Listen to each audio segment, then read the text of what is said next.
Good morning. Good morning. 좋은 아침입니다. 뭐 한국은 밤이겠지만요. 아 졸려.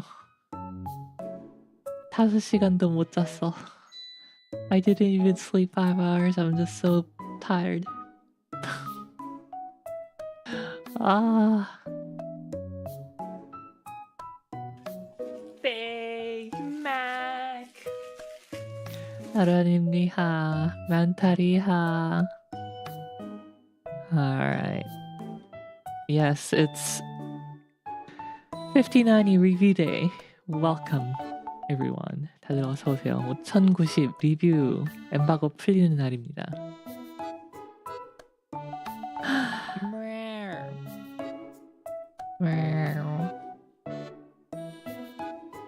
네, 진짜 방금 일어나가지고 목소리도 좀 많이 낮을 거야. I just woke up, so my voice is probably really like sunk low as well. Yeah. Yeah.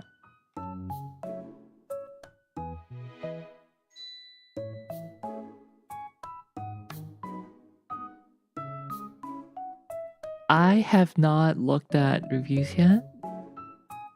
No, I've been seeing those leaked numbers so far, but nothing official yet. As a reminder, the 5090 is going to have more, what is it, 28% more cores? Let me just double check.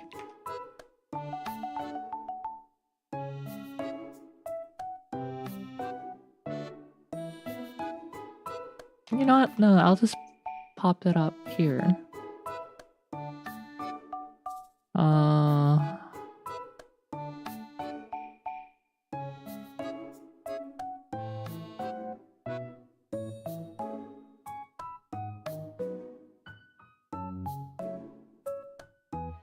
Open the trusty old spreadsheet.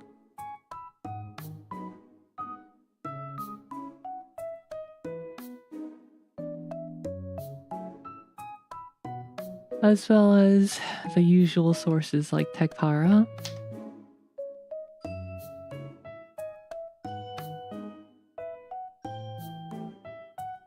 Here we go, 5090 Founders Edition. They may have done the number crunching already.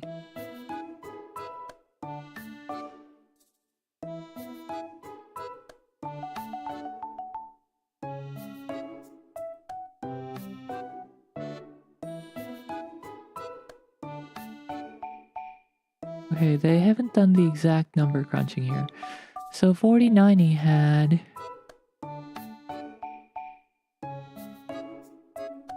16,384 cores.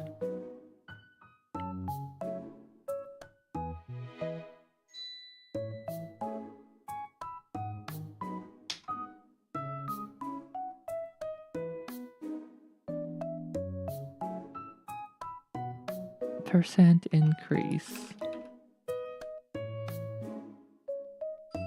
I'll just call it increase.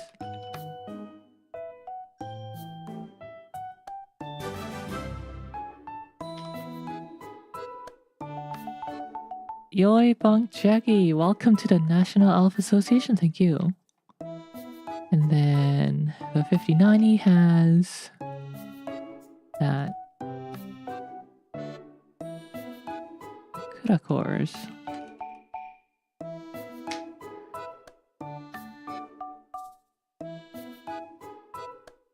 Now, where is...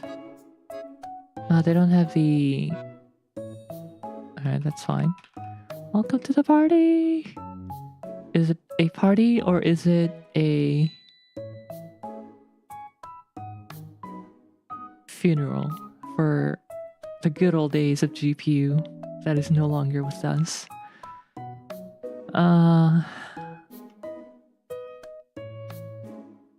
GB202.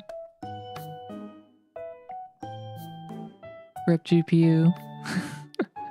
So die size, here we go, 744. Die size.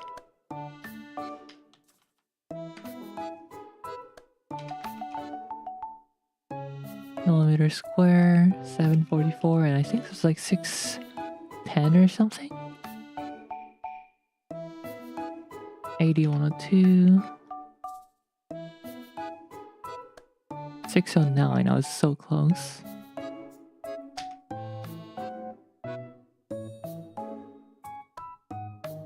Used die size. Approximate.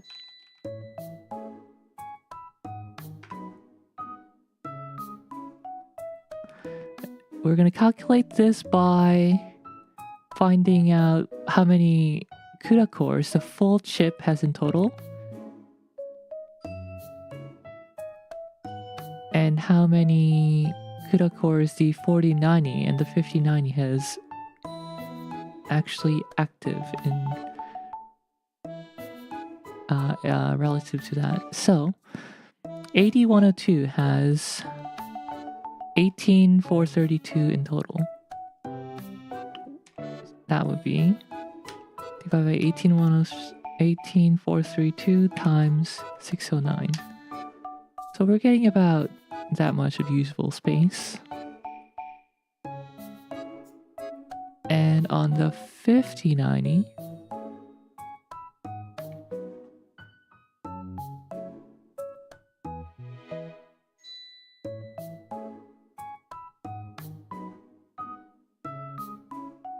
the max config is 24,570. Man, what a massive die. Divide by this times this. There you go. Divide by this and control enter. And to make it easy to look at, we're gonna truncate this to 2. We're gonna round it to 2 significant digits.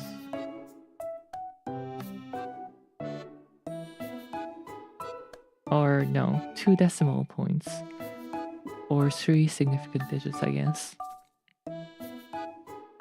We have a 33% increase in CUDA cores, 22% increase in both die size and used die size.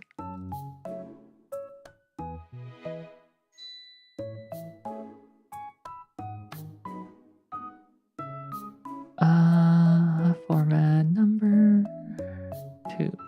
There we go.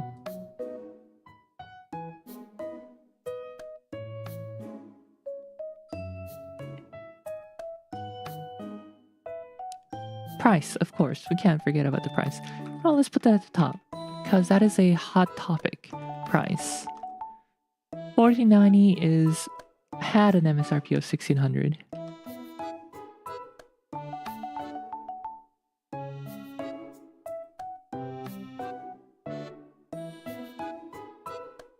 $5090 has a street price of $2,000. That's a 25% increase. Georgiug. Hola. We're gonna right align this.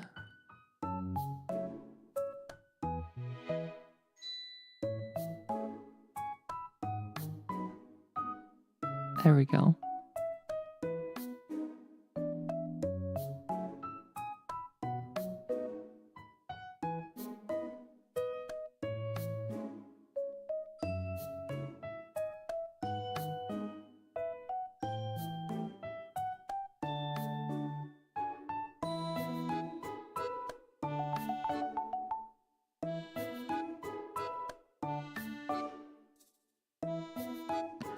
All right.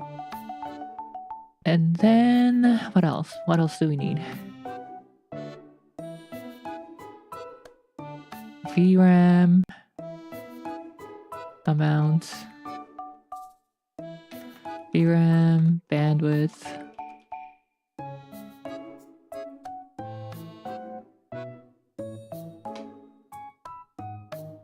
bus width, VRAM bandwidth.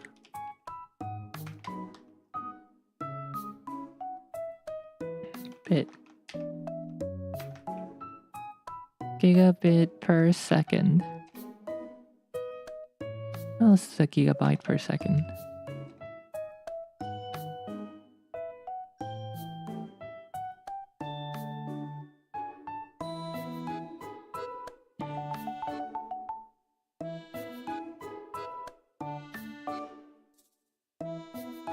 Speed. Transfer speed. Megahertz.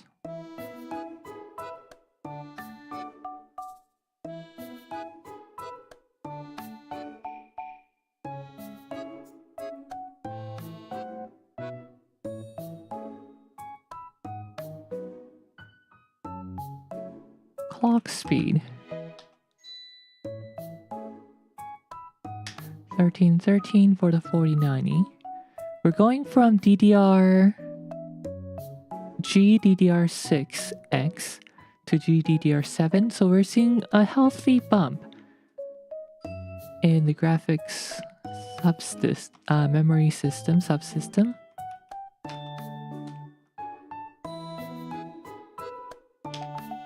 %, bump in clock speed, and going from 384-bit to 512 if I'm not mistaken.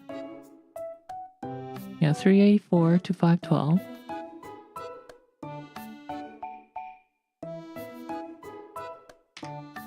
Another 33% increase. And 24 to 32 gigabytes of VRAM, which is also 33%.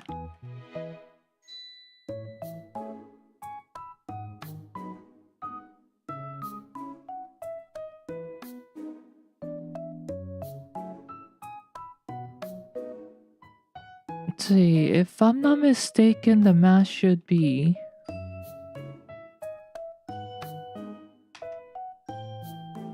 divided by 1000.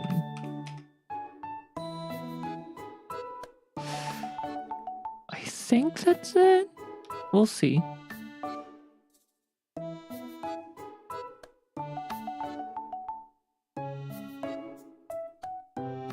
I'm sure the reviews have an actual calculated bandwidth somewhere.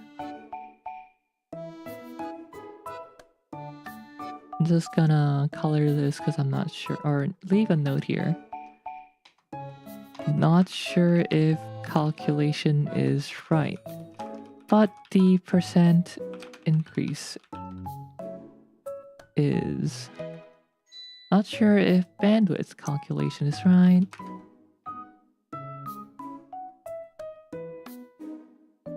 Is correct. Now let's look at some actual performance increase. Oh wait, hold on. We can't forget about that one thing. Power. We're going from 450 watts to 575 watts.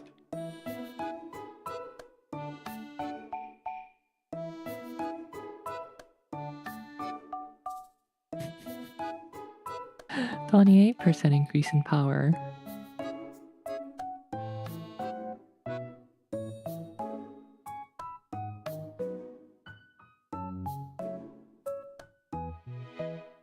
Cause 450 watts wasn't power hungry enough.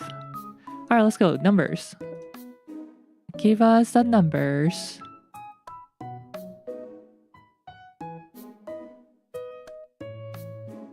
Everyone saw what it looks like, right? On the Gamers Nexus cooler review. Well, not cooler review, but cooler deep dive with the NVIDIA cooling engineer.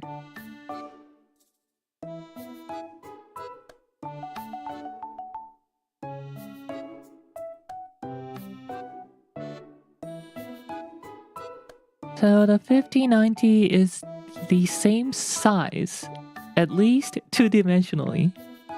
However, when you flip it, you see that it's much thinner. This is the 5090, this is the 4090. But in terms of the width and the height, or the length and the height, it's basically the same thing. It might be exactly the same, I don't know. It's not that important. It's still much smaller than most, probably all, add-in board partners.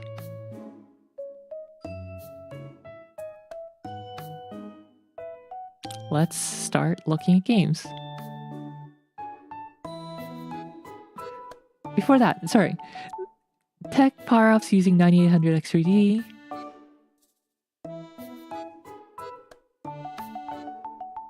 With DRAM at 6200 MHz or 3100.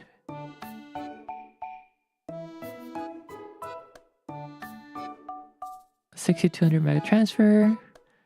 And actual video game. Alan Wake 2 launched last year? No. In 2023 is one of the heaviest games we've ever gotten. I see that the 5090 is getting 205 FPS.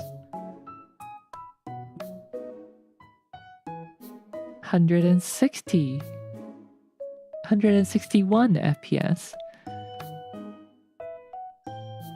But that's in 1080p. We want to look at 4K because in 1080p, the games can become CPU bottlenecked. 93.5 versus 71.5.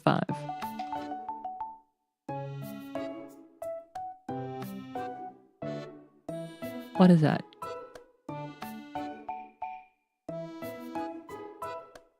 Or the other way, but whatever. We just want the number.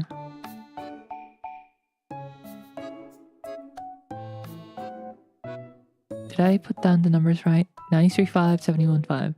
So that's a 31% increase in Alan Wake 2 gaming performance. 31% increase in Alan Wake. Shawnee BD, huh? Assassin's Creed Mirage. Does anyone care about this game? I don't know if they do, but it looks a little CPU limited, but whatever, let's get the number. 133 divided by 114.1.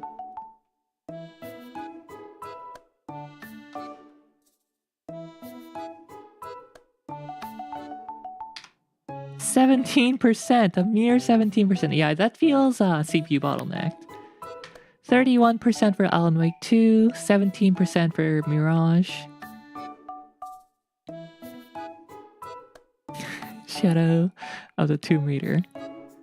Yeah, people make fun of testers for keep testing that game, but there's a reason why they test it still. Baldur's Gate 3, we see about 20% increase, 25%, 177.4, 140.2, 177, 140.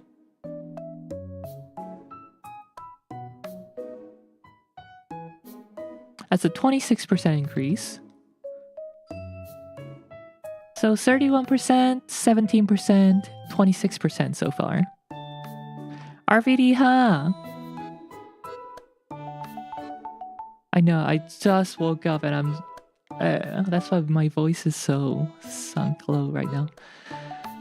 Black Myth Wukong, the game that crippled all the gaming systems, and I see that the 5090 cannot even get 60 FPS. Still. Looks like we'll have to wait for the 60 series to hit 50 FPS. Or 60 FPS. So 58 divided by 43. 35% increase. I think this is a case where we're truly not CPU bound. Where the 5090 can flex its, as you can see, 33% more CUDA cores. And 78% higher memory bandwidth.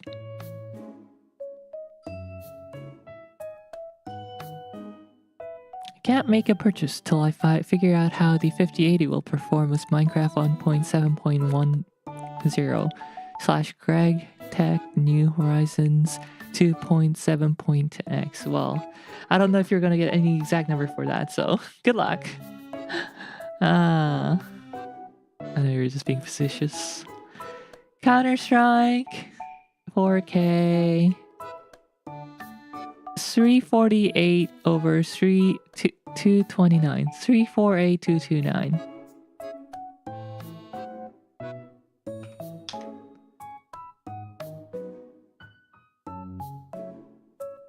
Wow, either Counter-Strike was very VRAM hungry.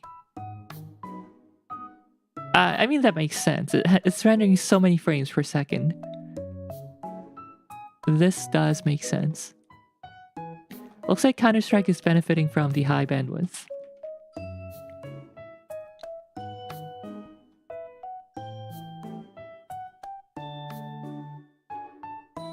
The Framest of Seconds. Now, that used to be a title that Rainbow Six Siege used to hold. But I don't know if they test it anymore. Not TechPowerUp anyway. Next up, Cyberpunk. By the way, these are all raster numbers, and TechPowerUp does ray tracing separately on a separate page. Cyberpunk 3840 by 2160 resolution. We get 4K resolution. We get 109 over 74. You know, let's do 74.3. Let's do 3 significant digits.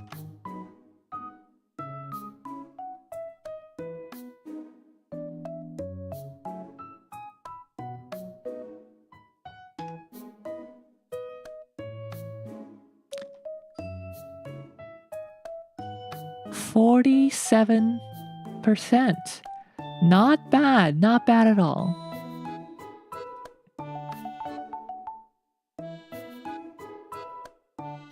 PWH, huh? Doom Eternal. Another framey game. 240. Looks like this one's CPU capped though.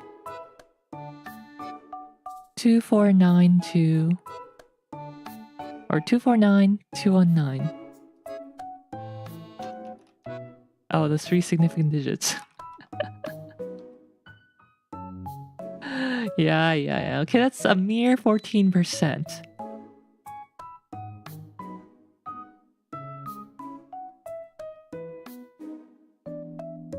Yeah, I think we're seeing a pattern where the 9800 X3D is actually holding back the 5090, even in 4K. In some games, not all games. Only in the games where the frame rate is already crazy high, mostly. Dragon Age Veilguard 110.7 111 over 79.1.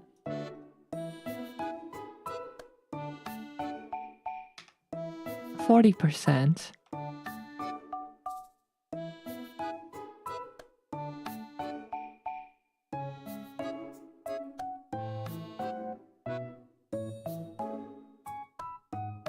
What's going on with Elden Ring here?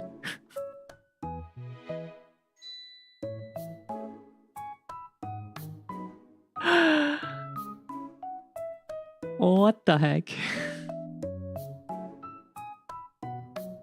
Raster is a solved problem? I don't think so. Just look at Black Myth Wukong again, where the 5090 fails to hit 60 FPS. It is not a solved problem. Wukong is Unreal Engine 5. You know what? Fine. There are other games though. Heavy games.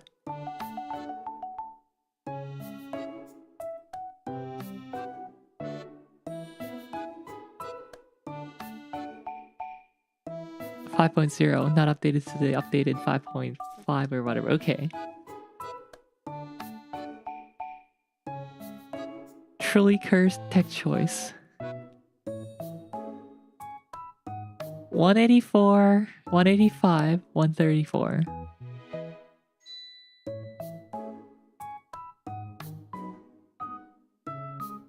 %.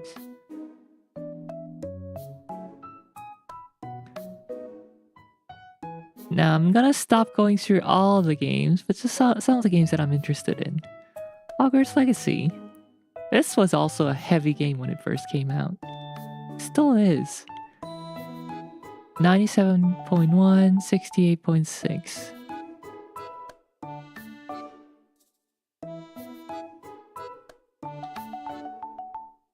%. Yup, push Unreal Engine 4 to the max. Forbidden West. That looks like a more modest improvement. 12497. 28%.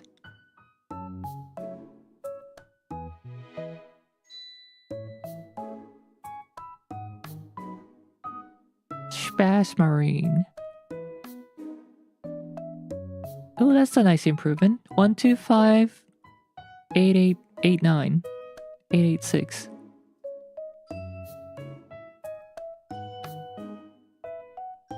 %. Space Marine. Next up. Sure, why not look at Stalker? 81.361. Decent 33% improvement. Exactly lining up with the amount of core increase. Yeah, 33%. Stalker is 5.1, also cursed. Starfield. This is another heavy game. But it looks CPU limited a bit. 107, 108, 88.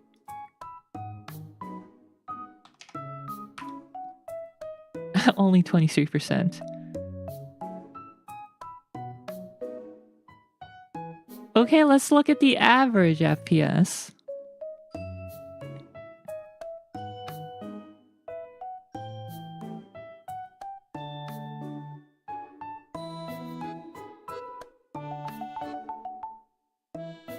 I saw an Epic Games presentation where the guy was imploring devs to upgrade to the latest version of the game engine and not lock in the version until the last second.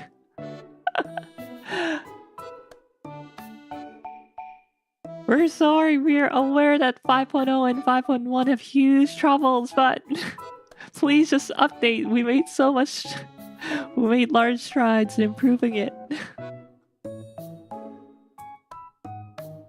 Here we go. 147 divided by 109.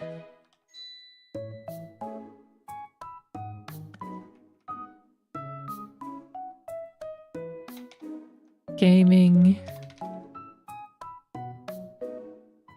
improvement raster FPS.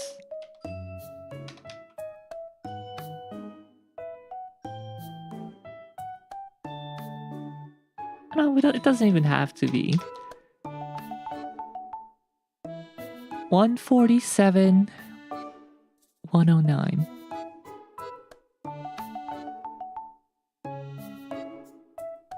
%.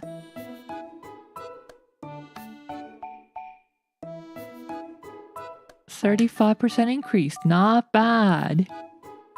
Wait, how much more is it costing again? So far we have 25% increase in MSRP, 28% increase in power, which gets a 33% increase in CUDA cores and 78% increase in bandwidth, memory bandwidth. Also 22% increase in die size. We're looking at 35% improvement in raster gaming. When we go to ray tracing, I heard they made a bit of an improvement in ray tracing side as well.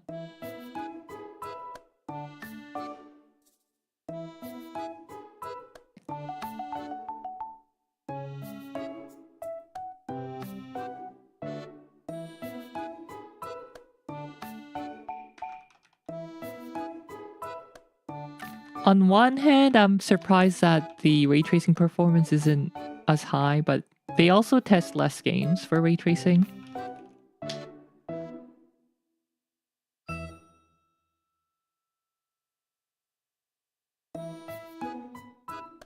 let's look at something heavy like Alan Wake 2. This should be the best indication. 60.1, 44.7.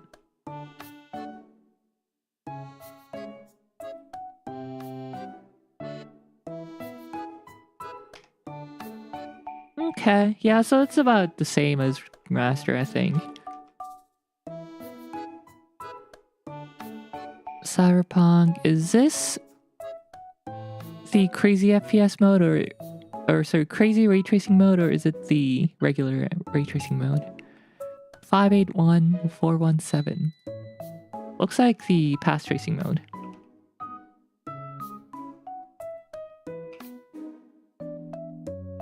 %.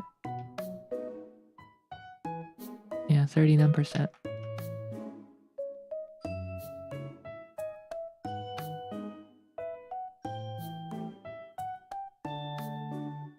Where is it struggling then? Oh yeah, must be something like Doom, just already running so well on the 4090 that it's capped or something. Oh, Elden Ring's also suffering. That's funny. Never change from soft.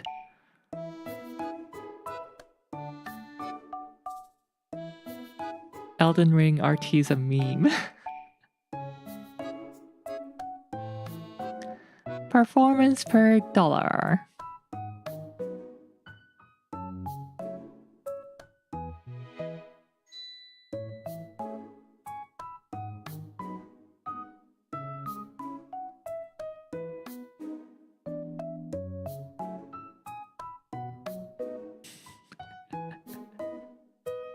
Arc B 580 still on top. Let's go! Dominating. Low-end cards always dominate though. Or they should until the 40 series where Nvidia decided to, you know, over the customers.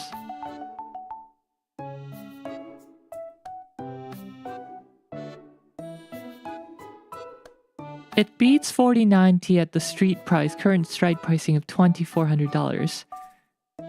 But at $1,600, we saw that MSRP increase is 25%, gaming improvement is only 35%. That's only like 8% improvement. Gen on gen, which is kind of very disappointing.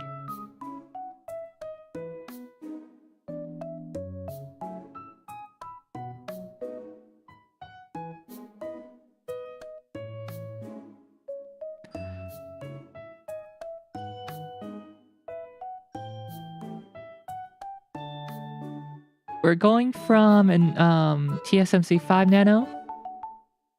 Nvidia likes to call it the 4N, but it's actually 5 nano, to actual 4 nano. So it's a half node increase. That's why we see die size going up 22%, but CUDA core going up 33%.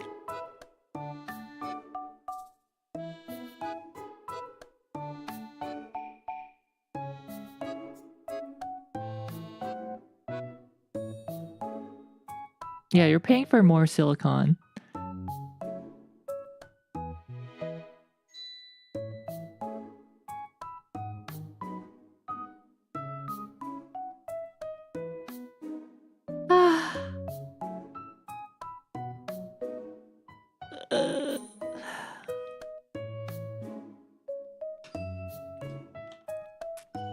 These numbers look like a linear upgrade to me.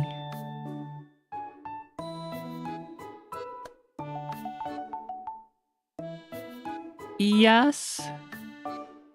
Now, in terms of GPU history, this is an underwhelming improvement where we see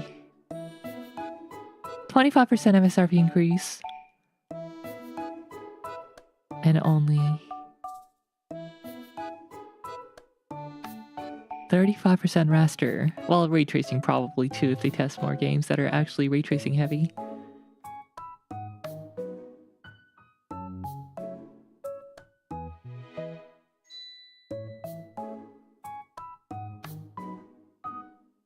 Now, some games, as we saw, did see 50% or greater improvement. The games that are especially heavy on memory bandwidth, or hungry for memory bandwidth, such as Counter-Strike, I think that was 47%.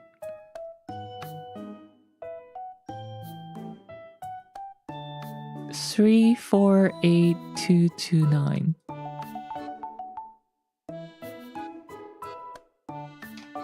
Oh no, that was a 52%. And I don't remember what the other good improvement was.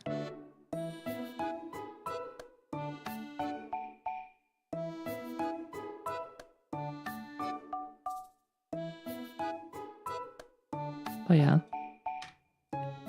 Some of the games are CPU bound. As crazy as that is with the 9800 X3D.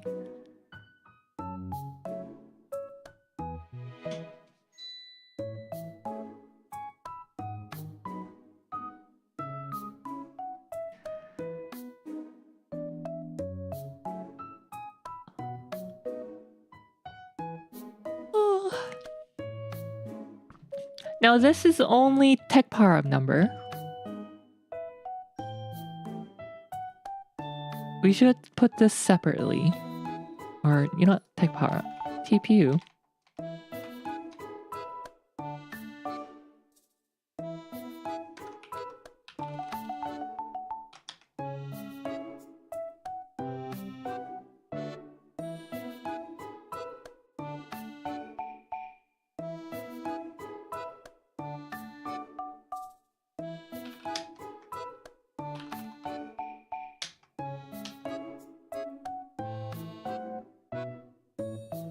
Now, this is the meta review portion where we put the sources, raster improvement, gaming, or ray tracing.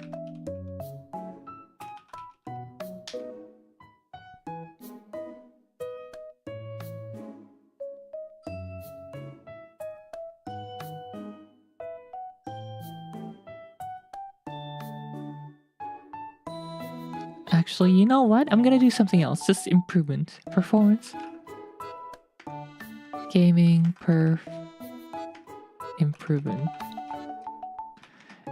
And then I'm gonna try to do a normalized weighted average of raster and ray tracing performance.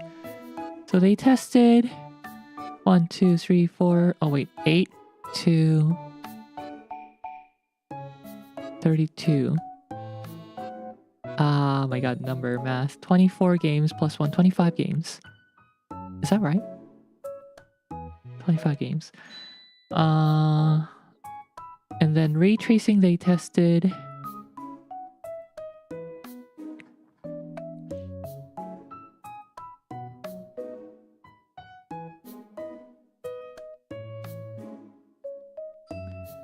One, 2, 3, 4, 5, 6, 7, 8, 9 games.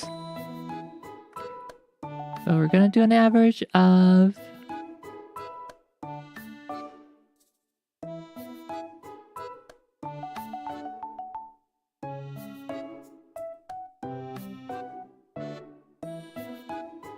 4K.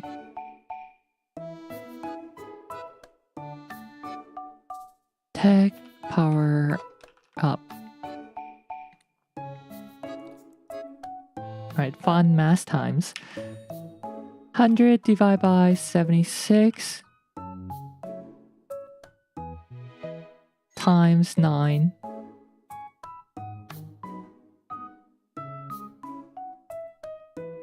plus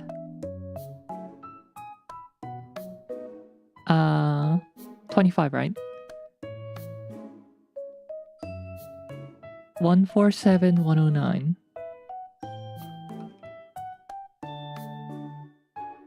times 25 divided by 30, what is it? 34. And then round this to 2 decimal points.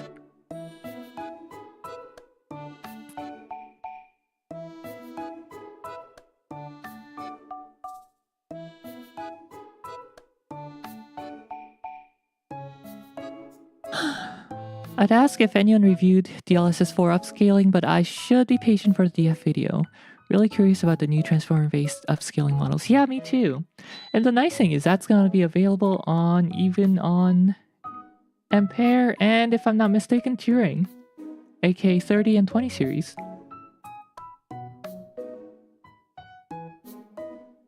Still, at least this is an advanced marketing disaster. We don't talk about AMD here. Yeah, it's gonna be Transformer model, not MFG. It is going to be available on the older cards.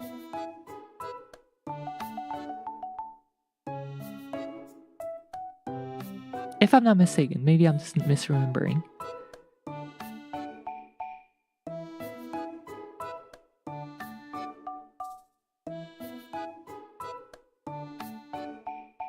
Yeah, we're only looking at 4K numbers here.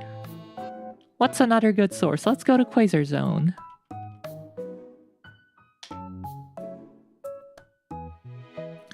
A Korean source. Because these guys test a different suite of games. They test things like League of Legends, even though that's probably going to be CPU limited as heck. Lost Ark? No, not Lost Ark. What is it?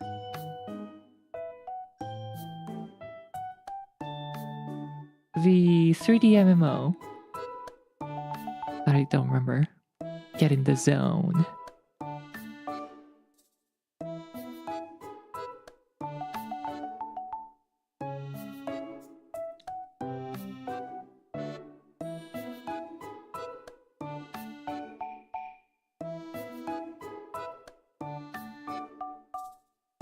$4K per.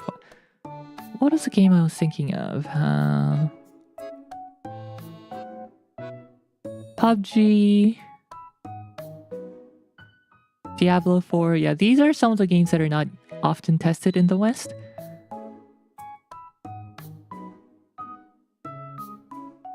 Oh, they're not testing that other game anymore. Maybe they only put that as part of CPU benchmark, which makes sense.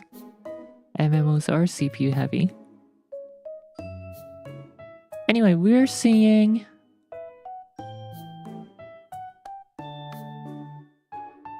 only 27% for these guys. Are they testing ray tracing, or is this just raster?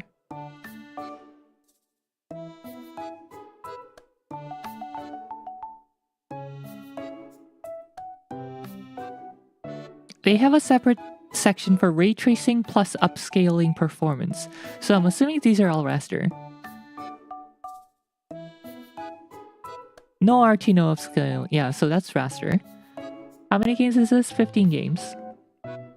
And then ray tracing upscaling, 6 games. We see... What? 20... Oh no, this is...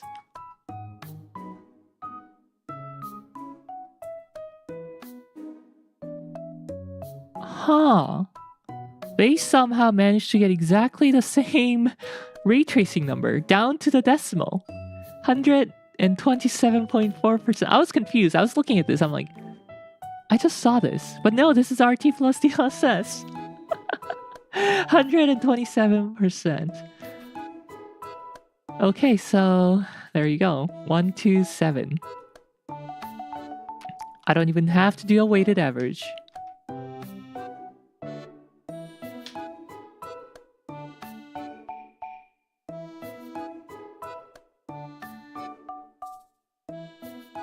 Next up, Tom's.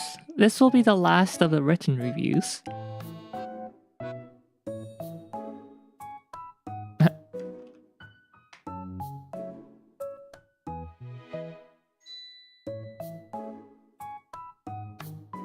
Still remember how PUBG ran at 40 FPS on a 1070?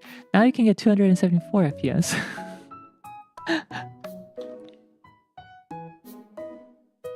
It's been a while since the game first came out. I like Jared. Jared's work, I should say. I don't know him as a person.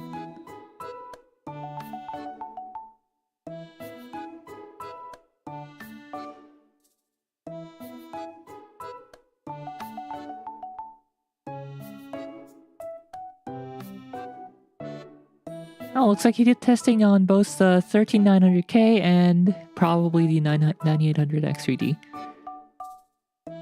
Raster, we're going from 105.6 to 84.4. Ray tracing doko.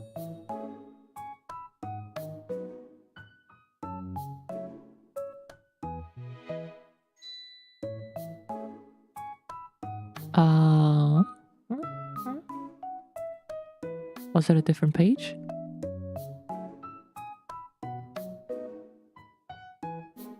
Okay, ray tracing is a different page. Okay, 4K raster ultra 105.6, 84.4.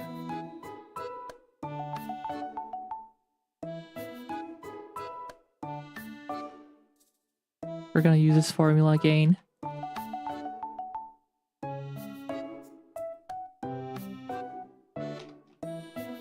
What is it? 84.4. 16 games? 16 game.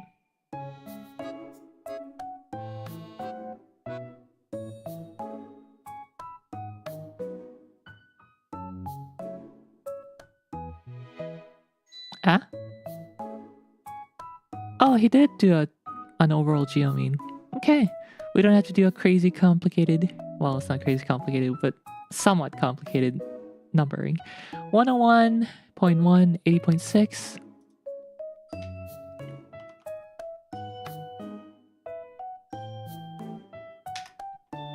At 25%. I remember his series of ergonomic keyboard reviews on an Untack. It's why I ended up buying all those ortholinear keyboards. Oh, I didn't know that Jared did keyboard reviews. Oh, there you go. Guess he started off on the peripheral side.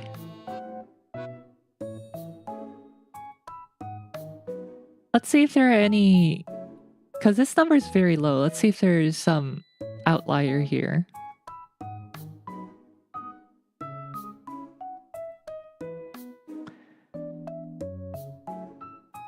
Avatar seems to be enjoying a decent bump.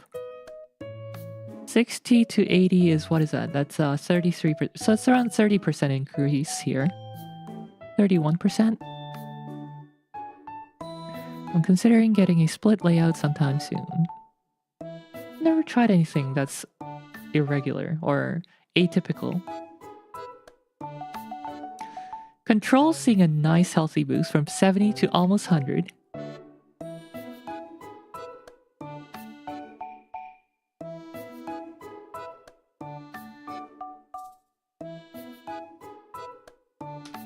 That's a 42% increase.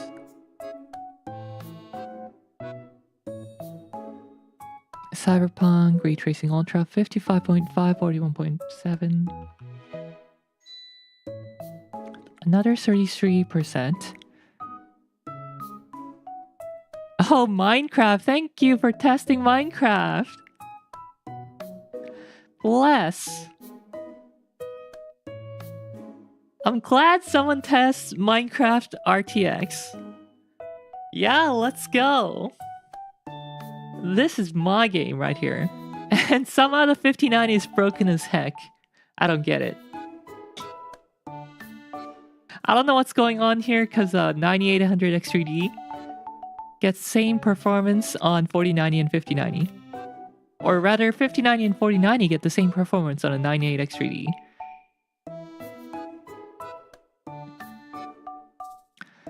$5090 really underperformed in the game using 98 X3D, but did better on the 13.9. Nvidia is looking into the situation.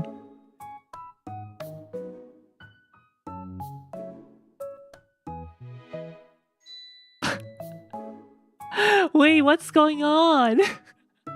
What's going on here? Yeah, this must be a game bug.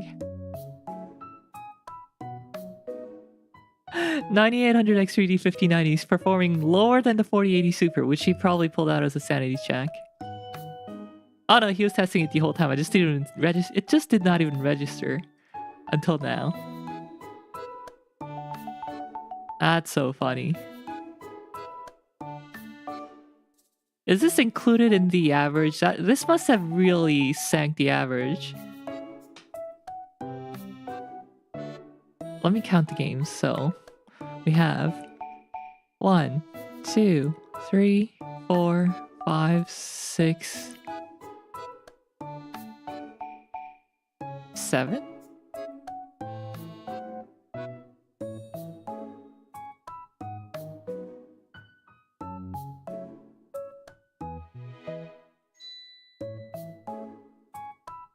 It is slower here on 3D Mark DXR feature test as well. Some driver work needed. More game improvement. Game update. There are 7 games benchmarks, and the average says 6, so I don't know which one's tested here or not. Or included, I should say.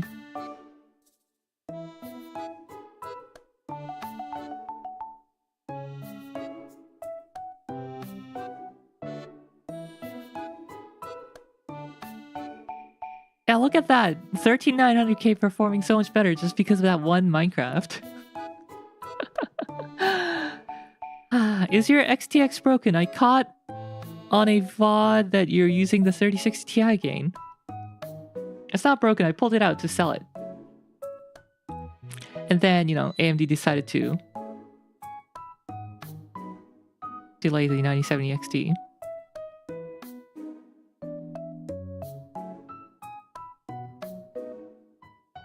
Real confirmed for 5090. Nah. If you want to see Real with the 5090, start donating money now. Until the 30th.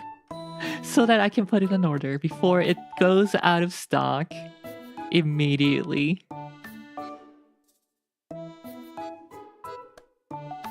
Use that binaural mic money. That was $170. That's not even going to cover 10%. That's going to cover 5%.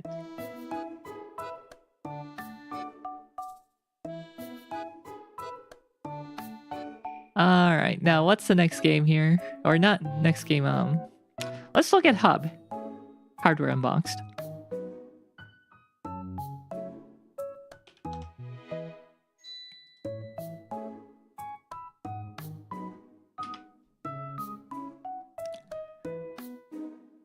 Australian Steve does a good job.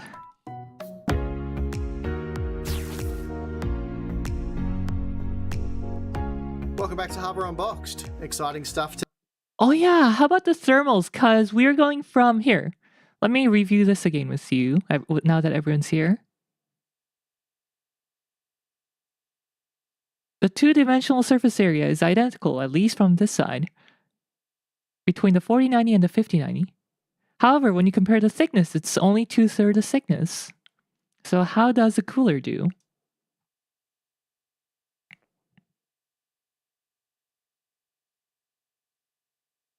Ooh, a little toasty.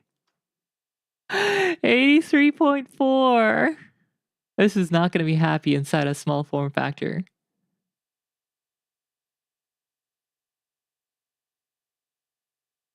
Yeah, I'm pretty sure this is Founders. 4080 Founders.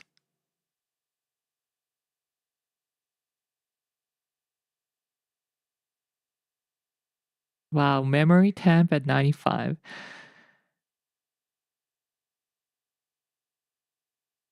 Looks like NVIDIA...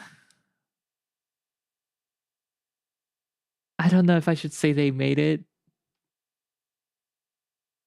What's your opinion, chat?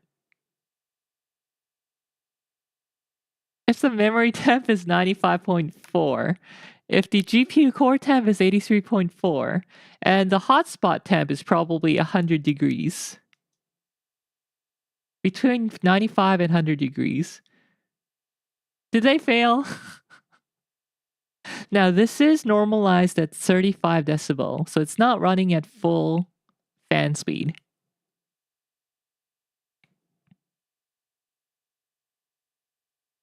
Perhaps it's just a little loud card? And that's the price we pay for 2-slot. I don't know what percentage the fan is running at here, so. Oh, here we go. Temperature and fan noise. Where's our hotspot temperature?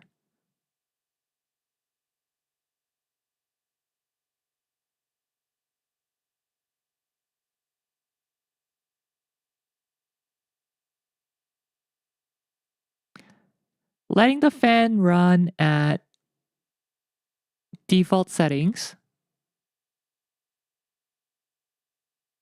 GPU 77 degrees. Memory still 94 degrees. It's not any better than here. What the heck? It's 1.4 degrees better. 1 degree better. Yeah, I think I'm gonna call this a failed design.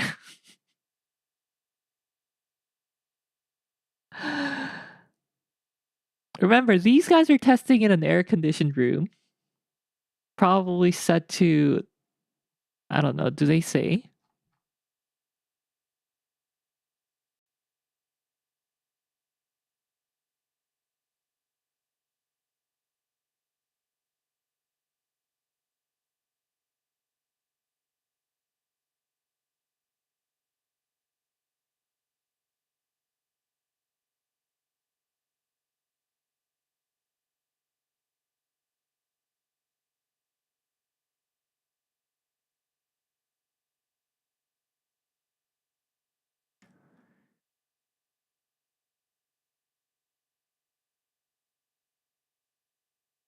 I don't think it's mentioned. But it is likely set between 20 and 25 degrees.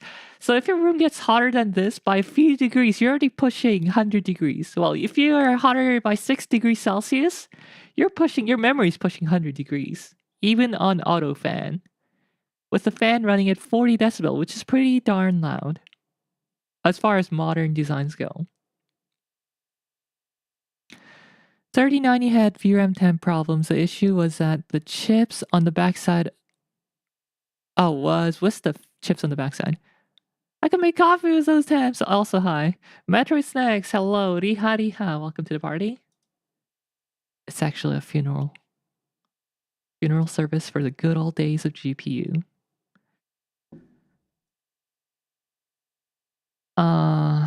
Yeah. I was very excited for the cooler. I was excited. Oh my god, finally, a reasonably sized cooler on GPUs again. But I see that Nvidia pushed their luck a little too far.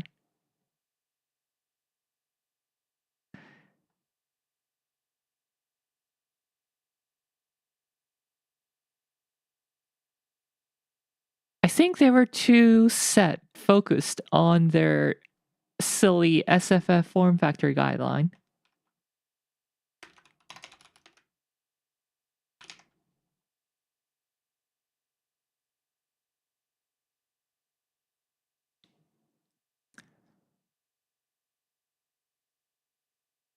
Their SFF guideline is 304 millimeter in length.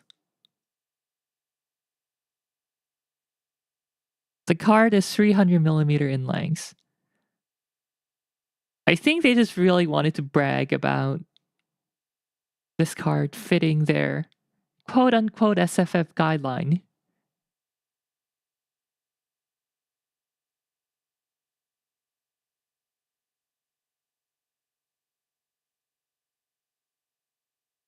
They should have made it 2.5 slots. What do the partner cards look like? Oh, you're in for a treat.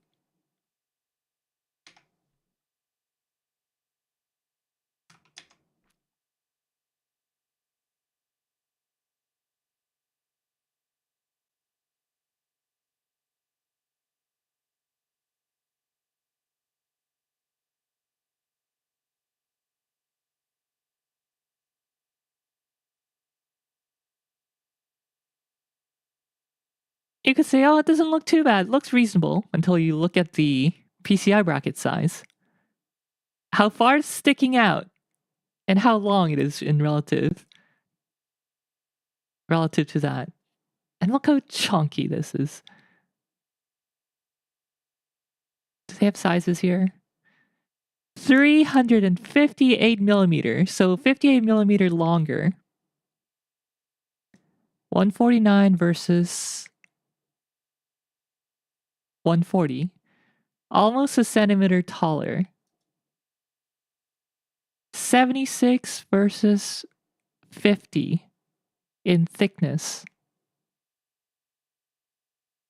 Oh, sorry. 40. It's almost twice as thick.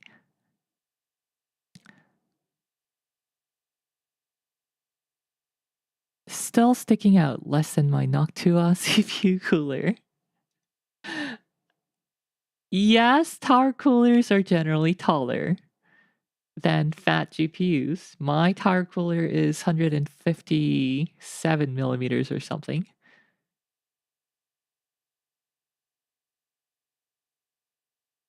But remember, graphics cards need a power connector added to that height.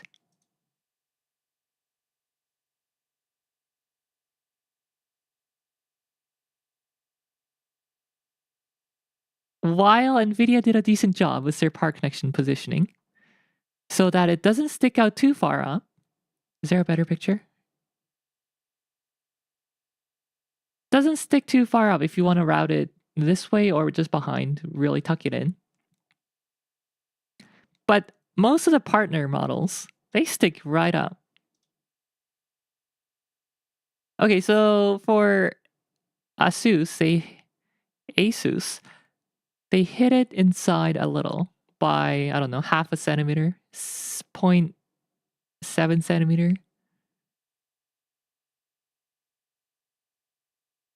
Power connector should only ever be as tall as the PCI bracket, seriously. It should start here.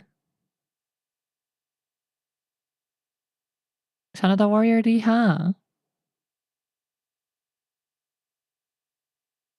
Anyway, back to the Founders Edition cooler. I was super excited for it, but unfortunately, it looks like they did not quite make it nice and cool. I would say my personal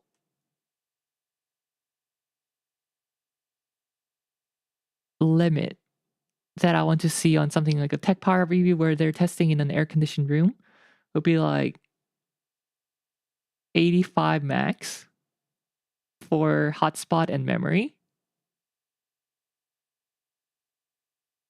which gives you a little bit of a wiggle room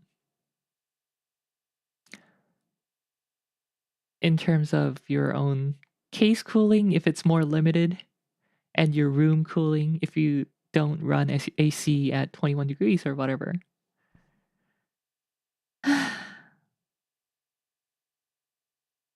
Looks like I'm not doing that shoebox 5090 build.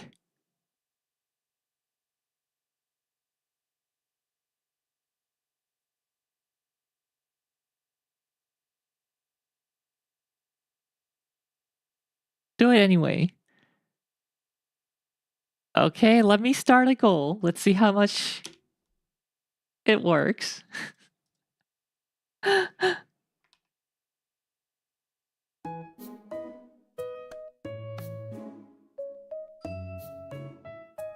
Yeah, it's gonna be extra bad because the flow throughs are not gonna work well.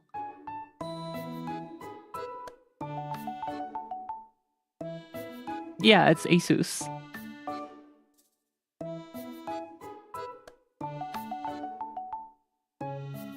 I thought it was, when I first saw the name 20 years ago, I thought it was Asus, and then I thought it was Asus, and then I learned it's Asus. Yay, sus.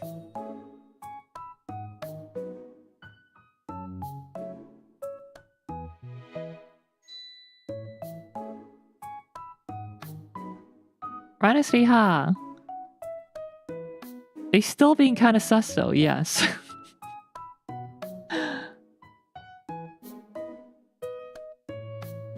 Just go look up Asus's parent company, Pegatron, I think they're called. Just go look up their Wikipedia page. They're not a good company. Asus, I mean, and ASRock share the same parent company. My little Asus can't be this sus. Sus. Stream Elements. I don't remember if I'm using Stream Elements tip or Streamlabs tips. I think I'm using Stream Elements. It's connected to my PayPal, so I never remember to log into like actual service itself. Wait, ASRock have the same parent company? Heck, I have been happy with them and their support for my silly problems. Yeah, it's the same. The company is usually referred to as Asus or Huashou. Literally eminence by the Chinese. Huh. Because it's a mouthful.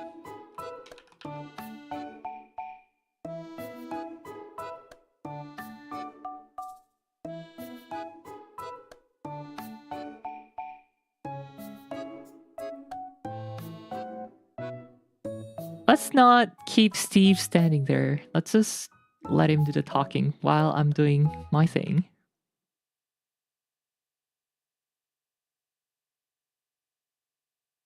Alright, I'm gonna let Steve do the talking. Therefore, the only way to make a faster GPU is to make a bigger one. So, bigger it is. The die is now 23% larger, packing 33% more cores, and with 32 gigabytes of 28 gigabits per second GDDR7 Thanks, memory Steve. on a 512-bit wide memory bus, you get a bandwidth of 1,792 gigabytes per second, which is a hefty 78% increase over the RTX 4090. So that means the RTX 5090, yeah, it's a big unit and therefore comes with an even bigger price tag, making this thing 25% more expensive than the RTX 4090. So that being the case, it would want to be a lot faster, certainly faster than the specs suggest. So let's go find out. Actually, before we jump into the blue bar graphs, here's a look at how NVIDIA's Founders Edition version of the RTX 5090 handles, and I'll compare it to the RTX 4090 FE card. So for this testing, we're using The Last of Us Part 1 at 4K with the maxed out quality settings, and after an hour of load inside an enclosed ATX case in a 21-degree room, we saw a peak GPU temperature of 73 degrees, which is remarkable given how quiet and compact this graphics card is. The fan speed peaked at just 1600 RPM, and it couldn't be heard over our case fans, which are already very quiet. The cores clocked at an average frequency of 2,655 MHz with an average GPU power of 492 I just stopped watts. The video for a bit. Steve's seeing a lot better temp. Did he mention what case he's using?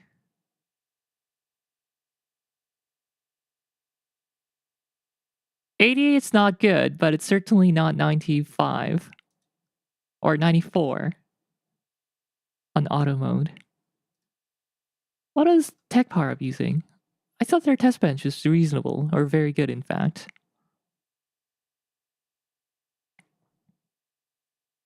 Yeah, it's a big case.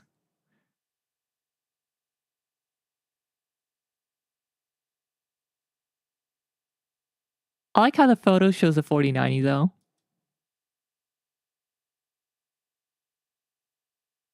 Maybe it's because they don't have a bottom set of bottom mounted fans, which would really help with the 5090 design, I imagine. Still, this is not an unreasonable cooling here.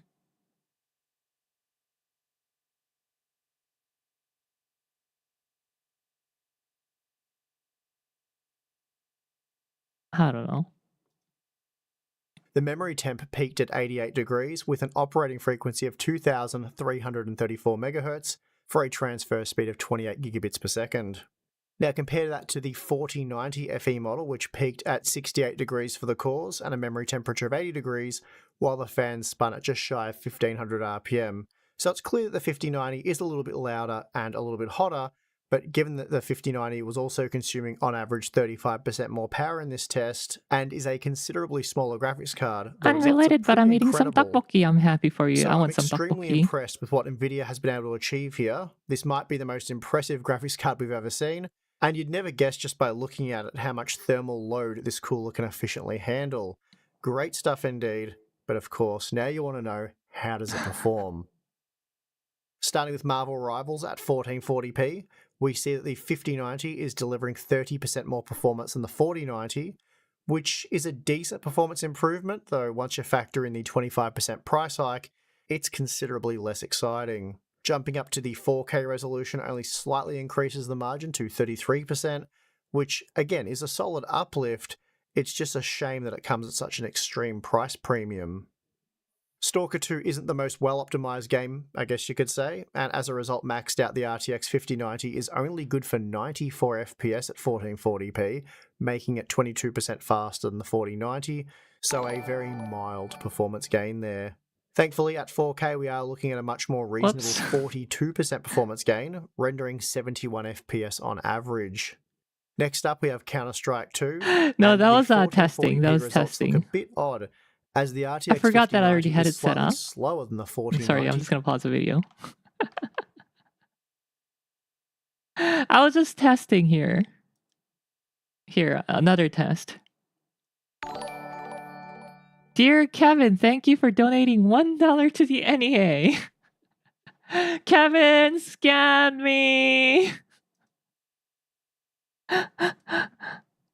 Damn, that's me right there. All right, now we can dox RV using this information. First name and username is often enough to dox you. Now,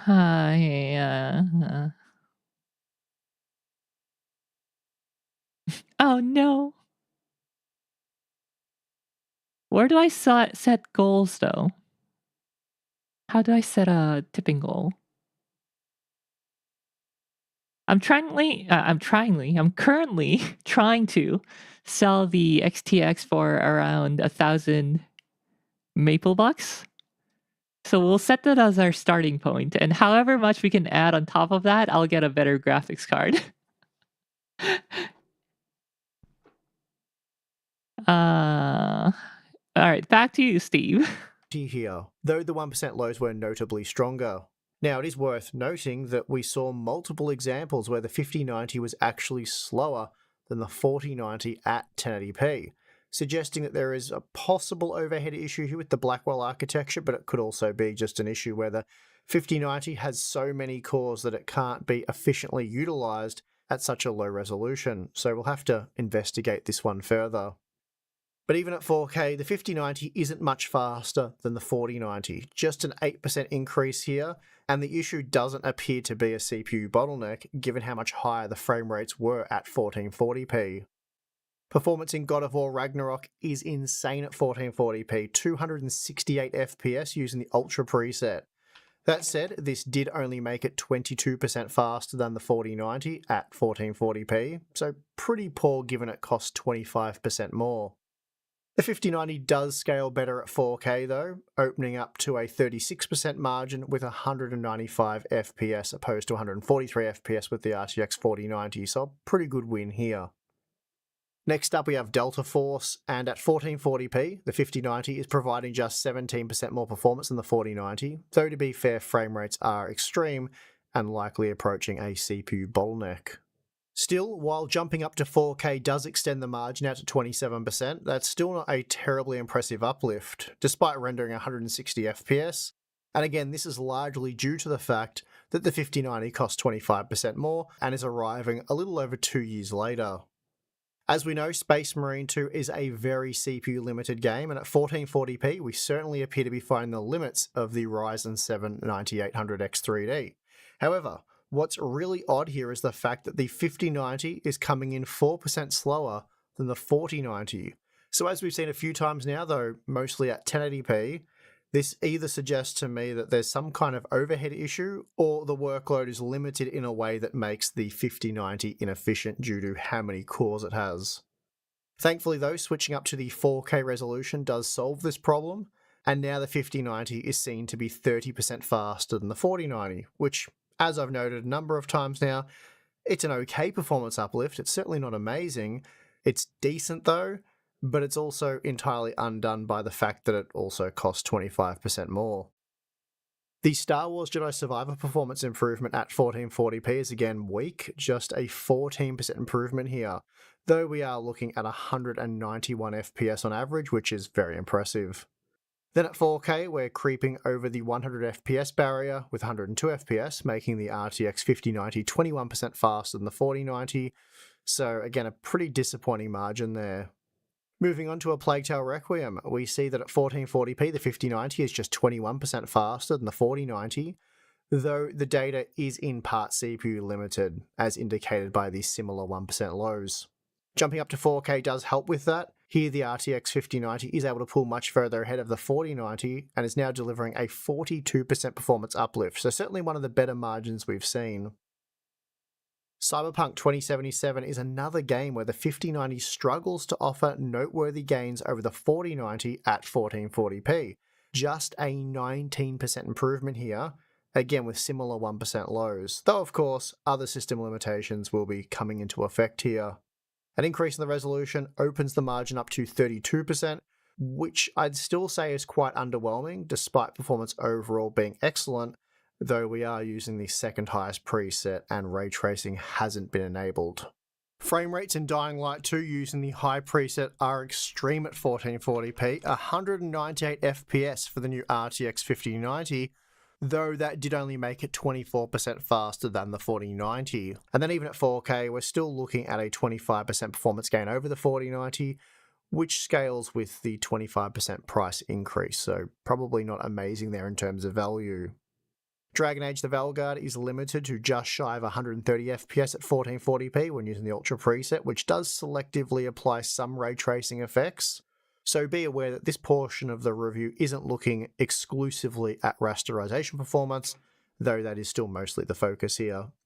Then we see that even when increasing the resolution to 4K, the 5090 is still just 10% faster than the 4090 with 96 FPS on average, so a very disappointing result there. War Thunder obviously plays at extreme frame rates, even with the highest quality preset enabled, and at 1440p we're clearly CPU limited, and I can confirm this as we saw the same results at 1080p. Moving to 4K though does remove the CPU limits, but even so the 5090 is just 15% faster than the 4090. Granted though, we are at well over 300 FPS, which is probably more than enough to play this game, but when talking about relative performance, the 5090 is very disappointing in this example.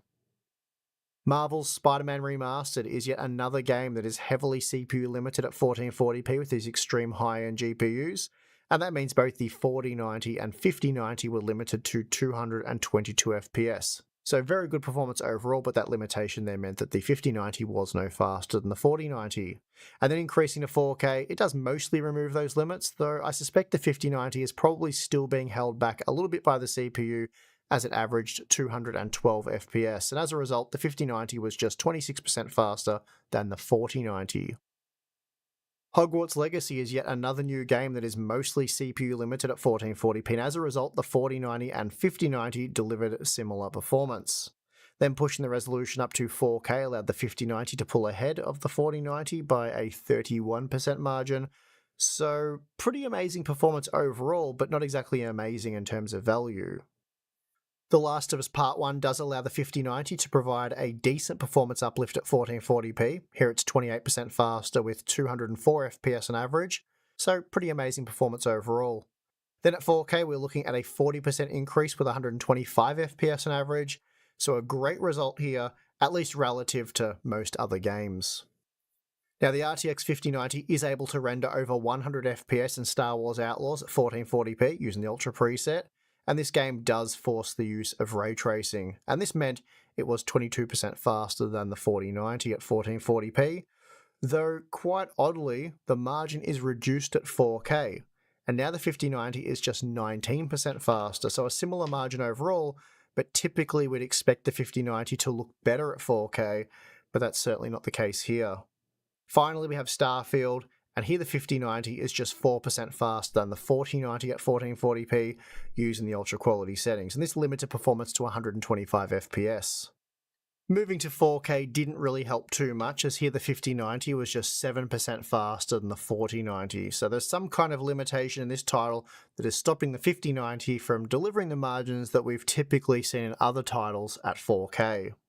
Now, though we didn't look at the 1080p data for the individual games, because probably a bit pointless for this particular product, given that it's almost always going to be heavily CPU limited, I will give you a look at the average results across the 17 games tested, because, well, I have the data, so we might as well quickly look at it. And as you can see, the 4090 and 5090 data is heavily CPU limited, which is why these high-end flagship GPUs at a low resolution make for a perfect CPU benchmark. And this data also highlights why you want to have a high-end CPU to utilize a high-end GPU like the 5090. Even at 1440p, the 5090 was often heavily CPU limited, and as a result was just 12% faster than the 4090 across these 17 games tested. Then at 4K, the 5090 was on average 27% faster, which is a truly disappointing margin given that it costs 25% more. This is why I've joked multiple times about the 5090 actually being a 4090 Ti, because really that's exactly what it is, or at least that's what it looks like. Even if the 5090 maintained the same $1,600 US MSRP as the 4090, it would be pretty underwhelming for a next generation flagship GPU. The 4090, for example, was on average 60% faster than the 3090 Ti, while also coming in at a lower price, or it was 73% faster than the 3090 for a mere 7% price hike. So you can see why the 5090 is so extremely underwhelming. Now, for a look at power consumption, and please forgive me, but for the bulk of our power data, it was recorded at 1440p, which isn't ideal for measuring the true power usage of the RTX 5090, but I'll run a few separate tests. Anyway, in Starfield, at 1440p, power consumption increased by 12% with the 5090 over the 4090. Then in Star Wars Outlaws, we saw a 17% increase in power usage at 1440p, going from 532 watts up to 624 watts. I also recorded power usage in Space Marine 2, not expecting the 5090 to actually be slower than the 4090 at 1440p, and as a result it consumed 15% less power, but at least it shows when not under full load, the 5090 is very efficient.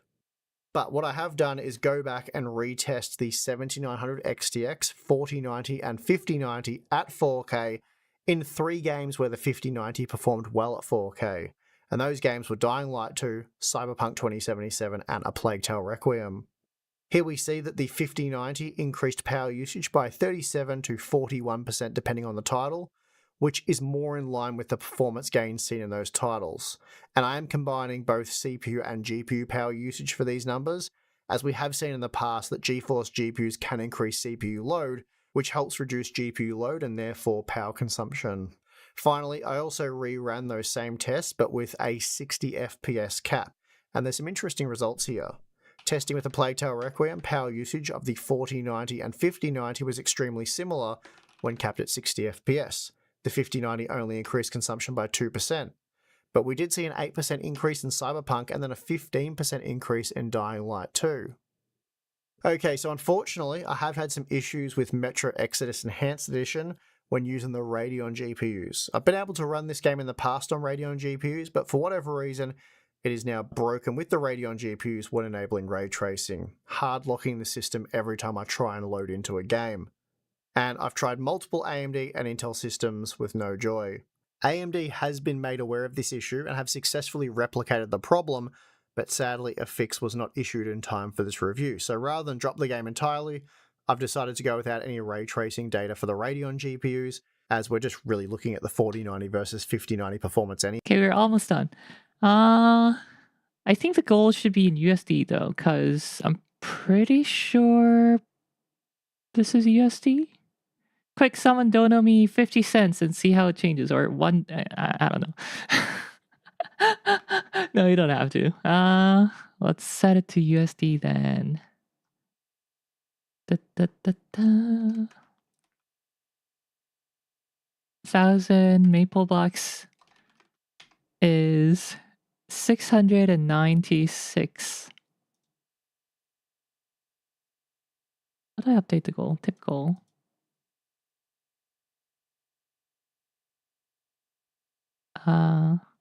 GPU upgrade. 696 and up to 2,000. Well, plus tax, so.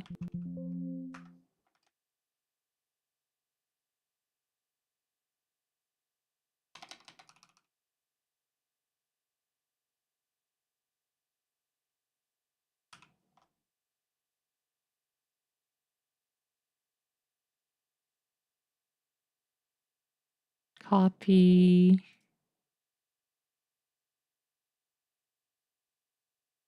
Hoi. Ah.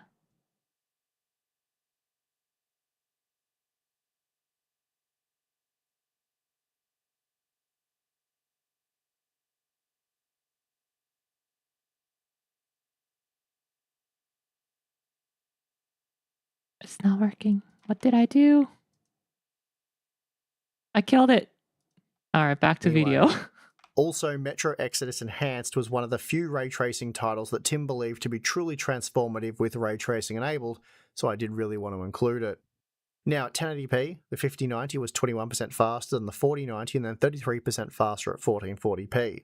And please note, I didn't test 4K ray tracing performance because most titles see very poor and almost always unplayable performance at 4K, even with upscaling. But granted, in this example, the 5090 and even the 4090 would work well at 4K. An example where that's less true is Alan Wake 2, and for this testing, quality upscaling has been enabled. At 1080p, the 5090 is just 19% faster than the 4090, and moving to 1440p. Okay, it's working. Ah. Oh, I mixed up the current dollar and oh my goodness. Why am I messing this up so badly? GPU upgrade. Goal amount 2,300, currently 696, and we do it until the 30th. There you go. GPU goal. It looks really tiny though. All right, back to you, Steve. It doesn't really help. Here we're looking at an 18% margin. So overall, pretty weak gains for the 5090 and Alan Wake 2 with ray tracing enabled, and we're only just breaking the 100 FPS barrier. Moving on to Cyberpunk 2077 Phantom Liberty, using the ultra quality ray tracing preset with quality upscaling, we see that the 4090 and 5090 are comparable at 1080p, almost certainly due to CPU limitations. Then increasing the resolution to 1440p helps the 5090 a little bit, but even so, it's just 11% faster than the 4090, rendering 129 FPS.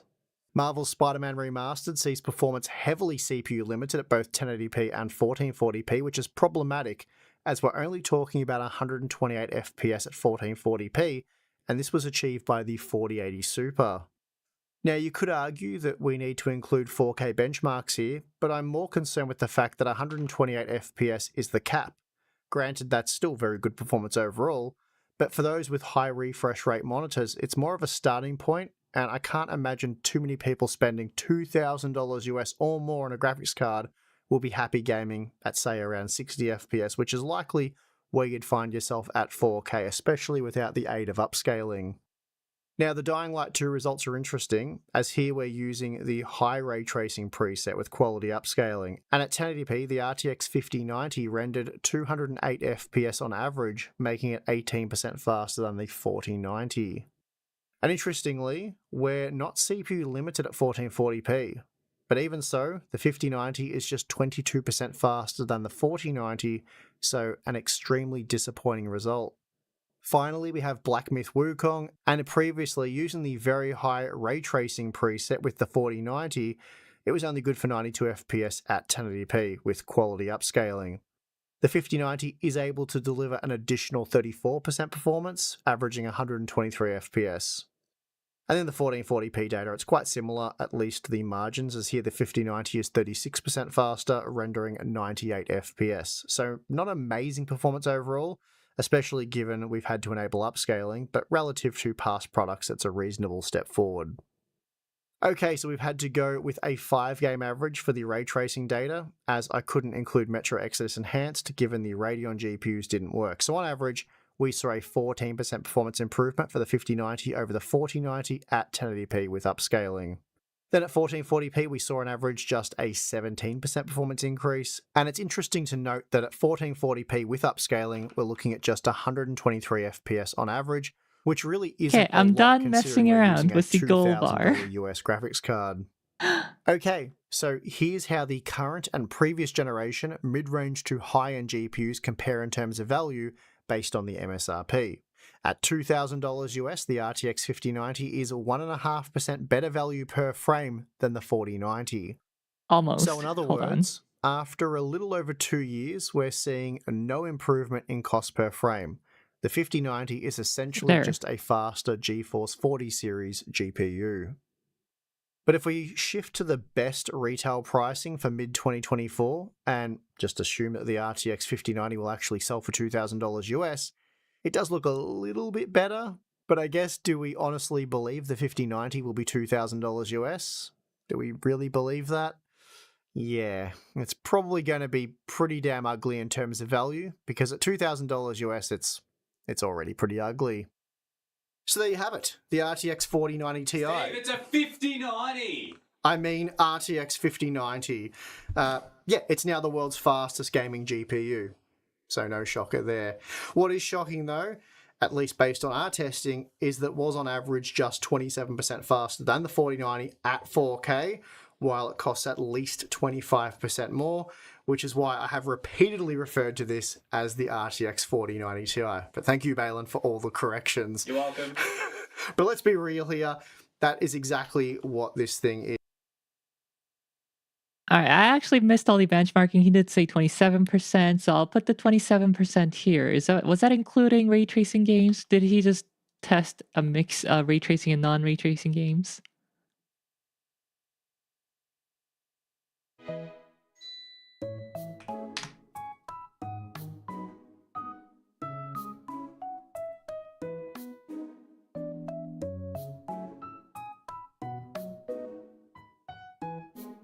Oh yeah, let's see what you guys were saying over the last 10 minutes while I was trying to fudge around. Oh no, last 20 minutes while I was fudging around with my... with my GPU upgrade gold bar up there. Look!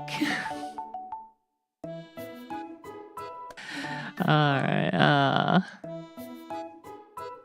it's the 4090 Ti Extreme Hall of Fame Republic of Gamers Edition. You forgot the Lightning and the Supreme and the X and Super. TI Super Extreme Hall of Fame of Republic of Gamers Supreme Lightning. Yeah. Twin, no, triple. Oh, it's twin. Okay. Frozer. Let's look at chat.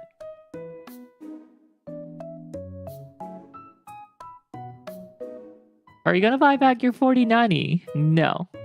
The reason why I sold the 4090 is to get better performance per dollar. And they got a benchmark at 6K for these raster games at this point. Yeah, it's for some of the games.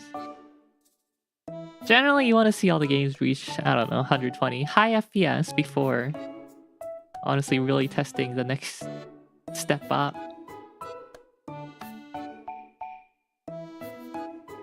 Performance per dollar doesn't really matter since depreciation happens as soon as you buy it anyway. Actually, most 4090 buyers did have a chance to sell their 4090 at or above what they paid for it.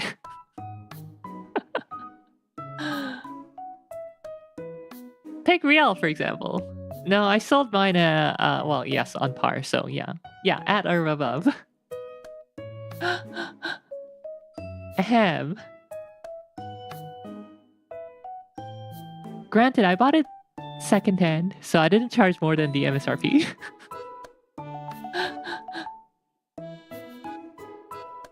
Alright, now. War Thunder has ray tracing now. Huh.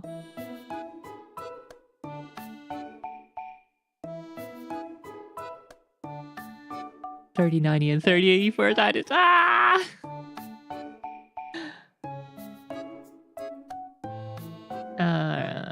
XTX still holding up in a world without DLSS or RT.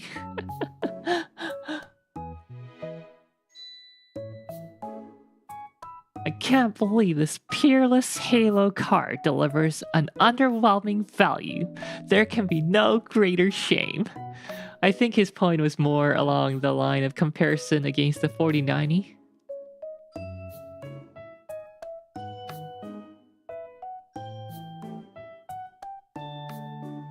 Compared to the 4090, it's still not a good value in terms of performance per dollar. And the 4090 was also launched as a peerless Halo card.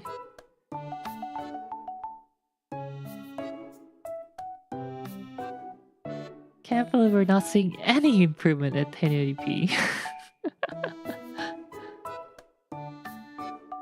4K though.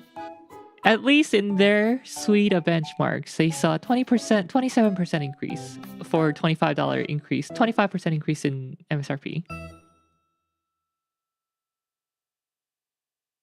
At 4K. I don't know if I've even tested 1080p.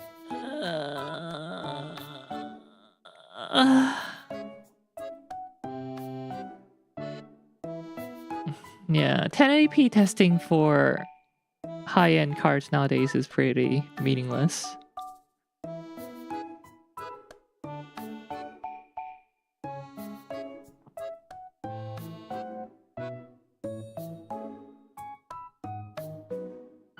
Oh, by the way, how this GPU upgrade goal works is however high I can reach, that is what I'll get. So if it stays at 696, I'm guessing I'm just gonna have to buy the 9070 XT once it releases in... what's it called? In March. Because that should be below 600 MSRP. And after tax, should be still within 696.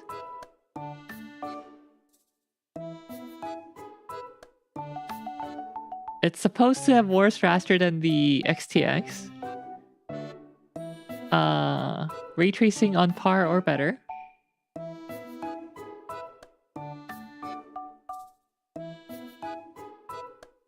And not DLSS, FSR 4.0. I still think it's so scummy that AMD are not unlocking or are locking FSR 4 to the 90 series. Such a scumbag move. I don't like AMD, honestly. But I dislike them less than I dislike NVIDIA, I guess.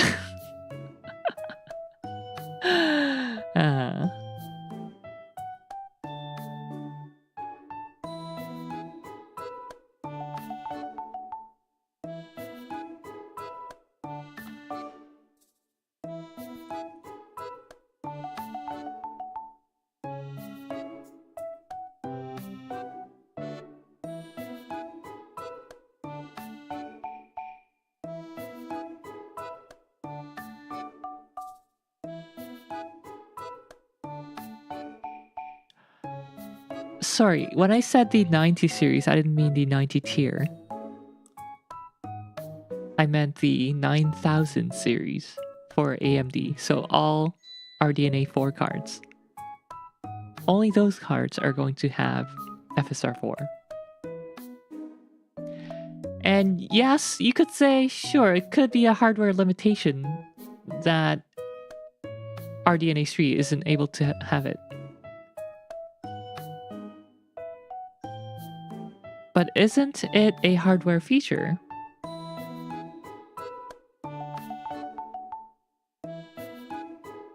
Seeing how NVIDIA does it, I think they run DLSS on the Tensor cores, right?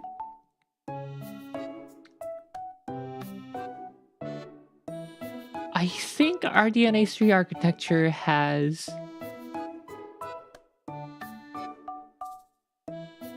This is just what I remember from RDNA 3 launch.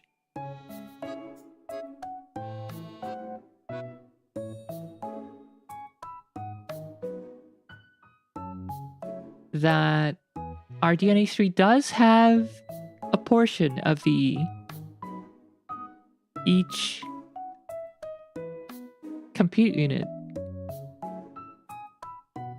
for AI.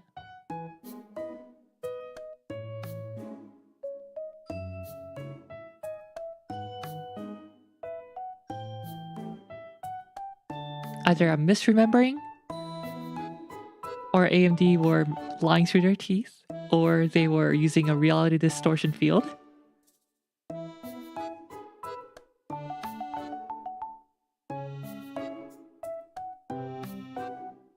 FSR4 should run on RDNA 3, even if at a lowered frame output. Kind of like how, RDNA 3 can still do ray tracing, just on a lower output.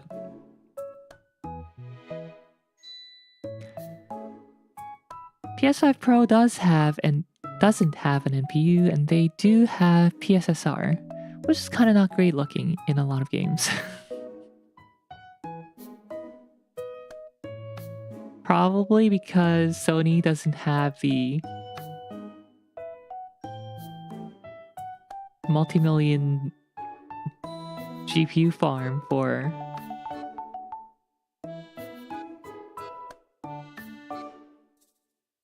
training on.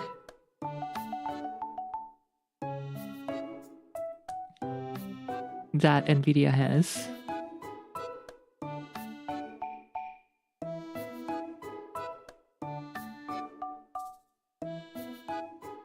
Maybe they'll ship a fallback mode for FSR4 in last gen, which will be the PSSR model.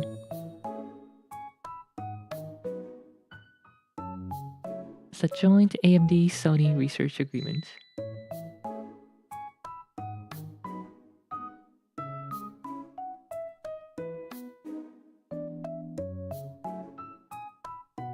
Yeah.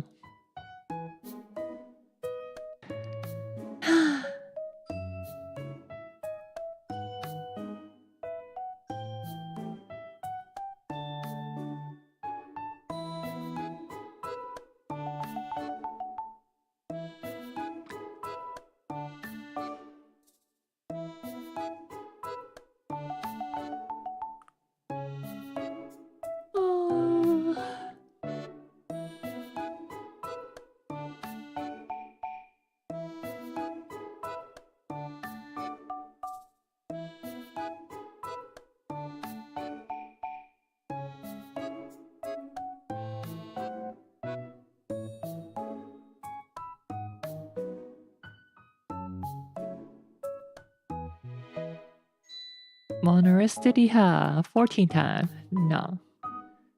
No. Okay, let's go look at the next video review. GN.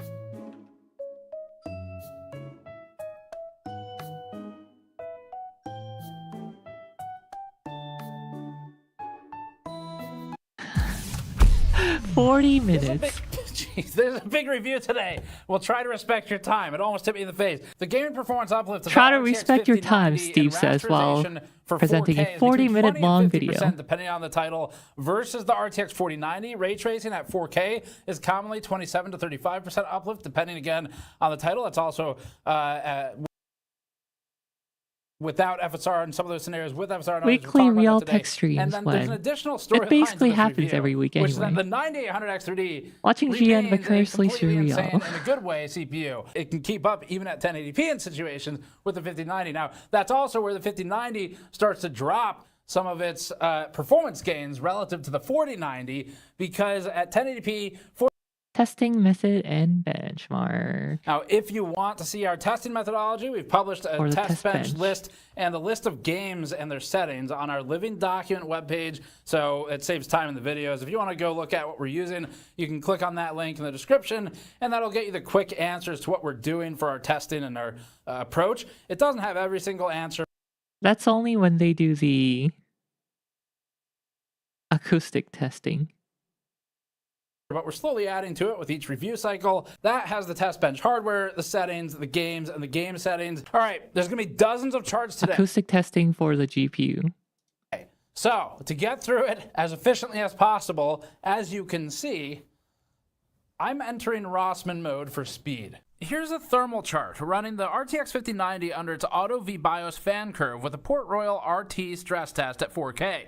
GPU temperature plots at about 72 degrees Celsius once it hits steady state for overall temperature when tested in a controlled room ambient of 21 to 22 degrees Celsius. This GPU 22 degrees temperature Celsius. is genuinely impressive considering the size of the card, and that's important to remember. At 4 slots, 72 degrees would be acceptable. At 2 slots versus that 4-slot monster that we've seen for the last few years from everybody, this is an excellent result given the size. The point being that even if it were 4 slots, this would still be about what we'd expect, and maybe that's what it would be if they didn't use liquid metal. Our prototype testing already told us what NVIDIA can do with a fully committed, fatter design if you're curious what that'd look like. Memory temperature ran warm, unfortunately, at 89 to 90 degrees Celsius. This is higher than we'd like to see, especially considering it could be warmer in certain case configurations with a higher internal ambient temperature. This is technically still within TJ Maxx of the memory modules as far as we could find. So there isn't an imminent threat to the card, but this would be an area for NVIDIA to focus on improving. Our primary concern is in hotbox cases specifically, or small form factor solutions, which we're looking into as a follow-up that you all should check back to the channel regularly for. But in most high airflow ATX cases, although higher than we'd like to see, it is okay. Adding GPU. I feel they could have bumped up the fan speed a little more. If it's only hitting 40 decibel according to TPU at max fan or whatever, that's not super loud. Yeah, the prototype was wild. They did take some design cues from that to use in the 5090.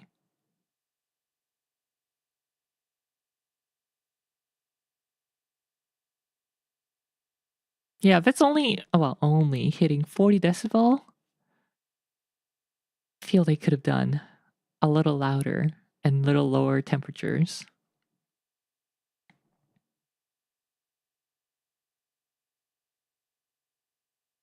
GPU fan speed to this chart, the fans both hit around 1570 RPM. We should get to acoustic testing for more on this. We took the RTX 5090 to our hemi-anechoic sound chamber to evaluate it. A good GPU temperature is an achievement at this. Yeah, they've got a serious acoustic testing chamber.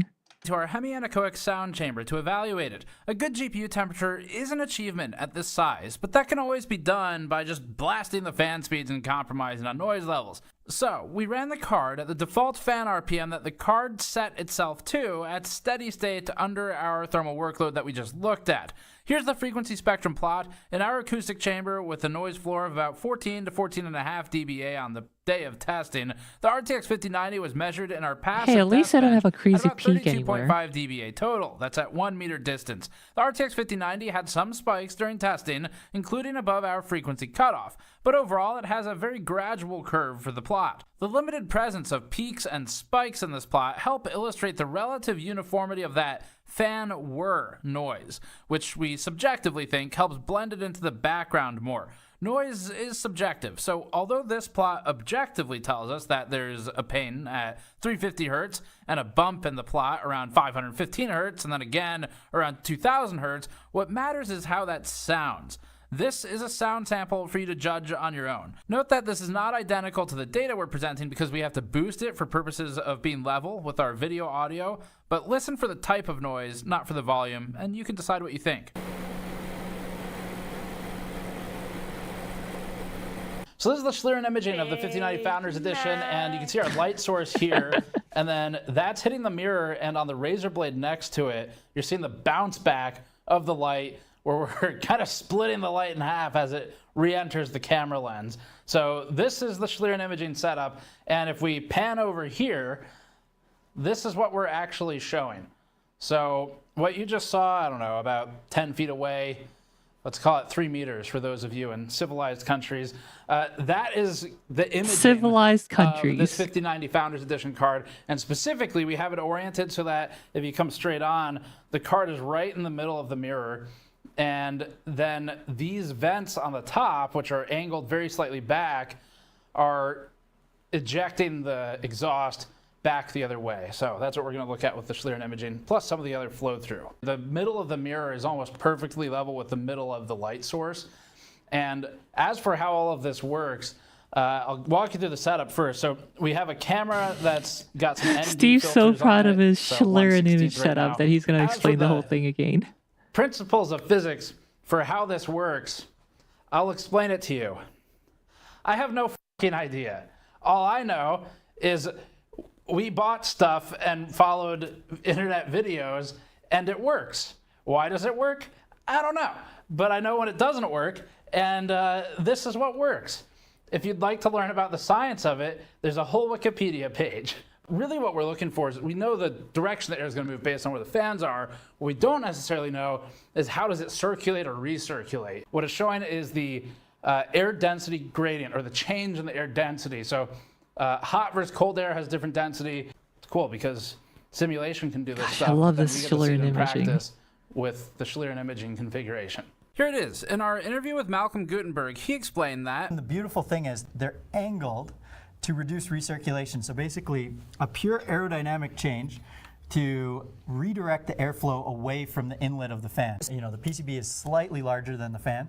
So then there is airflow here that is then redirected those directions. And then when that airflow exhausts, we have, you know, we have these angled covers, which then Well, one, they're confirming the claims by the engineer. direct airflow away that'll from be the inlet. cool. We'll try to.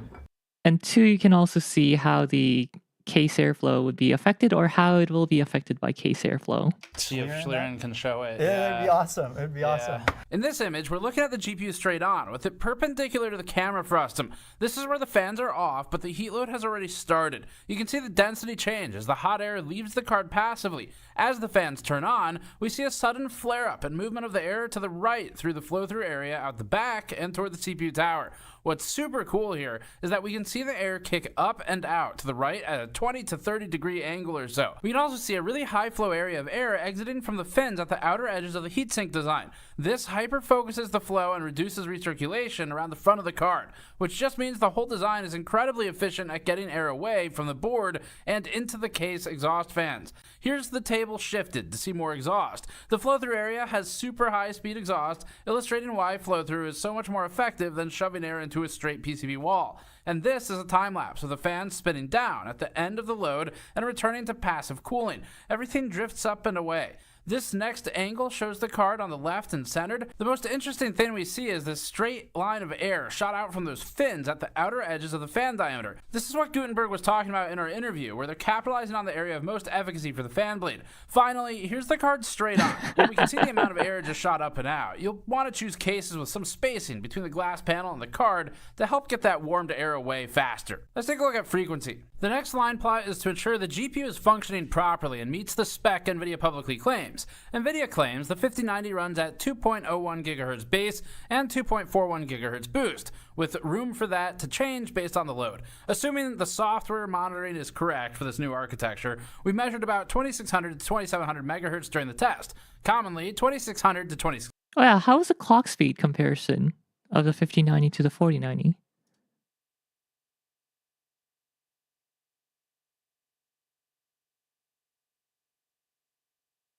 I like how there's no change in energy efficiency.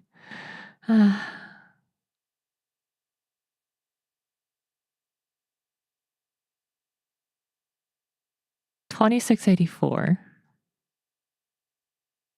versus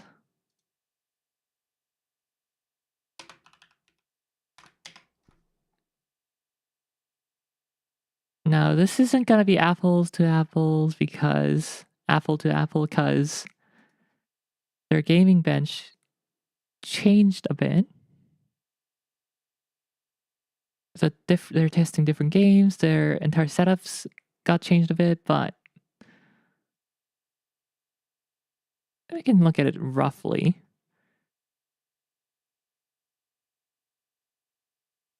$5090 actually sees a decrease in clock speed. At least on par, at most on par.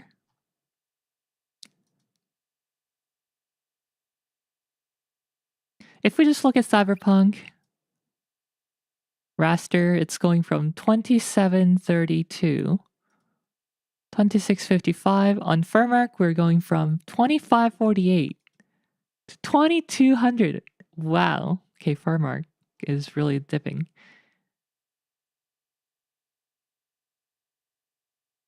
Did TechPowerUp test the encoder, by the way? I don't think they usually test the encoding. Unfortunately.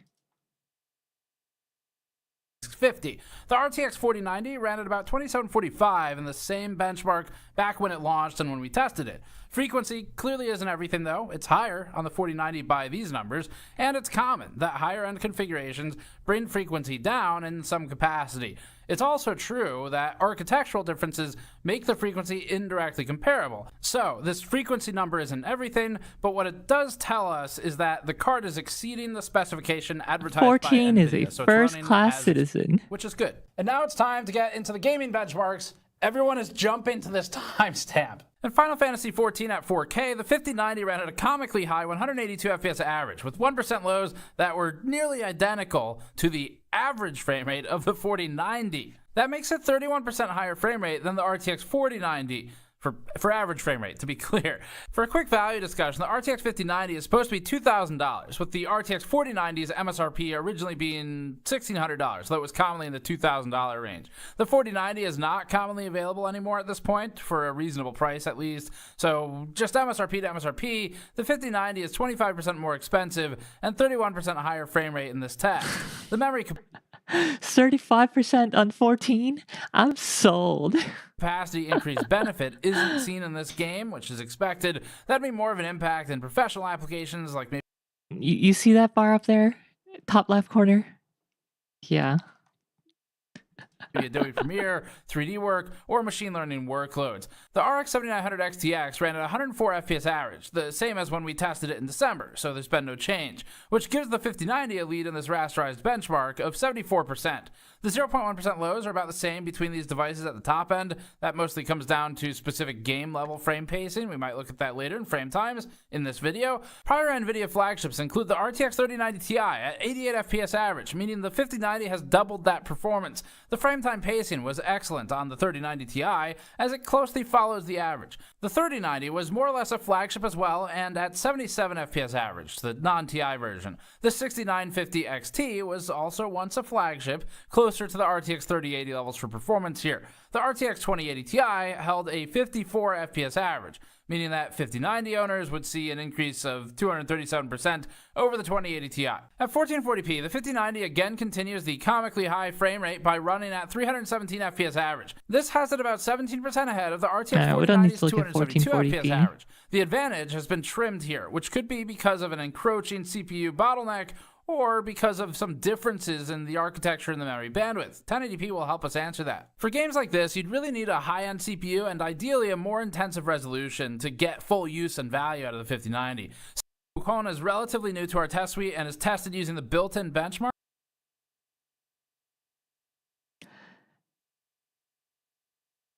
I think it makes sense that every other generation you're seeing about 2x per tier. I think that's what consumers should really advocate for. I'm not even saying every other gen. Or I'm not even saying every gen. Just every other gen. Which is about, like, what, 45% compound per gen? let me do a quick square root of 2, 1.41, right? If I remember my square root of 2. 2 to the power of 0.5. Yeah, 1.41. So 41% per gen. Let's say 40% every gen. That would be very nice. So that's like what, 196% every other gen. We benchmarked it at 4K for this. Currently, we consider this test in our suite to be experimental, meaning our confidence in it is present, but lower than other tests as we evaluate its reliability. We've been moving toward removing its experimental status with each review.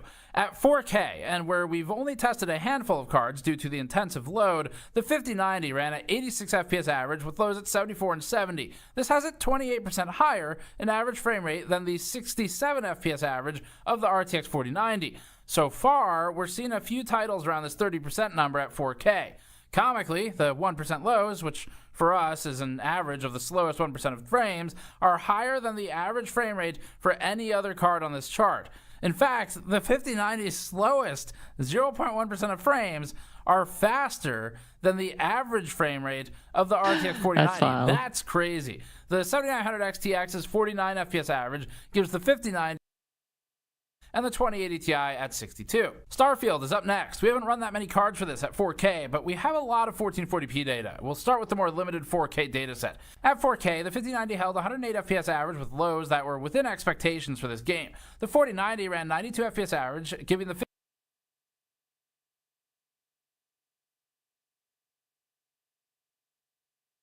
Yeah, that thing up there. 5090 a lead of just 17%.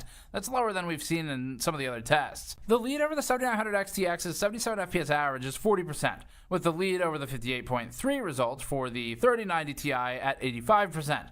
The 3080 was down at 48 FPS average, with the 2080 Ti at 33 FPS average. AMD's 7900 XTX and 7900 XT are its highest end cards available for the company right now, but the 6950 XT was a good deal in the back half of its life. At 1440p, the RTX 5090 ran at 147 FPS average against the 132 of the 4090.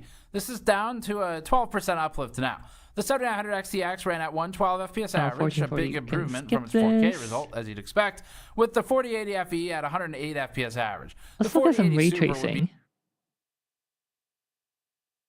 Now we're moving to ray tracing benchmarking. This contains games like Black Myth and Cyberpunk, which tend to favor Nvidia, and games like Resident Evil. Oh, some card finally hitting a locked 60 on Black Myth. And Dying Light, and also Dragon's Dogma, which gives some variety. Black Myth is first. This is an experimental chart, so once again, our disclosure is that experimental charts are labeled as such because we haven't fully finished researching them yet, so there's more chance of variable behavior that we don't expect. This particular title is considered experimental because its performance leans just so heavily in one direction that we want to slowly accumulate results to explore it further, but it does seem consistent with what's online. The 5090 ran at 88 FPS average here when we set to 4K. Now note the settings and the title here. This outperforms the RTX 4090's 65 FPS average result by 36%. Yeah, that 0.1% low outdoing the 4090 is crazy. Next up. Dragon's Dogma 2 is up next. Again, we haven't done a ton of 4K ray tracing tests here because it's such a heavy workload normally, but the 5090 can handle it. The 5090 ran at 113 FPS average with lows at 97 and 94. The 4090 landed at around 85 FPS average, giving the 5090 an uplift of 33%. The RX 7900 XTX... 33%. I think that's what we were expecting from the CUDA core increase. Interesting. Here's Dying Light 2 ray traced. Again, we haven't historically run 4K here because only the 4090 and 4080 could be argued as capable, and a chart with two cards is boring. It looks like this next generation of hardware, and hopefully that also includes AMD's next card, they're making promises about ray tracing, is going to change that. Maybe we'll see 4K more with this. The 5090 ran at 109 FPS average, leading the 80 FPS result of the 4090 by 37%. The 7900 XTX is led by 137%. AMD has publicly claimed that its next generation will significantly improve upon this, so we'll see where they land probably closer to March. At 1440p, the RTX 5090 ran at 176 FPS average and held lows of 152 and 126. The 176 result has at about 40 FPS This trend is consistent. Cyberpunk with RT Ultra at 4K is heavy even for the RTX 5090 when not using some form of upscaling, which we toggle off in testing specifically because of how unreliable Cyberpunk's sticky settings are. The 53 FPS average puts the 5090 35% ahead of the 4090's 39 FPS average result, remaining consistent with prior tests. The poor old 2080 Ti nearly burst into flames trying to run this, holding an 8.8 FPS average as it crawled across the finish line. And finally, for the game benchmarks, 4K with RT Medium is interesting. Dropping from Ultra to Medium predictably increased the performance. Yes, the 2000 series. You guys are gonna be able to enjoy ray tracing with amazing ray tracing. There, Shawnee. Thank you for the $2 donation to NEA. Woo! We're getting closer. Yeah, thank you. Bye. Thank you very much. Your dono will be put towards a graphics card upgrade. Thank you. But the gap grew between the cards with a 59 FPS average and a 40 FPS average result. Now we're getting into efficiency benchmarking and idle power consumption. For this, although we tested a lot of games, we're just gonna Did I say simplify the Riha charts to here. Monor? Yes, I Look can at a say couple Riha. of game Monor tests Riha. plus idle. These convey the whole story pretty well. Testing is done by measuring the GPU power consumption at the PCIe cables and the PCIe slot with an interposer.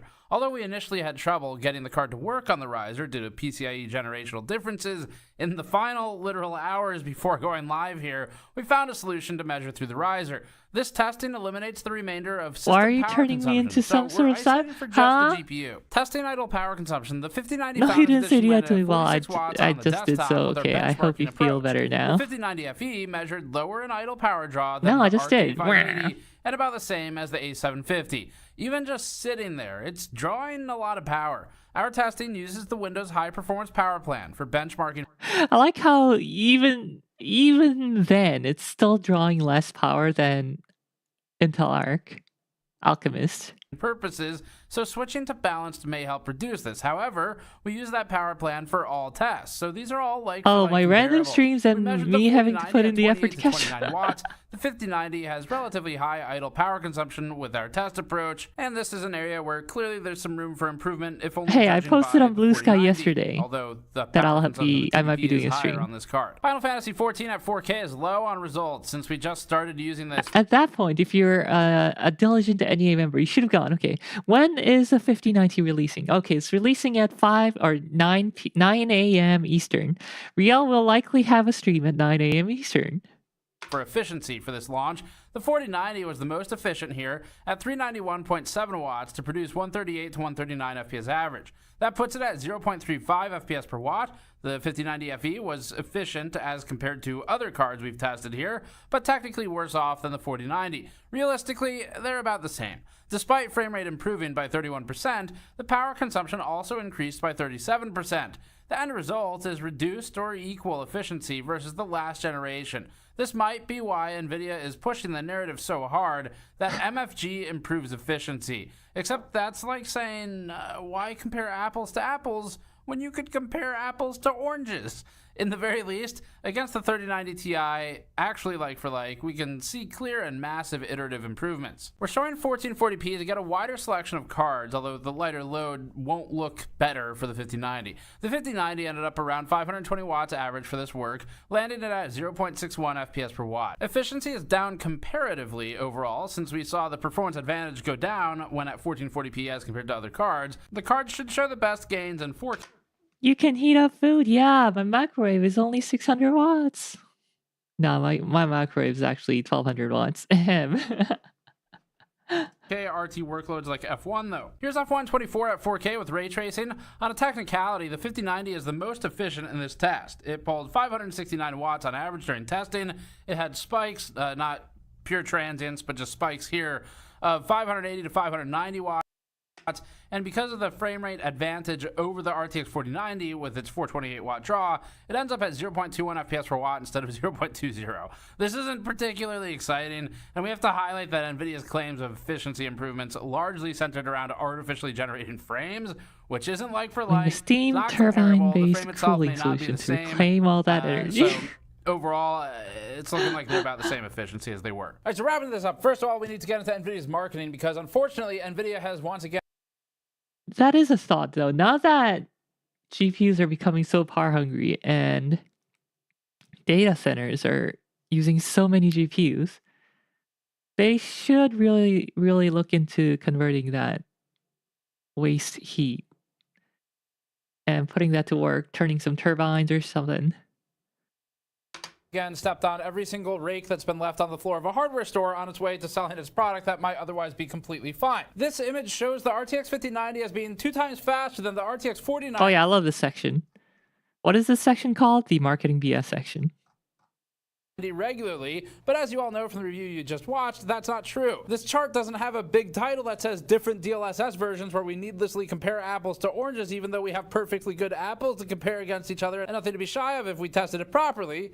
It says performance. NVIDIA technically lists the DLSS version in the bottom, but most people don't know what that means. NVIDIA's own line of gray text that blends into the background of the page at nearly the same color states the test configuration. This states that frame gen was used on the 40 series and that 4x multi-frame gen was used on the 50 series, which isn't like for like. NVIDIA is generating more artificial frames per real frame on the 5090 than the 4090, but they just list performance at the top of this chart and say it's 2x. NVIDIA CEO Jensen Huang went on stage for the announcement of all this and said that the 5070 will bring 4090 performance to everybody for $550, which seems extremely questionable.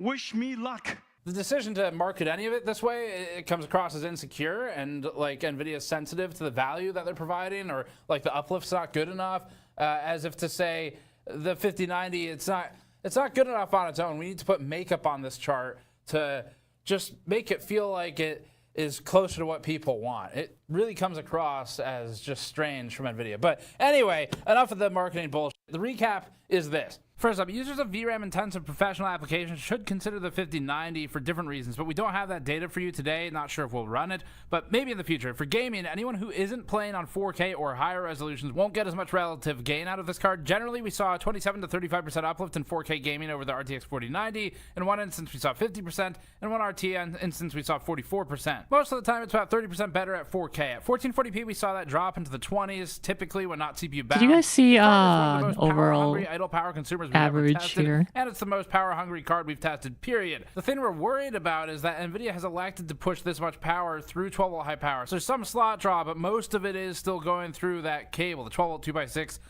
spec Only is a marking dumpster BS. fire. It's the same for 12-volt high power. We have a whole video on it. You should check it out if you want to learn more. Efficiency is about the same between the 4090 and the 5090, since we saw 44%. Most of the time, not relative, but maybe consider future card. Generally, we saw a 27 to 35% uplift in 4K gaming over the RTX 27 to what? 49 relative gain out of this card. Generally, we saw a 27 to 35% uplift in 4K gaming over the RTX 4090. In one instance, we saw 50%. In one RTN instance, we saw 44%. Most of the time, it's about 30% better at 4K. At 1440p, we saw that drop into the... All right, let's use that figure. 30% better at 4K.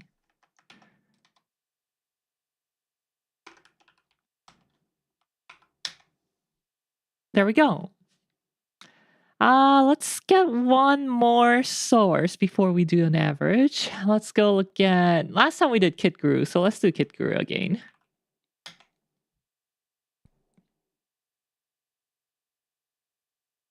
Alright guys, Dominic here for KitGuru, and the time has come. You've seen the announcement, The time has you've seen come. the unboxing, but today we can present our full review of the brand new NVIDIA RTX 5090. Hitting the market at £1,939, or basically 2,000 Give me those RT numbers.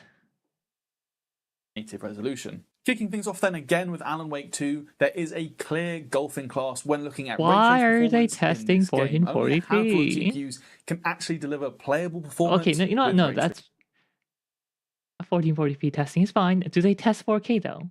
tracing in 4090, up percent faster They do than test the 4K, thank 4090, goodness. while it's 83% ahead of the So, what is this? 4080 Super. Black Myth Wukong is similar to 90, while it's 83% ahead of the 4080 Super. Black Myth Wukong is similar to 90, while it's 55 FPS on average, and that makes it 30% faster than the 4090, while it's 30%. Not many GPUs that deliver playable performance with ray tracing at very high settings.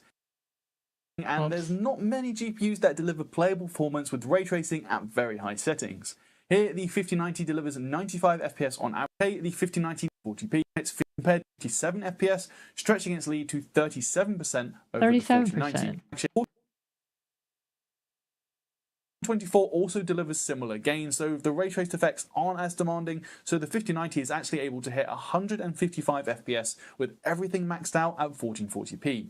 That puts it 30% ahead of the 4090, and it's 82% faster than the up to 4K. The gap between the 5090 and the rest of the pack only widens, given RTX at 4K. The 5090 is now 28% faster than the 4090, and it also gives it a. I'm surprised that Ratchet & Clank is not seeing as big of an improvement as some of the other RT games, because I thought Ratchet & Clank had very fancy RT graphics. Oh hey, they test a transformer model here. Performance. Moving on though, it is now finally time to talk about DLSS 4, and there is a lot to cover given just how many announcements Moderately NVIDIA made fancy. about this technology back at CES. Made for PS5. Before we come Okay. on to multi-frame generation though, there is actually one piece of news I want to cover first, and that is actually the move to a new transformer model for DLSS super resolution and ray reconstruction. According to NVIDIA, the company had simply pushed the old DLSS upscaler as far as it can go in terms of image quality, so switching to the new, more complex transformer model instead of the older convolutional neural network or CNN model uses, in NVIDIA's words, 2 times more parameters and 4 times more compute to provide greater stability, reduced ghosting, higher details, and enhanced anti-aliasing in games. The good news here is that this actually applies to all RTX GPUs. That's right, the transformer model is compatible with cards all the way back to the RTX 20 series, and it works. Oh, here we go. Yeah, so transformer model all the way back to 20 series. With both super resolution and ray reconstruction. For the visual comparisons then, I'm starting off in Cyberpunk 2077 at 4K with super resolution set to performance mode with ray reconstruction turned on, so we are directly comparing the two models head to head. In my view, the transformer model definitely increases visual fidelity across a range of comparisons. We can see reduced animation ghosting, for instance, in this example here, while overall level of detail. Oh yeah, just look at this guy's ghosting, legs. for instance, in fidelity across a range of comparisons. We can see That looks reduced animation ugly. ghosting, for instance, in this example here, while overall level of detail does see reduced animation ghosting, for instance, in this example here, while overall level Not of the detail, same guy we can see available. If you look at the reduced animation background, ghosting, for instance, it still in does this have example here, some while very overall bad level of ghosting in we can these see two. reduced animation ghosting, for instance, in this example here, while overall level of detail. We can see reduced animation ghosting, for instance, in this example here, while overall Yeah, it's level of less detail, bad. You can see reduced animation ghosting, for instance, in this example here, while overall level of detail does look that bit sharper. I also tried it in Alan Wake 2 and it helped remove some of that oil painting style look from ray reconstruction too. Granted, in some scenes there's not always a huge difference, but I'd say this is definitely a welcome upgrade, especially because it runs on all RTX GPUs. It is worth making clear, however, that there is a slight performance cost compared to the CNN model. In Cyberpunk 2077, ultra settings, path tracing on, 4K with super resolution performance, and ray reconstruction enabled. Ooh, that's quite a hit though, from 35 to 30. It's an RTX 3090 Shawnee V! Saw a 4 FPS reduction using the transformer model on the RTX 5090. However, the cost is actually greater on older GPUs, with the RTX 3090, for instance, dropping from 35 FPS to 29 FPS. So this is what I was saying was FSR 4. It should be available on older cards, even if it costs more performance. In the same exact scene. Or putting it another way, the cost for a 5090 to use the transformer model is just 4% frame rate, whereas for a 3090 it increases to a 17% cost over the CNN model. That may mean it isn't always viable for those on older GPUs, but I still think it's great to see this improvement being made for all RTX owners. Multi-frame generation, or MFG, is what's new and currently exclusive to the RTX 50 series, however. As we know, FrameGen debuted with the 40 series and it uses AI to insert one Yeah, it's slow. generated frame between each traditionally rendered frame, boosting your frame rate. Now, NVIDIA has not only overhauled the FrameGen model itself, but it can actually generate up to 3 frames for every traditional rendered frame. First thing we need to point out though is that it's actually very hard to accurately capture this for video. After all, with an extra 3 frames being generated, the frame rates do go very high, and we're only doing a 60 FPS video here. Is this To get around ghosting that as best I supposed to be can, I've like done a all part of the video game, capture or with is it VSync just enabled at from 120 Hz, and DLSS? then we can slow the footage down by 50% so you see each frame. For all performance testing, I of course had VSync off, so you're getting the pure raw performance. I've never played but this Cyberpunk. is the best way we can show you the visual quality. As we know then, an AI-generated frame isn't always a perfect match for one that's been cranked out on the CUDA cores, and there are still visual issues if you know what you're looking for. The UI, for instance, can still be problematic, especially when moving over different game world objects with some fizzling and distortion on show. I also noticed some fizzling around the rear of my car when driving at speed in Cyberpunk, and translucent objects or things intersecting with transparencies can also cause visual difficulties, such as with this hologram tree near Cherry Blossom Market, which was shimmering quite noticeably. That being said though, if you're properly playing the game and not focusing on pulling out the visual issues, I do think the quality is generally pretty good. I'd say the increase to visual smoothness is well worth the occasional hiccup too, though everyone will of course have their own preference when it comes to the visual quality. In terms of the frame rate numbers though, I'm going to put those up on screen now. Here I first tested with MFG disabled using DLLA, then I used MFG disabled but with super resolution performance, and then I tested MFG 2x, Oh, it actually has PC latency number. I wonder how he captured that. MFG 3x, and then MFG 4x, all using super resolution performance as well. It's worth stressing here that the idea isn't always to whack on MFG 4x for the highest frame rate. Worth stressing here, MFG 4x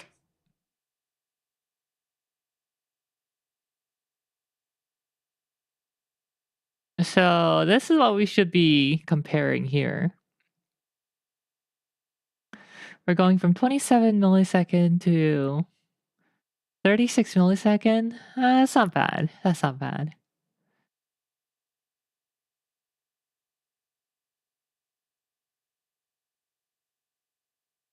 Ray reconstruction on, path tracing. Yeah, this is fine. This is very good latency number right there. all using super resolution performance as well. It's worth stressing here that the idea isn't always to whack on MFG 4x for the highest frame rate, rather the options for 2x, 3x or 4x are more designed to give you options to get as close to your monitor's maximum refresh rate as possible. After all, with FrameGen and the added latency, which we will get to shortly, there's no longer a benefit to exceeding your monitor's max refresh rate, so if you have a 144Hz display, it's likely that MFG 2x is all you need. For those using 4K 240Hz screens, however, MFG could... For those who remember, the reason why I had an issue with the Digital Foundry video was that they're using a base of 5080, not the 5090, and they're like, oh yes, the 60 milliseconds is fine, or not noticeable. I'm like, oh buddy, that's so noticeable. Could well be required to hit that refresh rate target. Speaking of latency, however, this is a key area of discussion, given that FrameGen actually diverges from what we traditionally expect when we get a frame rate increase. That's because despite the frame rate going up, latency does not go down. It actually increases, given how the algorithm has to buffer one traditionally rendered frame in order to squeeze the AI-generated frames in between. To show how latency scales in a complete apples-to-apples test, I used DLAA instead of super resolution, first with MFG off, and then with the 2x, 3x and 4x modes. You can see that when used without super resolution, latency is only going up, and that's despite the frame rate increasing. This is a clear paradigm shift then compared to what we'd previously expect, as usually if your frame rate goes up, the latency comes down. We can see a clear example of this when looking at super resolution scaling in this chart. Thank you for doing the lower this. The internal resolution, the higher the frame rate, the lower the latency. That's why NVIDIA claims that DLSS 4 will improve latency versus native performance, because super resolution will drop it significantly to the point where even if you add FrameGen in the mix, the latency is lower than what you see at native resolution. In a nutshell then, while MFG 4x does give you the visual fluidity of 240 frames per second, it does not improve the latency to match, so you are left with a similar, if not slightly worse, feel than if the technology wasn't enabled to begin with. Just to show another example of MFG in action, I also tried out Alan Wake 2. Now, as mentioned earlier, Bad Baboon Sauce. Hello. I still don't get the frame rate. Is there a benefit for game past 70? Because there's no benefit for us past 70. Have you tried? Are you on a high frequency, high refresh rate monitor? You're not seeing that on a 60 hertz monitor, right?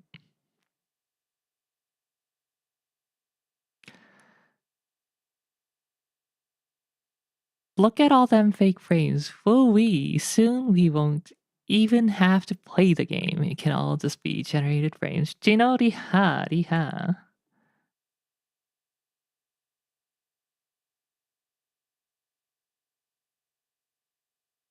Good morning.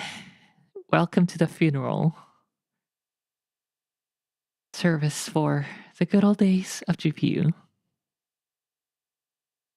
I ain't seen a frame rate higher than 120 Hz personally, but it's pretty noticeable going from 60 or 90 even. 60 to 90 even is what you mean, I think. Or what you meant to say. Yeah, 90 is noticeable. I think my happy minimum FPS is 90.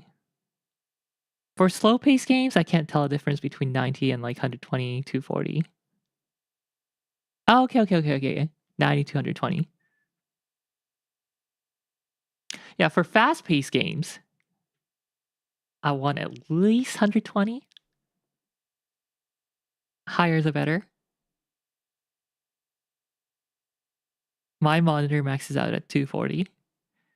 I don't think I can tell a difference between like 200 and 240 though.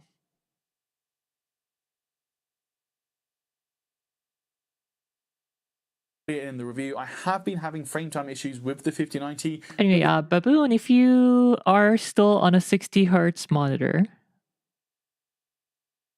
give a high refresh rate monitor like 120 FPS, 120 hertz or higher a try. And in a fast-paced action game, you will definitely you will notice, you will feel the difference. This game does still show the Haha, funny green numbers go whoop. raw The human eye can't see past 28 FPS anyway. A frame time difference between 200 and 240 would be tiny, yeah. That's why I don't get the people advertising like, oh yes, our newest panel can do 480 hertz. Our newest panel can do 500 hertz. Our newest panel can do 700 hertz. Brah. Your mouse click latency is going to be longer than that.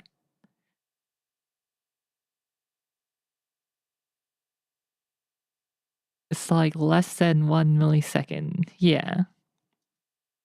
So what is the benefit? So is the benefit for higher frames refresh times? Yes, that's one of them. I guess that is, if you say it that way. Yes, that is a benefit. The faster refresh time means there's less time between the slides, which means there's less difference between the previous frame and the next frame, which translates to higher smoothness. And because your mouse input is being responded to faster, less latency. Smoothness for your eyeballs tracking a moving target across the screen. Also, game logic is coupled to frame rate in games, so the whole system goes faster. The game reacts more immediately to input. Yeah, so smoothness and faster input. Get an advantage towards players with slower computers. Yeah, this is why it's important to have high refresh rate when you're playing esports games. Although, again, I don't know if there's much benefit beyond 120. Well, no, 200, 180, 200, 240.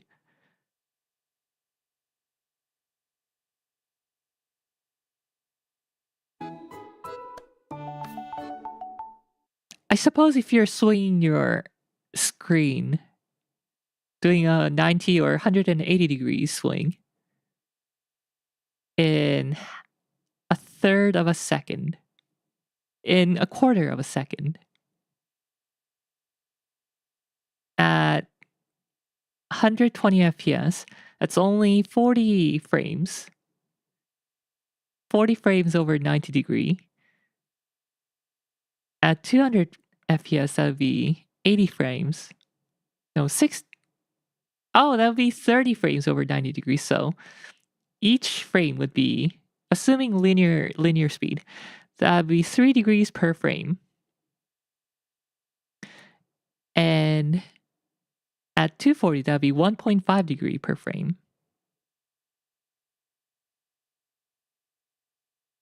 I'd like to see 360 plus hertz someday. People say it looks like real life. Is this real life? Surely those 3 milliseconds I gained from extra frames will make me better in CS2. A combination of going from VA to OLED and going from 165 to 240, I think did help me play a little better in Counter-Strike 2, but not much. VA to OLED is probably the bigger difference anyway.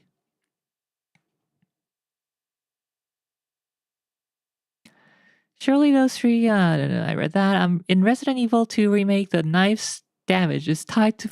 Huh? I don't believe you. I never got how people think things get smoother. Human eyes can't perceive past 72 FPS. Is this a copy paste? Am I out of date on my copy paste? Copy paste that can be had with DLSS 4.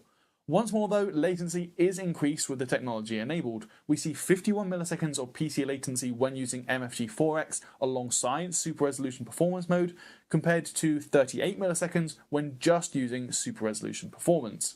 Again, that means there is a disconnect between the visual fluidity and the input, and how sensitive you are to this can vary from person to person. The thing I would say there though is that I do find first-person games are a lot more challenging when enabling frame generation, as it kind of feels like you want that raw, faster input, whereas third-person games, I personally find it a lot more manageable, but again, this is all entirely subjective. Moving on though to Hogwarts Legacy, this is a slightly different example, and it's actually very interesting because it gives us an insight into what MFG can do in CPU-bound games, and that certainly applies to the area of Hogsmeade that I was testing in. As we can see here, there is absolutely zero performance gain to be had when moving from DLAA to DLSS Super Resolution Performance on the RTX 5090, simply because we are so CPU bottlenecked even at 4K.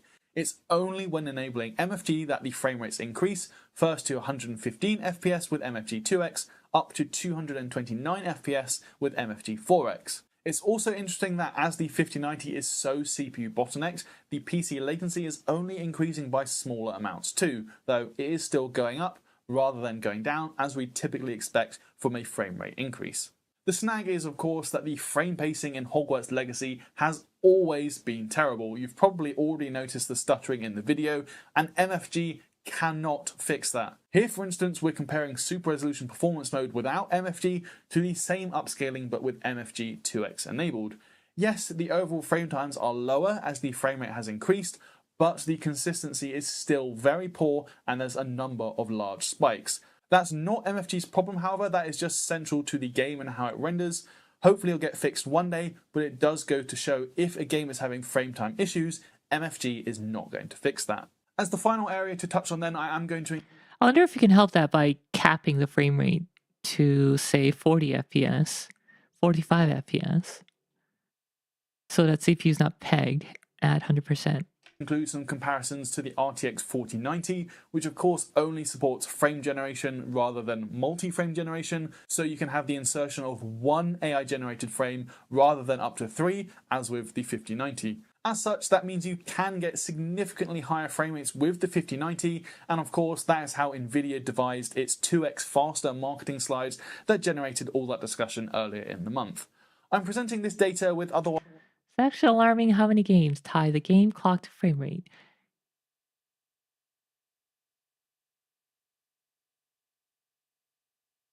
Which is why getting Bethesda games to 60 FPS was an entire game engine altering project to stop the world physics an entire game world from exploding. You tech people and your frames and refresh rates. I only have a Steam Deck. Steam Deck's fine. It's very enjoyable. The use of a controller makes the input latency less noticeable anyway.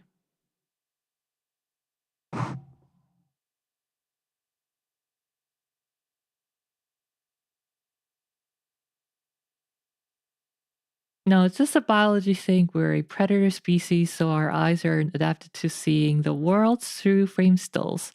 But if game mechanics improve because of a higher frame rate, I totally see the benefit in that.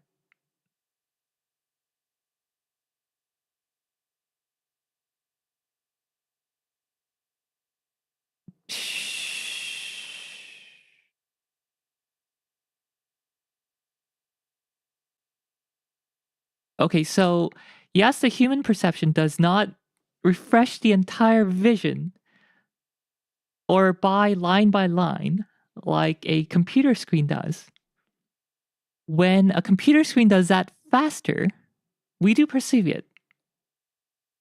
Scanline retinas. I was barely 10 minutes into Fallout 4 when I noticed the physics were super wonky. Was your game running at not their designed frame rate?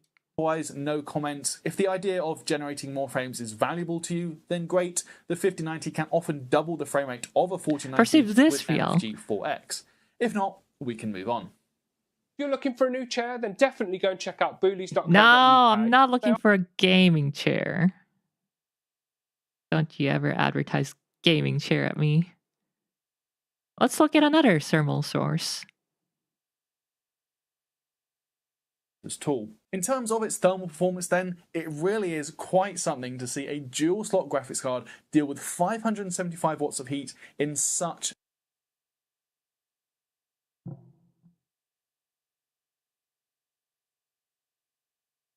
Yeah, they were not able to contain that VRAM temp. Who's their supplier for the VRAM?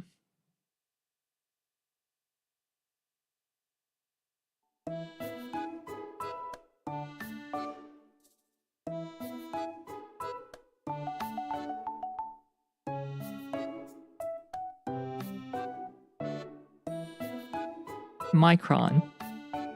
Wait, no, this is 4090.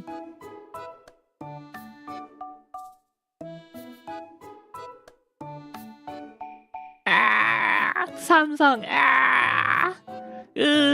Samsung.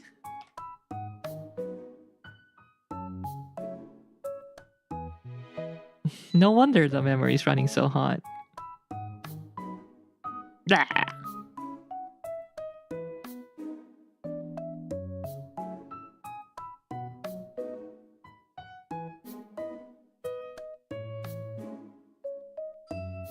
Considering how Samsung DDR5 is, yeah, I'm not surprised.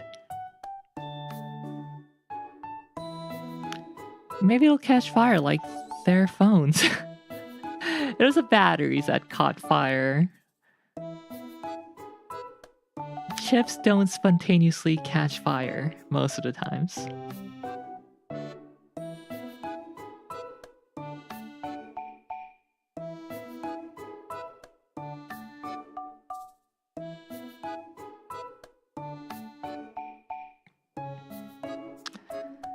Let's just get the number from KitGuru. Thank you, KitGuru, for doing the latency testing. I appreciate that very much.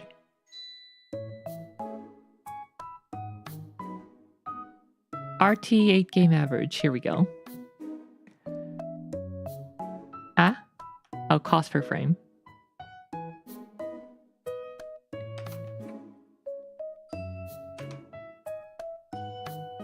scale slightly better, still one of the less impressive, similar to what we saw from. Here we go. 135, 108.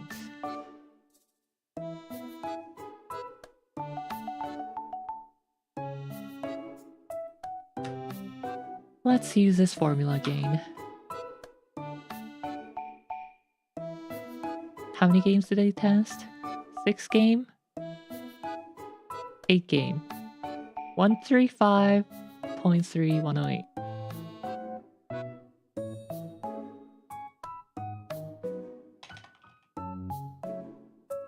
And the raster was tall game. Oh wait, I was just looking at the 1440p number. Dang it, why do you present your 1440p number first? I'll fix that. Looking now at the 12 is direct at 50 lift 4K and it does 102.6, 79.7.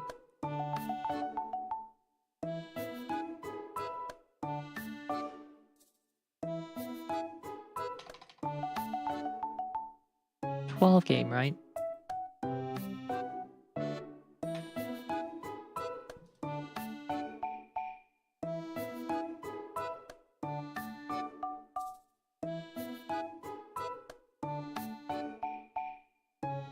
RT 4K. seen today. Overall performance now trade 2012 game raster. 81.8, 63.4.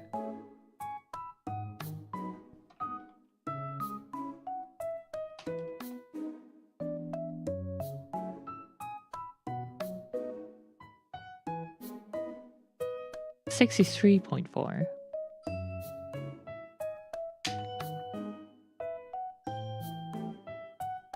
There we have it, 29% from KitGuru.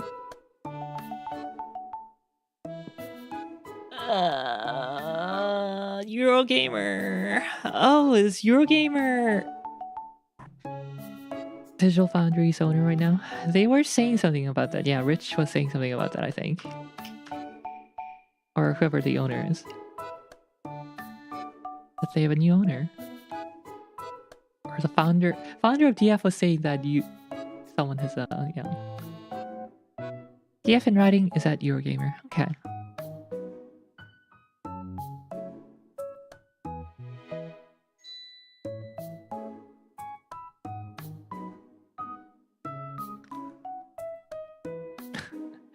I'm so not used to seeing articles by DF.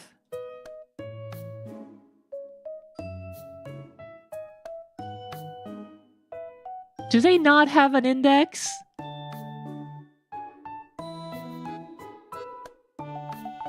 Okay, there it is.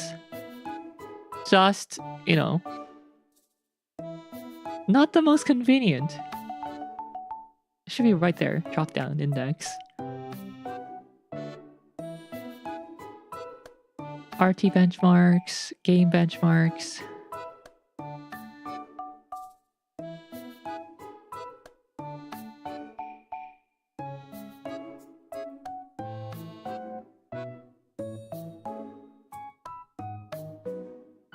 Did he do an average? Please tell me he does an average. I don't want to figure out the average on my own.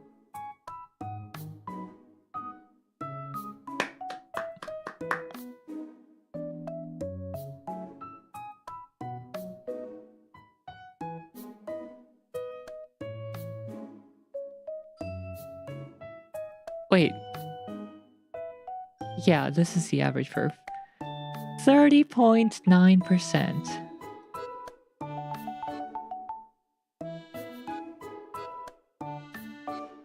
I don't know how they... I guess it's 2 words.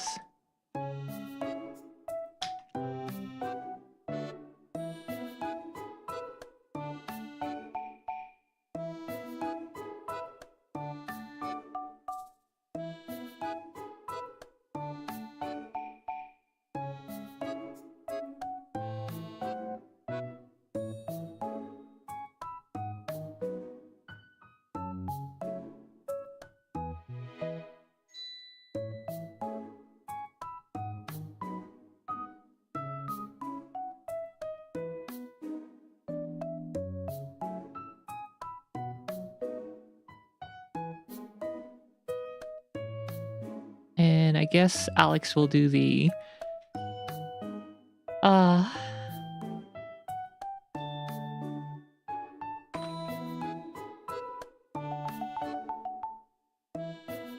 image quality review later.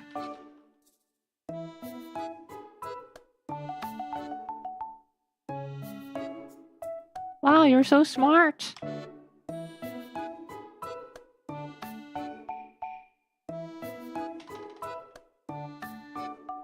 Not smart enough for this. Oh, you're smart enough for this. Oops. Also 29%.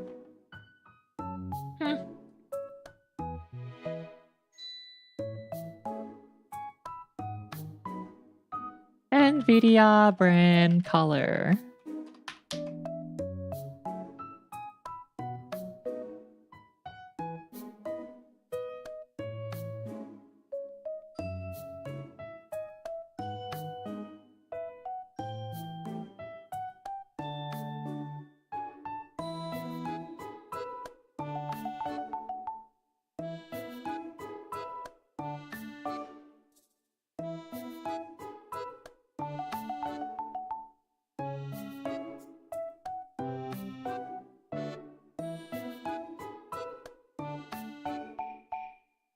Do they give us?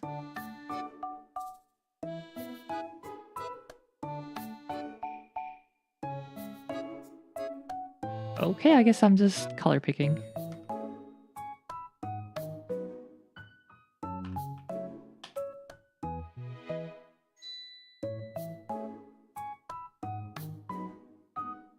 Yeah.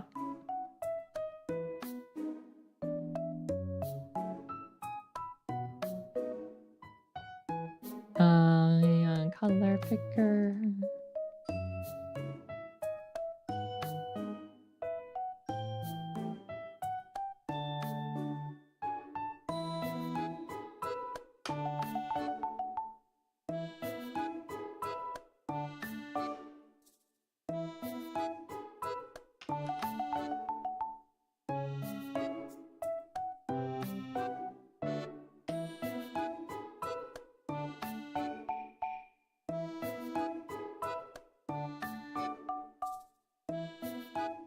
That's good enough.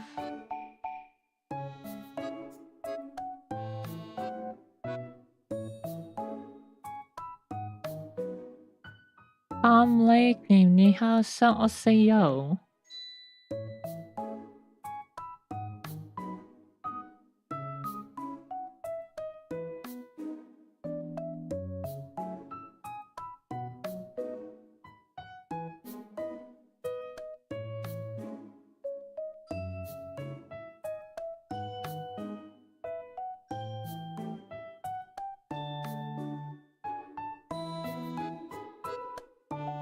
The hat, yeah.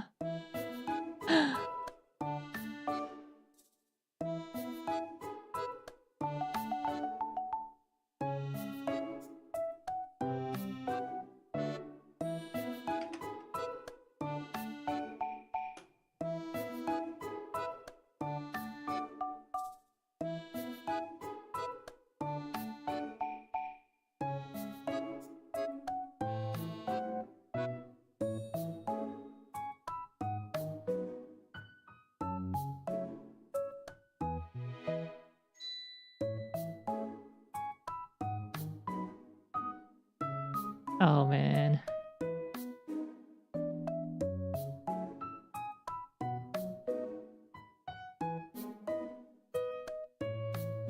Did I type in Plex or Railway last time? I used Plex.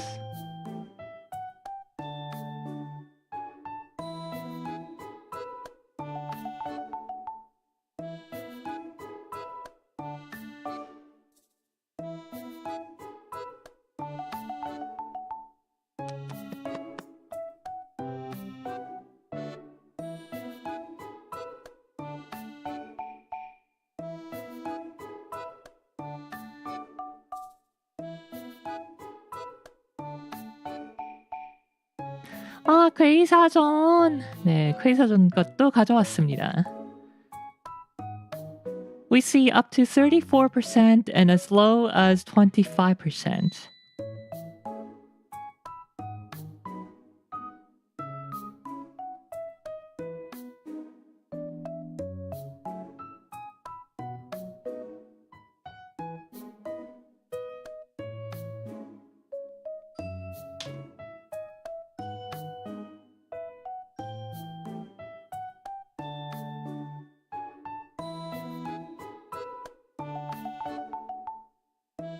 So not bad.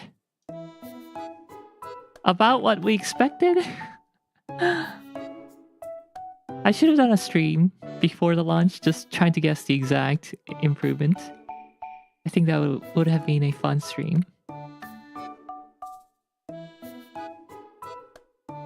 Bye. Again, this thing here. This thing right here.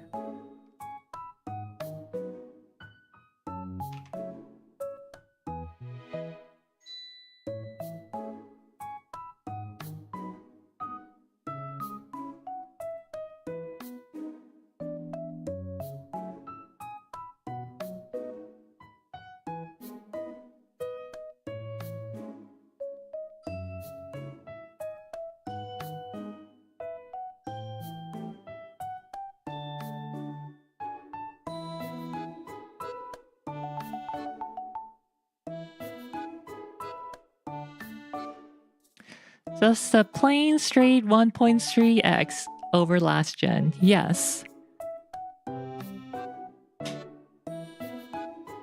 Although, I'm gonna say, as we start testing more games in the future, it's going to be better and better. Better and better for the 5090. As we did see some examples where even at 4K, it is CPU bottlenecked. So as games become more demanding, I think we'll see the 5090 stretch its leg further. 지금은 한 30% 정도 빠른데 이제 미래에 더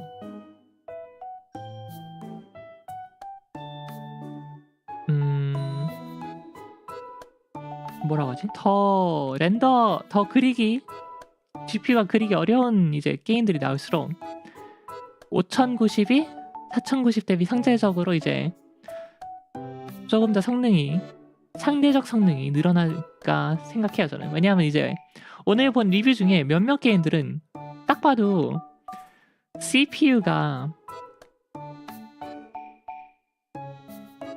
GPU한테 렌더할 자료를 늦게 넘겨준 그런 케이스가 있었거든요. 보틀넥이 있었거든요. CPU 보틀넥이. 그러니까 그거를 이제 감안하면은 미래에서 그런 게임이 줄고 이제 더 GPU 헤비한 게임들이 나오면은 5090이 살짝은 더 상대적으로 빨라지지 않을까. 한 35% 기대합니다. So I'm expecting around 35% is the actual increase and we're just not seeing the full thing.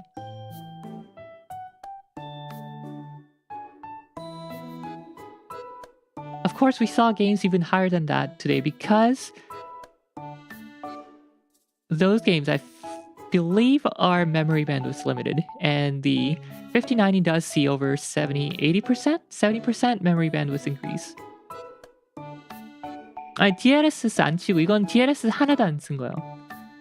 DLSS 없이 그냥 깡 성능.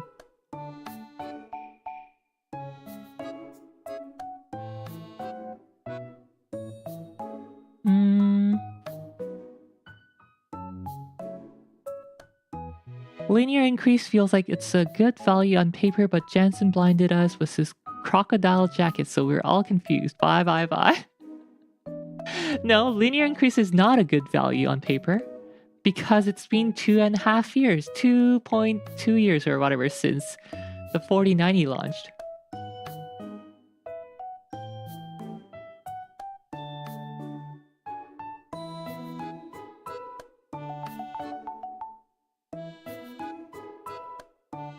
Just means technology has stagnated.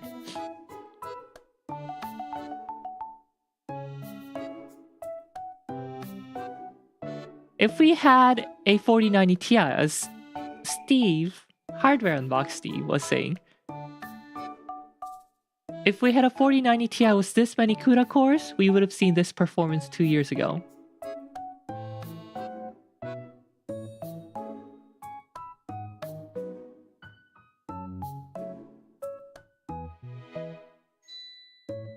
Yeah, it's just a TI Super.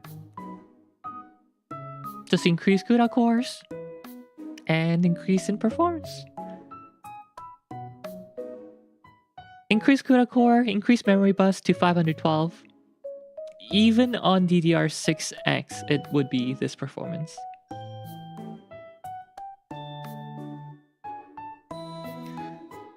티긋티긋. 30%. 예.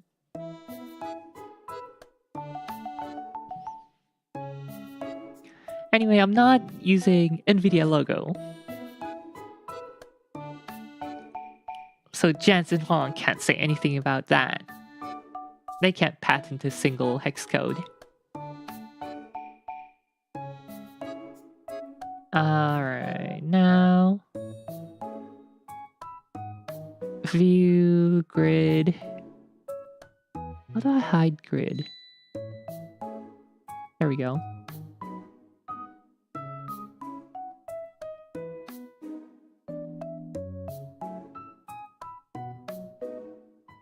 Whoops.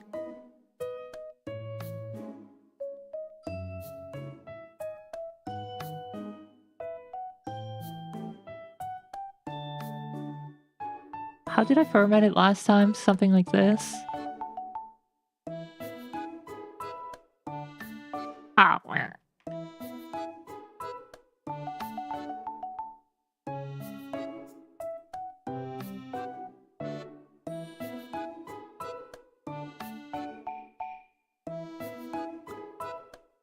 Too light, I can't see it.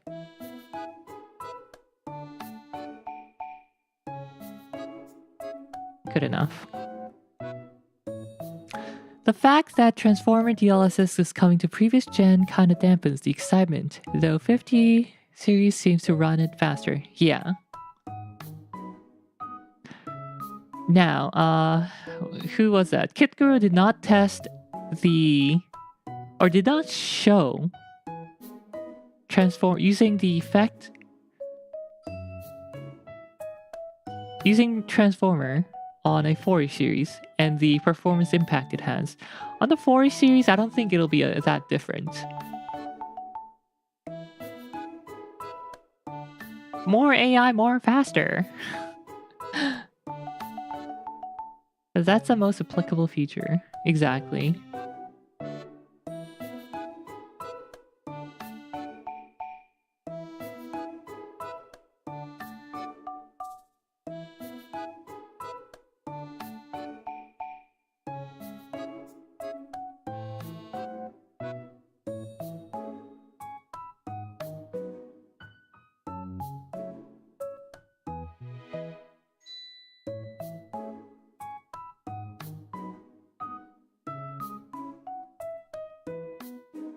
There you have it.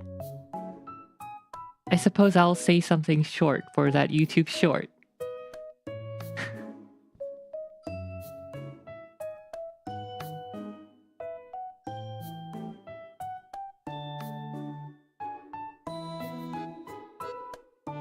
Wait, that's not the right color.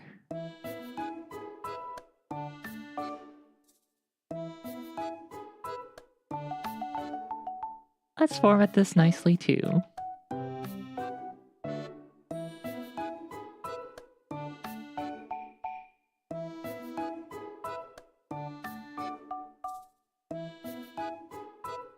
Oh yeah, I should double check that bandwidth number. The ratio is correct. I just don't know if that's the actual bandwidth number. It should be?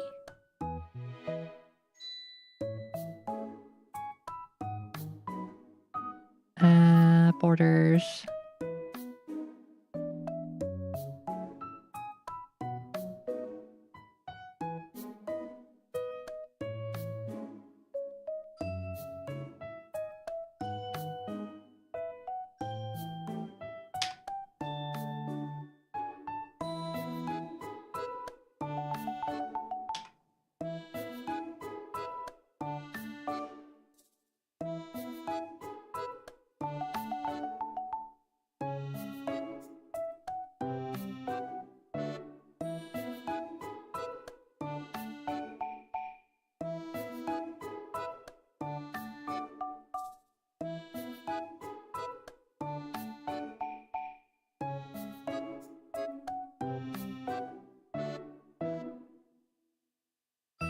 Yeah, the bandwidth increase is pretty wild.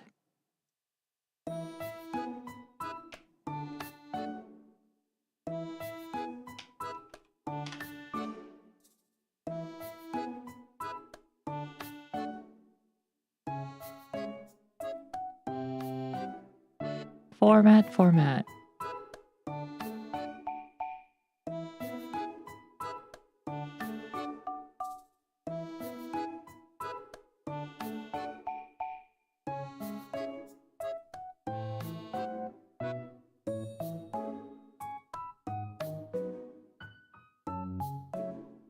Let's reduce this to a single row, because we have the media number here.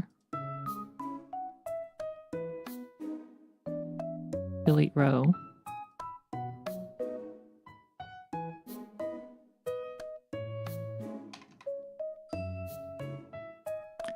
Seven source median.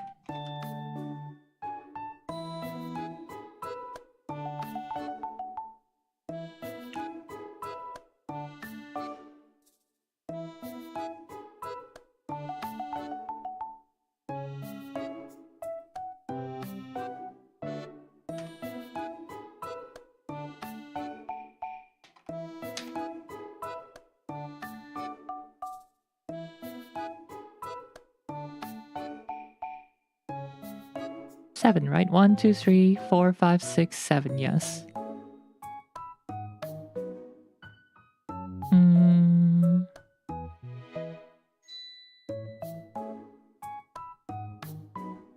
Perfect.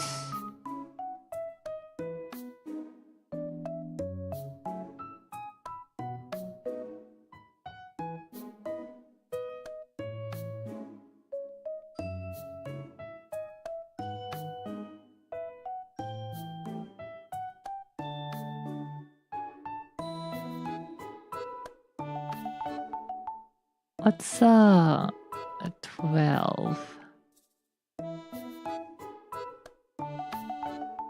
Why is this one formatted differently? Oh, it's been Verdana.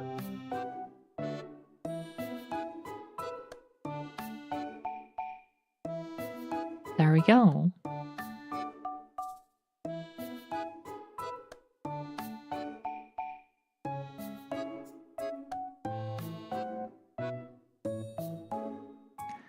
And double checking the bandwidth.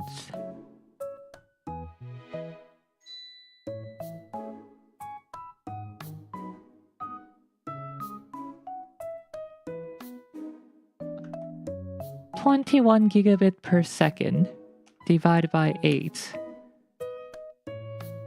times, so that's gigabyte per second, 512. Oh, okay, I think I was off by 2x, so...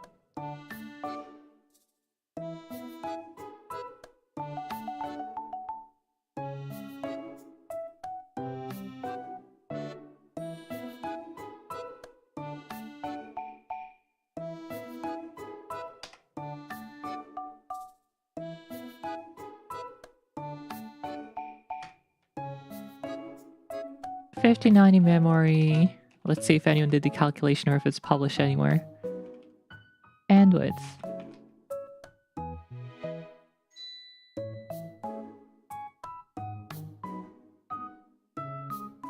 Oh, here. Enormous bandwidth. Bandwidth. 1.792. 1.792.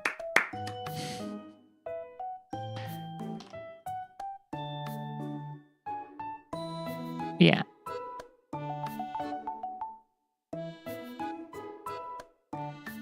Oh, I forgot to write down my sources. No, I don't want to go back and copy it all.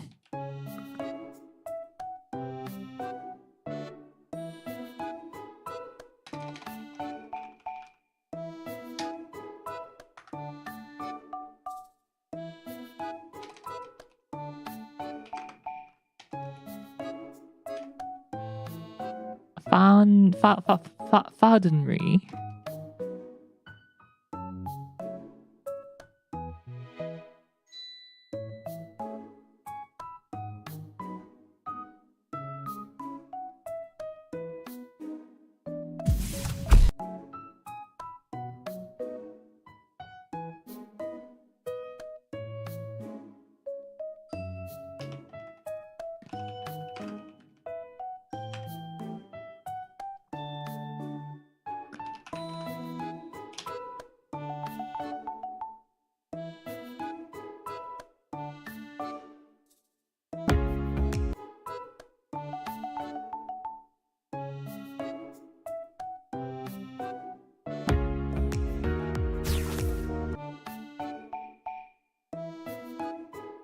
What else did we have? Quasar Zone and Tom's, right?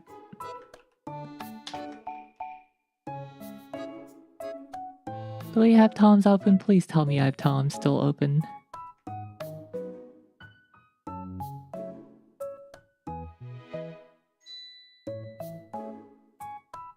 Ah, I don't.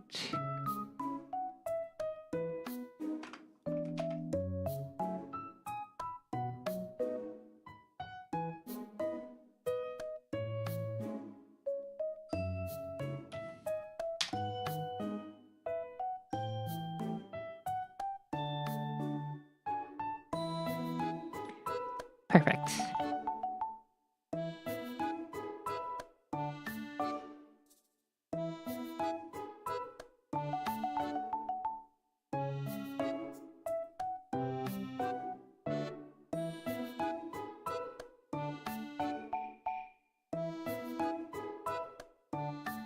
Whoops.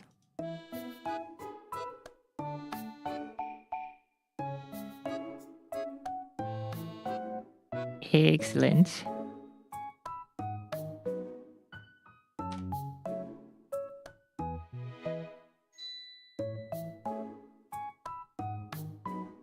Ta!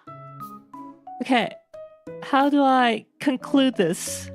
How do I come up with this conclusion here? 5090 meta review.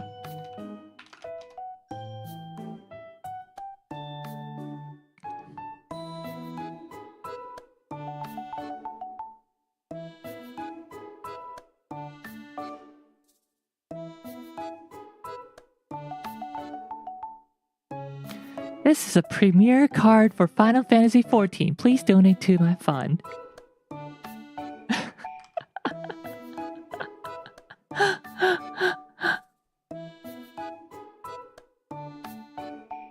Huh.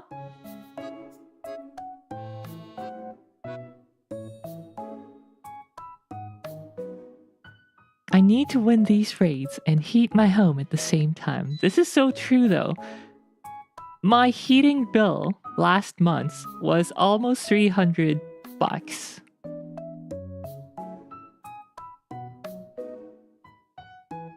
Well, okay. That includes gas burner, gas stove, and water heater, plus house heating. Still, I could use a 5090. Save an elf. Donate to the tip jar.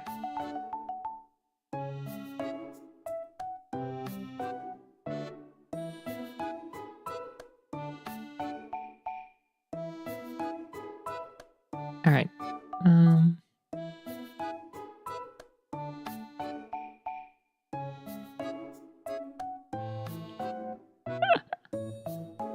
NVIDIA water heater. I just need to run 5 5090s in parallel. That would be enough to heat water.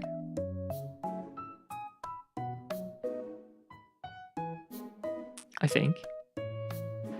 How much power do electric water heaters need anyway? Is 2000 watt even enough? AI generated water.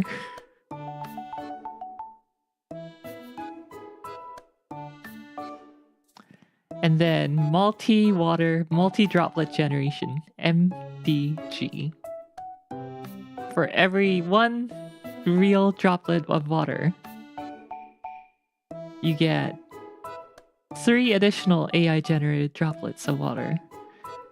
2000 watt would be a pretty awesome cattle. They can't do that in North America because, you know, our power outlets are wimpy.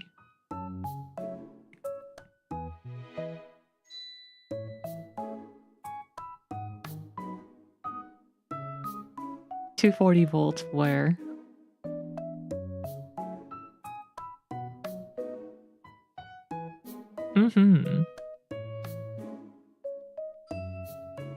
Or, you know, just adopt whatever, Type C or whatever that is. We need the utility outlet with the rotated pin for our NVIDIA GPUs. It's funny though. Computer power supplies are actually being limited. The models are actually limited in North America because of our 1600 watt limited power outlets.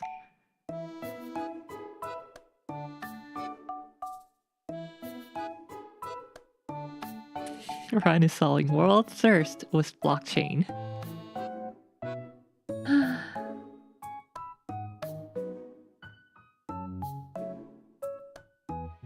I'll simply game at the stove outlet.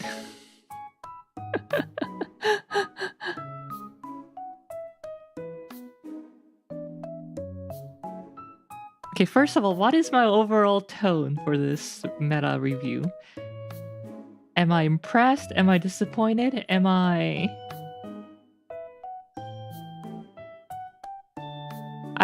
not disappointed because I expected NVIDIA to be disappointing. And that's what I got.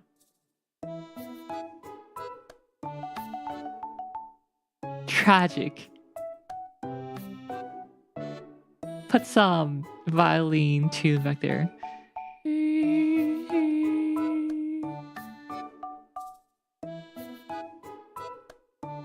And we're talking about the RTX 4090 plus 30% edition, yes.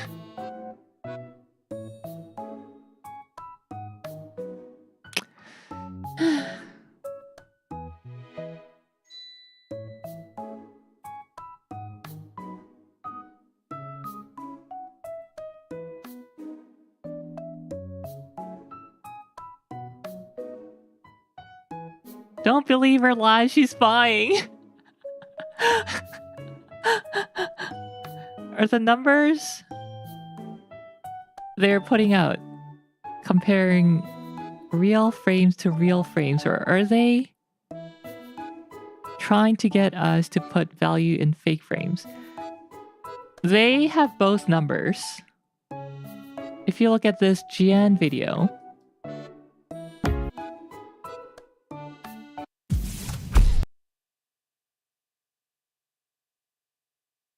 in their section titled Bull Marketing,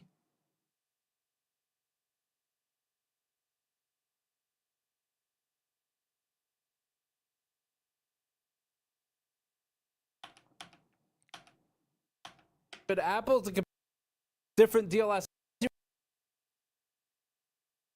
been left on the floor of a hardware store on its way to selling its product that might otherwise be completely fine. This image shows the RTX 5090 as being 2 times faster than the RTX 4090 regularly, but as you all know from the review you just watched, that's not true. This chart doesn't have a big title that says different DLSS versions where we needlessly compare apples to oranges, even though we have perfectly good apples to compare against each other and nothing to be shy of if we tested it properly. It says performance. NVIDIA technically lists the DLSS version in the bottom, but most people don't know what that means. NVIDIA's own line of gray text that blends into the background of the page at nearly the same color states the test configuration. This states that frame gen was used on the 40 series and that 4x multi-frame gen was used on the 50 series, which isn't like for like. NVIDIA is generating more artificial frames per real frame on the 5090 than the 4090, but they just list performance at the top of this chart and say it's 2x. NVIDIA CEO Jensen Huang went on stage for the announcement of all this and said that the 5070 will bring 4090 performance to everybody for $550, which seems extremely questionable.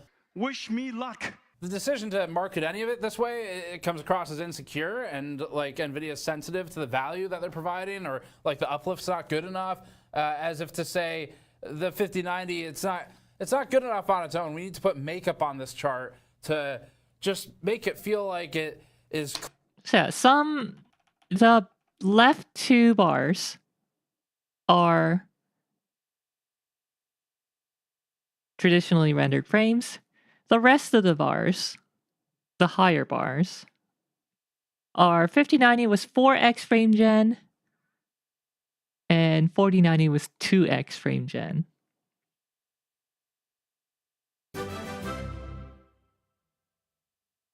TR Genesis, welcome to the National Alpha Association. Thank you. Hello, hopes the stream has been good. It has been a little somber.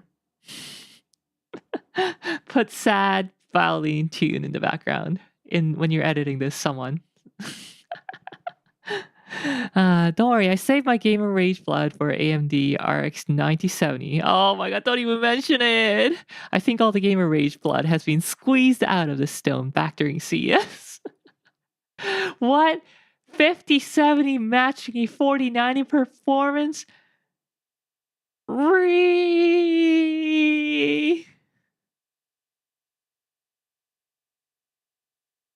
I guess I got it right. The RTX 50 series is a DLSS cope.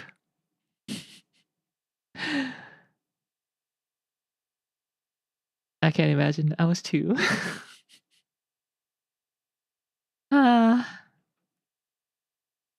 Remember back during the Pascal reveal how the 1070 was faster than a Titan X? And it was true. Remember how the 3060 Ti matched the 2080?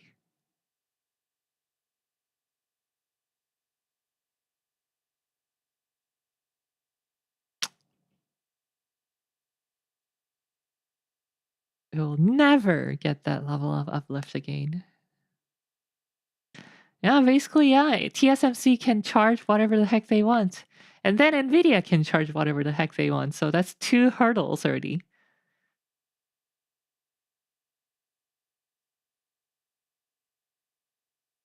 TSMC are reporting record profits.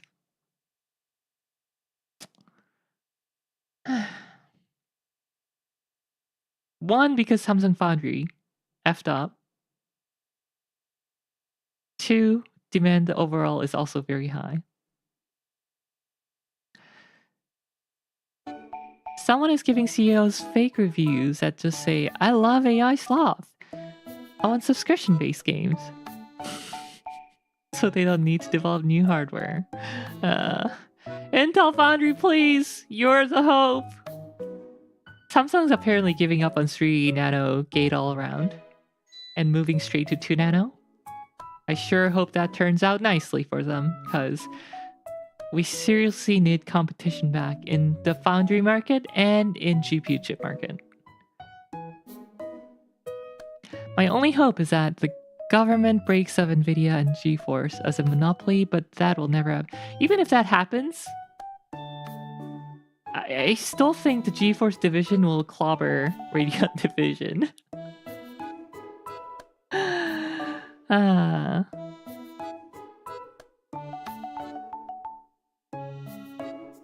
At least for like 3 generations until they finally run out of their research advantage or something.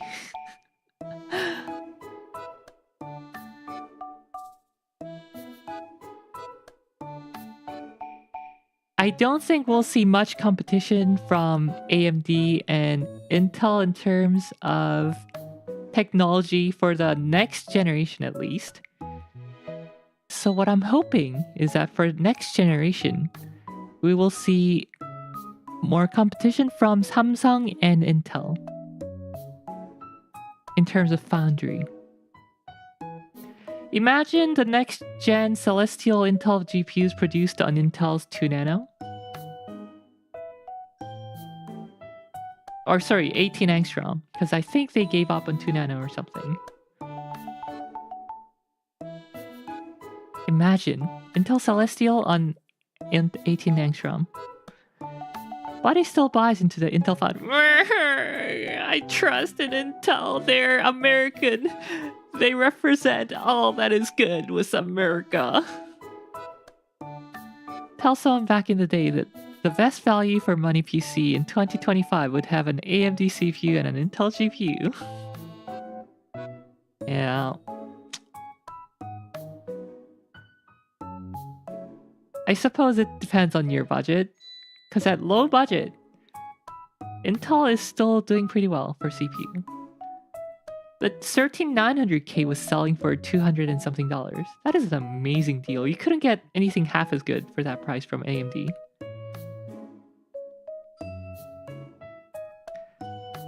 Well, being metaphorical with that half there. Tell Intel to take over TSMC factory in USA now. Well, US does have a new leader. who is hell-bent on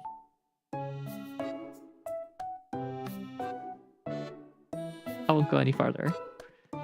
Anyway, let's do that meta review.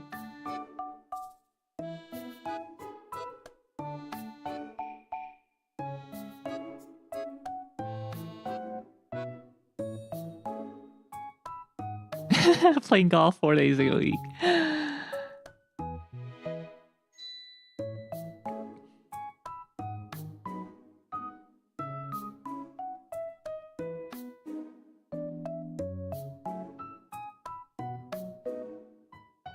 After the whole corrosion incident, nobody is buying the newer generations.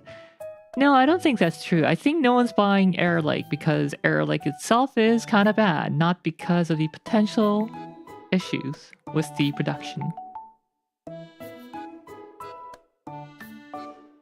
They went from Intel Foundry to TSMC for Air Lake.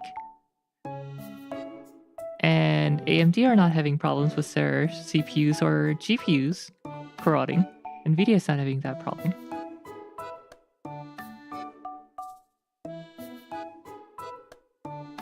Game changer. Oh, it changes your game for sure. Now I'm just gonna bring up this chart, as it'll be used.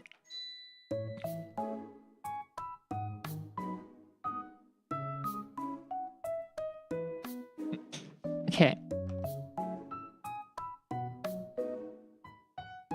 Here is my 1-minute review.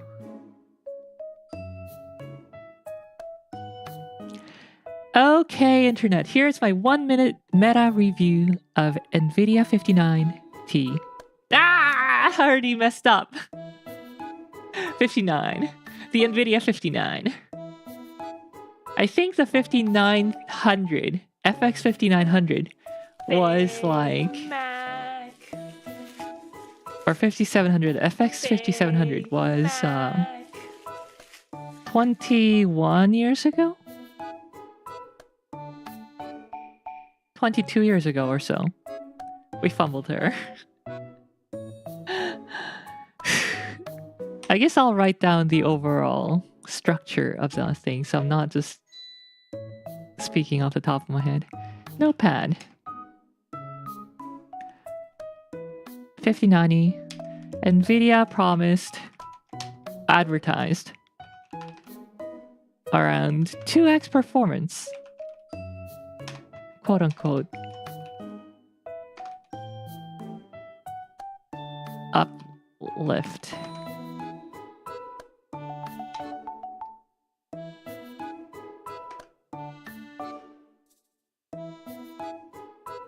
The 4090 with the 5090.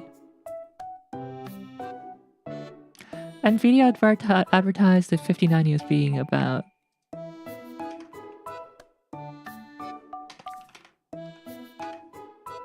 having around 2x performance of the 4090.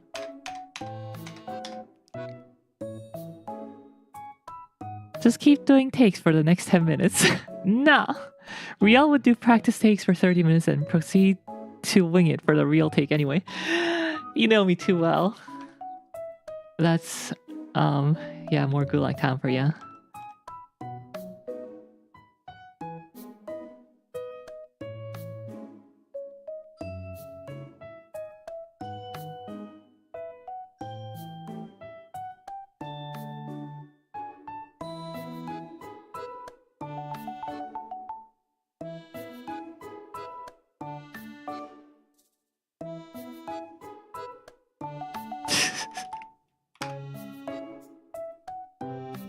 Gulag mixing.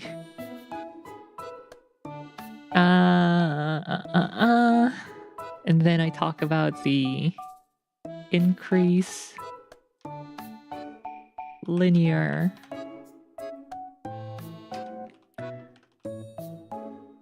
could have been a 4090 Ti Super.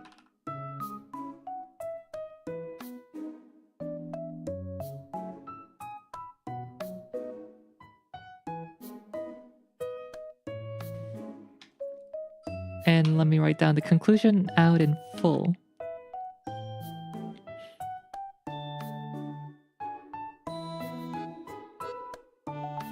Uh, 59. Excuse me. 5090. I assume Nvidia is holding out the 5080 reviews as they are even less favorable. Yeah. The 5090 had a 33% increase in cores. The 5080 only has a 5% increase over the 4080 Super? 10%? Something like that. That's why they gave the 5080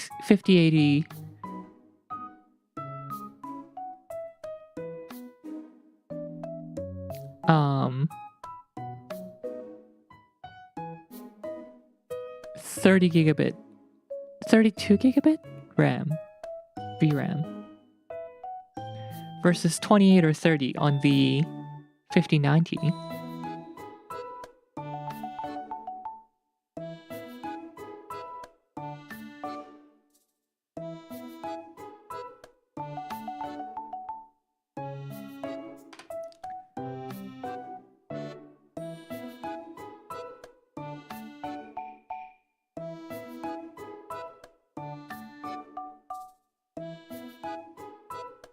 Did you see the design video I posted last night where Nvidia Freudian slipped the 5090 having 24 gigabyte VRAM?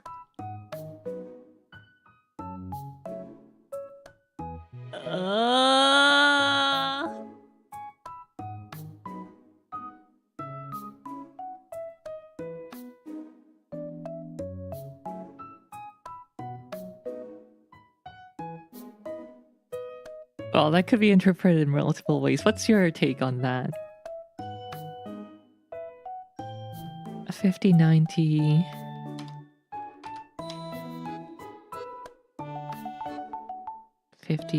has... was advertised, is advertised as having approximately about 2x of performance of the 4090.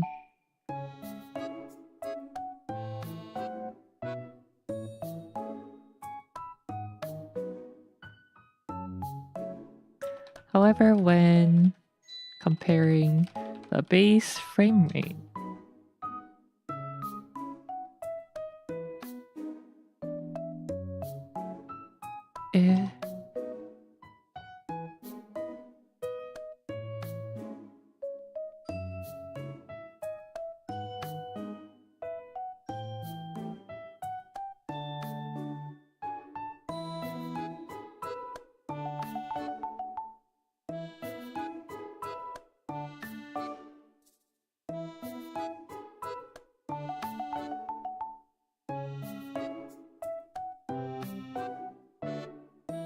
I think it'd be really funny if we had a 970 3.5 gigabyte VRAM again.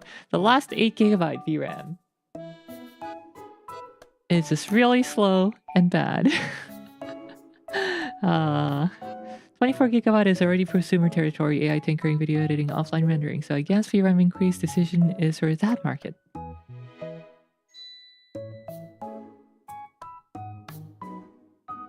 Well, also that they can't really have 24 gigabyte configuration without on a 512-bit bus. It would have to be... They're using 2 gigabit chips. 24 gigabit chips.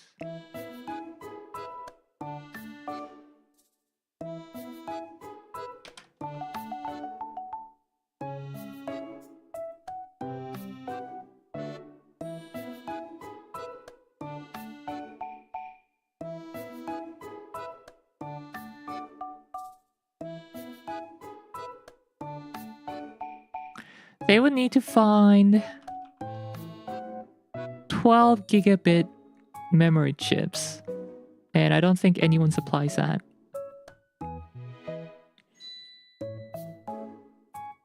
잉잉잉님, 예, 어서오세요.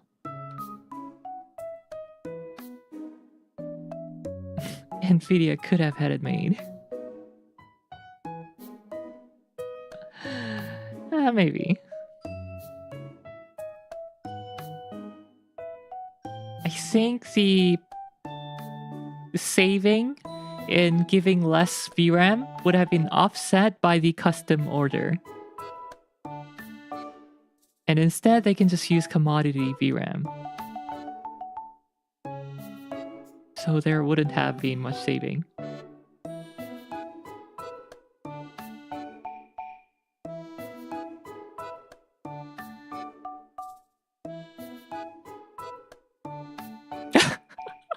Oh my god. Okay, but they would make money back when you have to buy the 6090 later for the VRAM upgrade. Oh man. Yeah, well that's 5080 owners right there. 5080 owners when 6080 comes out with 24 gig or 32 gig of RAM. And 16 gig is finally struggling at 4K.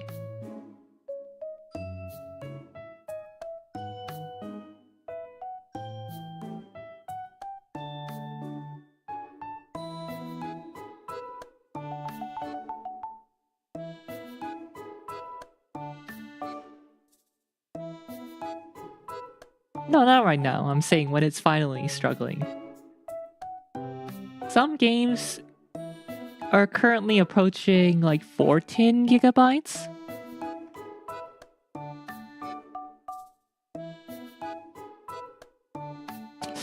Which game was it?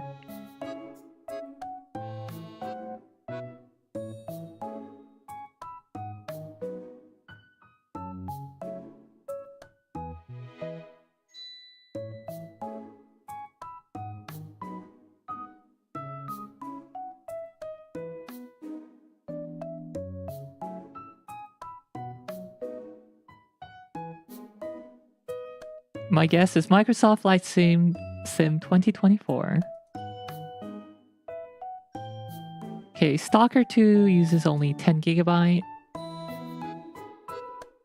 Dragon Age 10.5. Okay, here was RT over 12 gigabyte.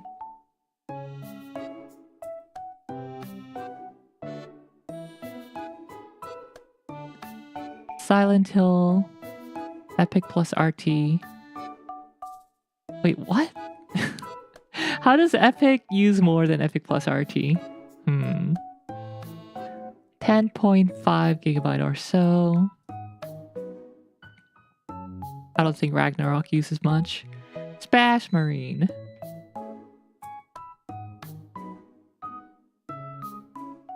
Oh yeah, Wukong probably uses quite a bit. Unfortunately, TechPowerUp never tested Flight Sim 24.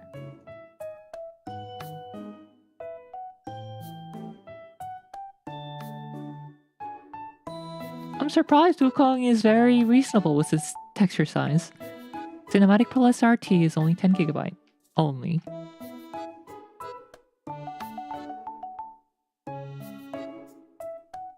Oh! Oh boy, here we go!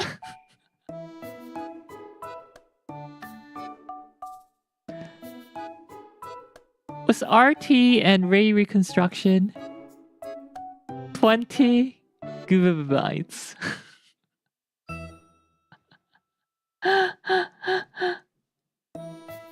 So yes, once we get more of these games, I guess 5080 owners will have to upgrade.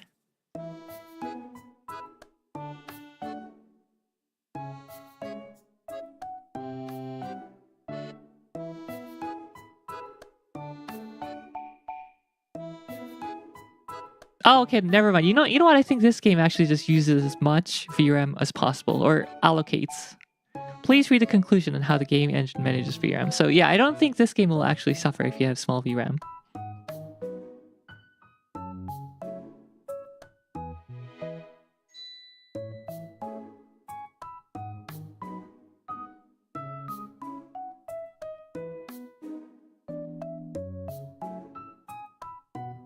Our VRAM testing shows that Star Wars Outlaws will use a ton of memory when it's available. On cards with less VRAM, it does a reasonably good job at memory management. Our results confirm that 4060 Ti 8GB runs at virtually same FPS as 4060 Ti 16GB even at 1440p and 4K.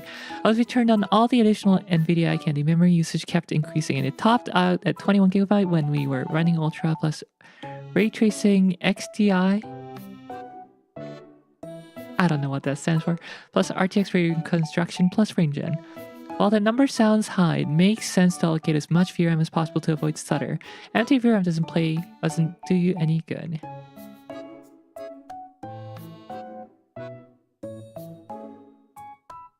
Overall, Star Wars Outlaw is one of the best Star Wars experiences in recent times. While it does feel a bit like Far Cry Star Wars, I'm enjoying it, and I very much like the whole scoundrel criminal vibe of the game, while still being a good guy. Direct elimination.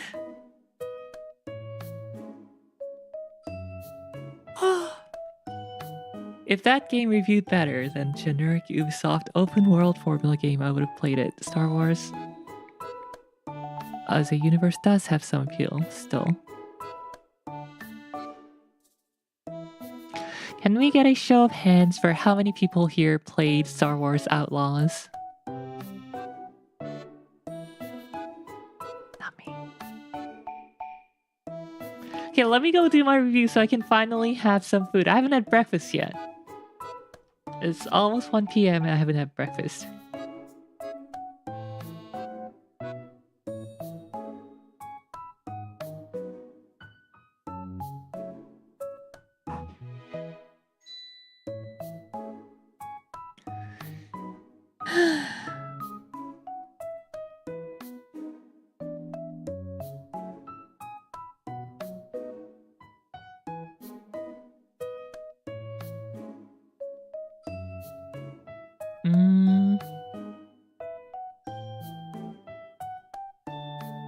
Oh, buddy doesn't skip breakfast to save up for a 5090. Reminder.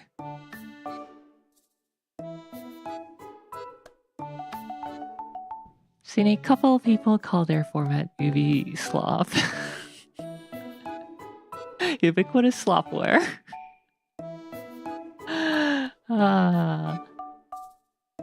Okay, here we go. Let's do this meta review. Conclusion.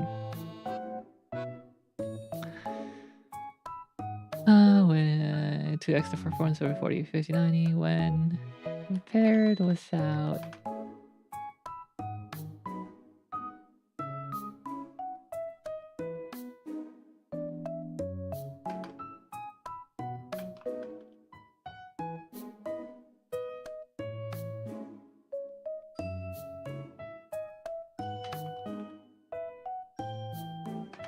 The actual performance increase is about 29% according to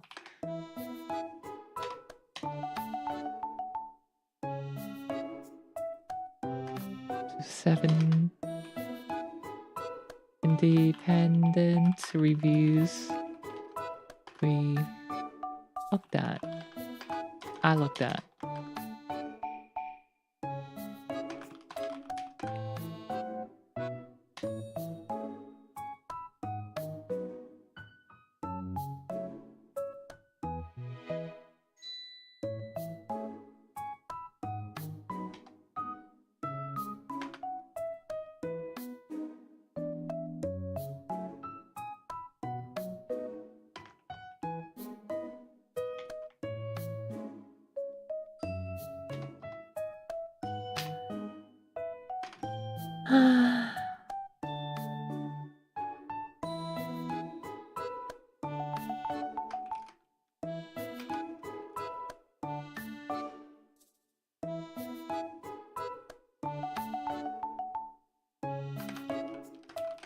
When did the 4090 come out?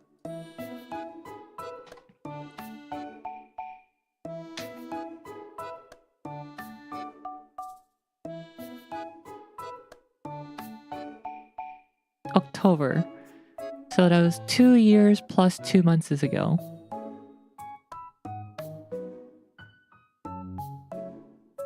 Almost 3 months ago.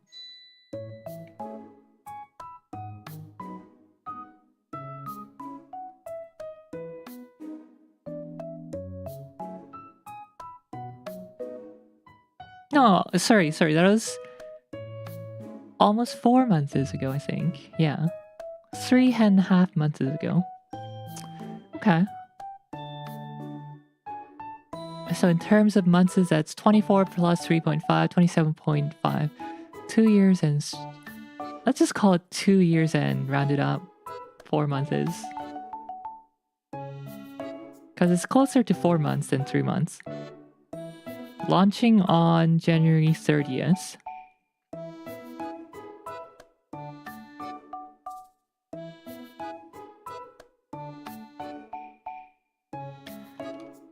Is launching 2 years and 4 months later.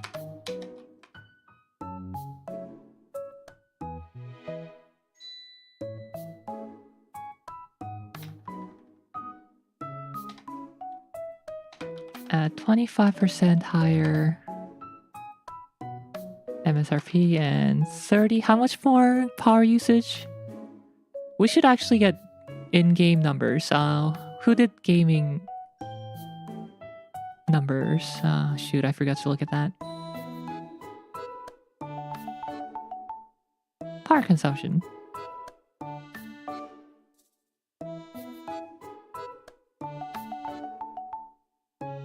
Power consumption gaming. Wait, this is the 4090.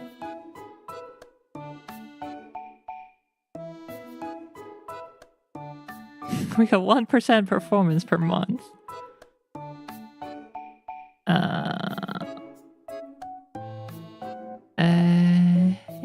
Power consumption, here we go.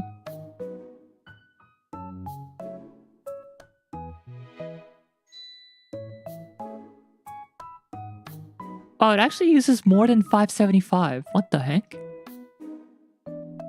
I'm surprised. I thought it was going to be under 575. Because the 4090 comes well under 450. Oh, that's a shock, actually. 587, 411.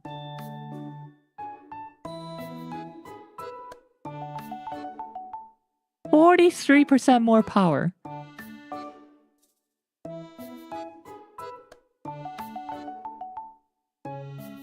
Why does it use less power with ray tracing on? Did they mix up their numbers? I wonder if TechPowerUp mixed up the numbers. Gamers Nexus.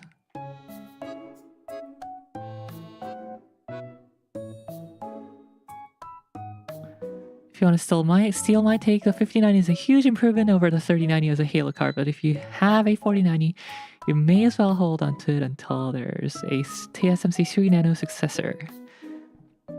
Good take, honestly. I like how Der Bowers also calls it the 4090 Ti.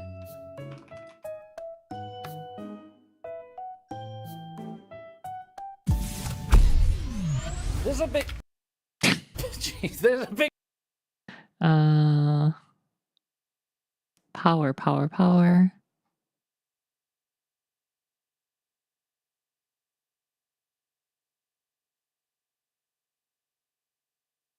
Thermal, acoustic.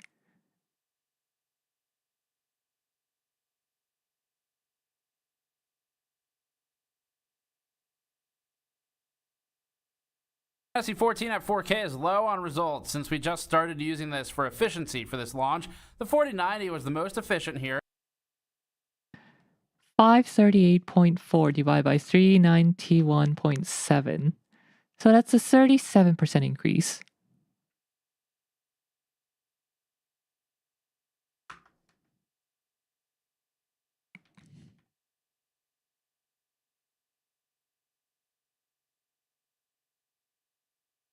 $569, $427.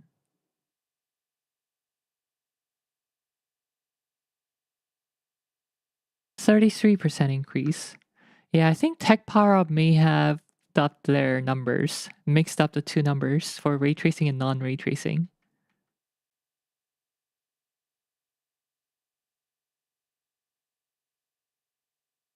I'm gonna go with GN's ray tracing number.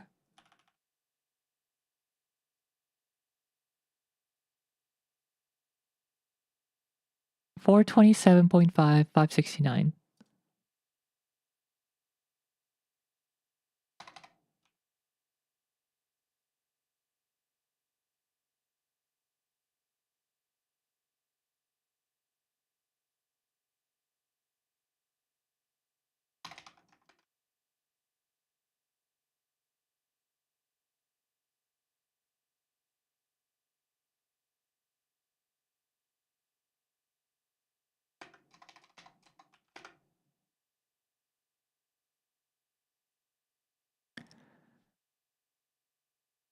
Off topic, is AMD going to have an XTX successor? No.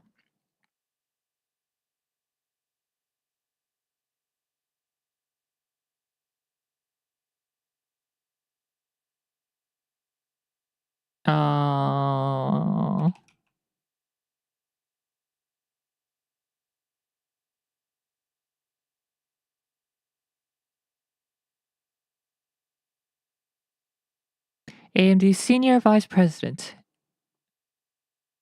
and General Manager of Computing and Graphics Business Group.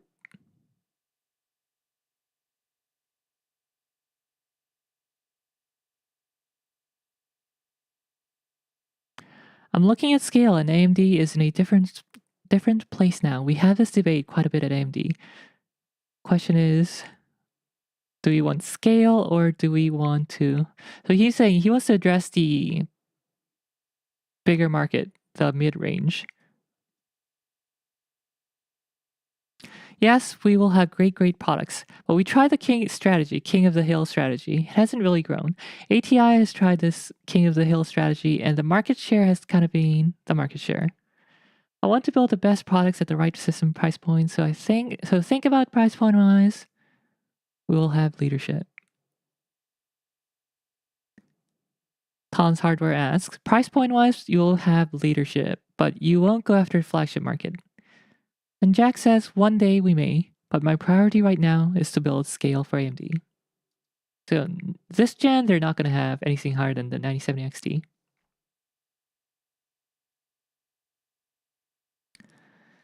I don't know what the 9070... I don't know, the 9070 is probably just a 70X XTX reskin. Yeah.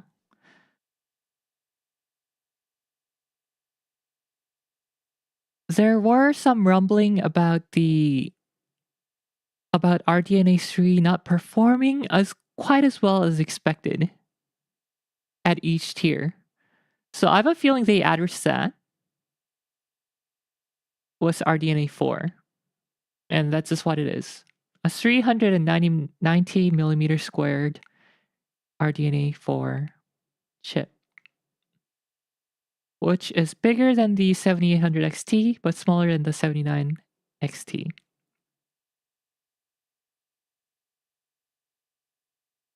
NVIDIA really took a look at Intel's 4-core 8-thread Dark Ages and said, yes.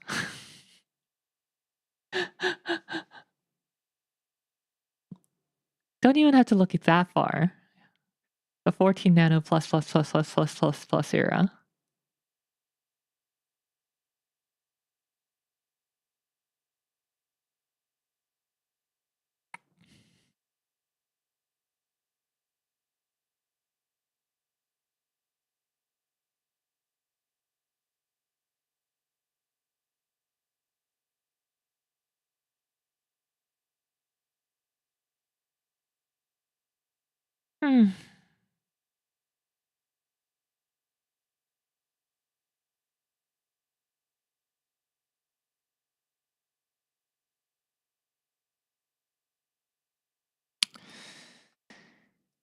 Okay.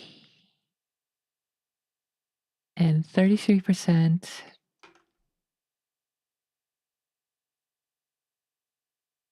higher power consumption.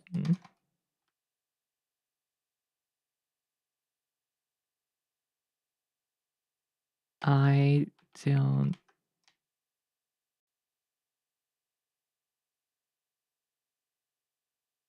like how it is only 29% faster.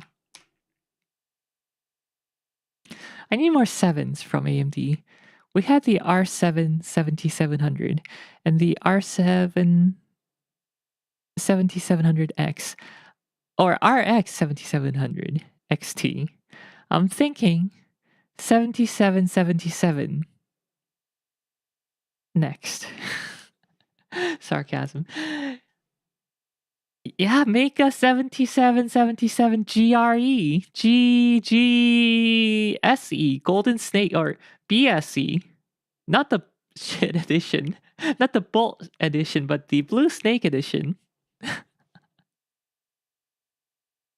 Whoops, accidentally all the 7s. All of it in 7s.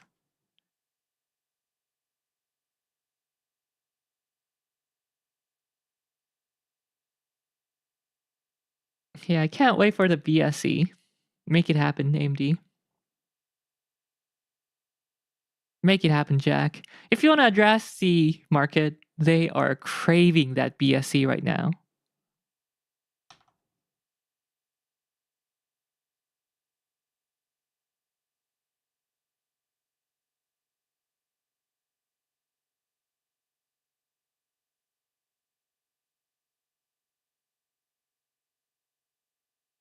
TechPowerUp.com.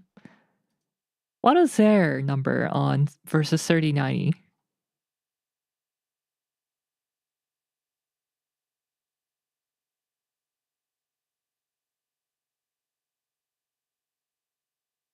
Over the 3090, we're seeing 100 divided by 43.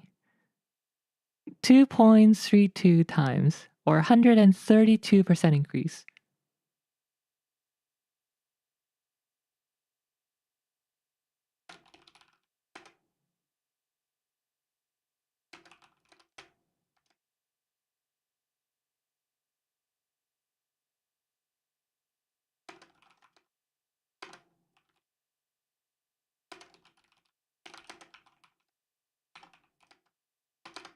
Compared to the 3090 Ti, it's about a 2x increase.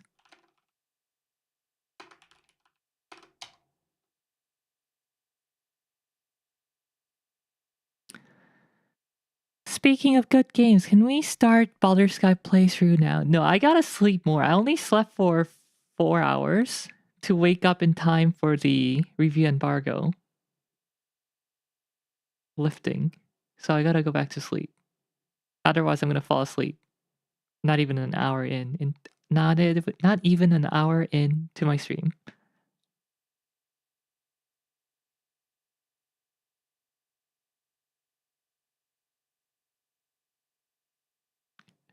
NVIDIA really took a look at Intel's 4-core 8-thread Dark Ages and said it's my turn to do that. Surely. I don't want that.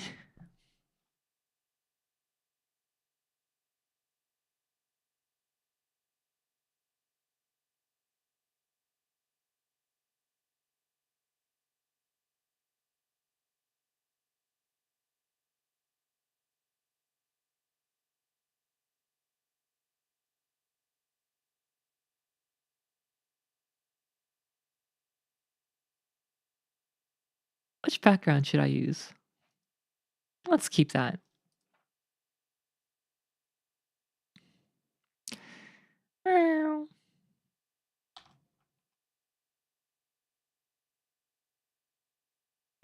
How long until 5090 Super? If you look here,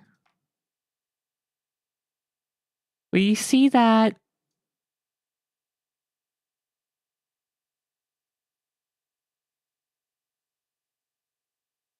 die size here. We see that the 5090 is not using the full die size, nor was the 4090.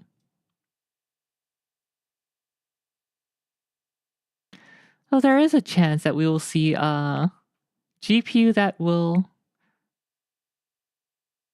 I think the reticle limit's like 850. I'm not sure. But yeah, seeing as how we never got a 4090 Ti because AMD did not offer competition, I don't think we will see a 5090 Ti or a Super either. It's using the same ratio.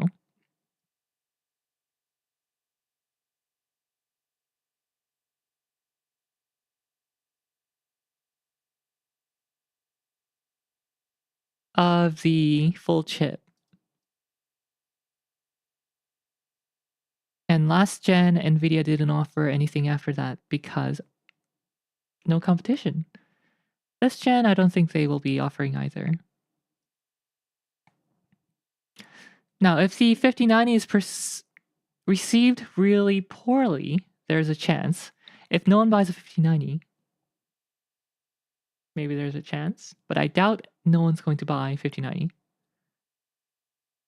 I doubt 5090 is not going to sell like hotcakes. I know I'm still on two 1080p monitors and playing Final Fantasy XI, but all of this performance feels excessive.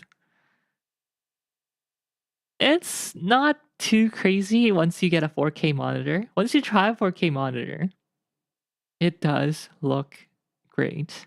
I love my 4K monitor. I wouldn't go back to 1080p ever. But yes, it is very hard to drive this monitor because it's 4 times the resolution of 1080p. So yeah. I guess it depends on the 5090 cells to 4090 holders. If 4090 holders don't swap, yeah. Even without the 4090 holders buying, 5090 is going to get bought up by AI farms anyway.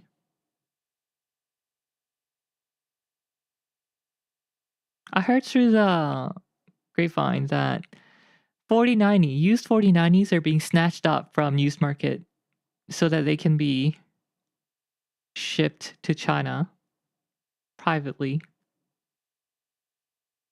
to bypass the sanction. I honestly think the GPU market is kind of floundering because prices are too high and kept high from crypto bros and AI. Yeah, it just hasn't been the same since COVID.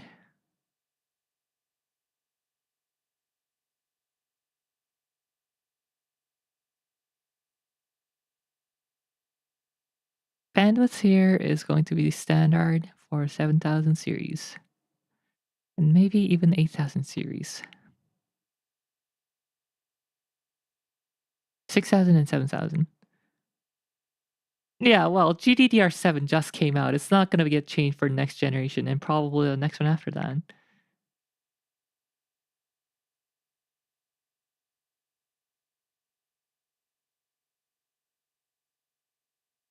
Oh, you're talking about that bandwidth? No, we're not even close. Okay, here. We didn't look at it, but TechPowerUp did. A PCIe Gen here. PCI Express scaling. And I can tell you, without even having looked at it,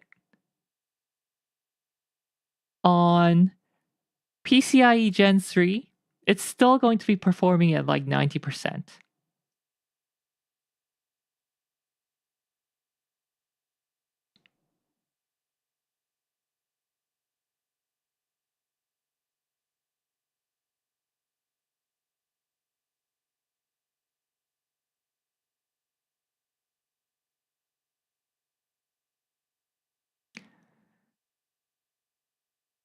$4K. Does it scale worse on 4K or 1080p? Well, it doesn't matter. If you have a 5090, I guess you're playing on 4K anyway.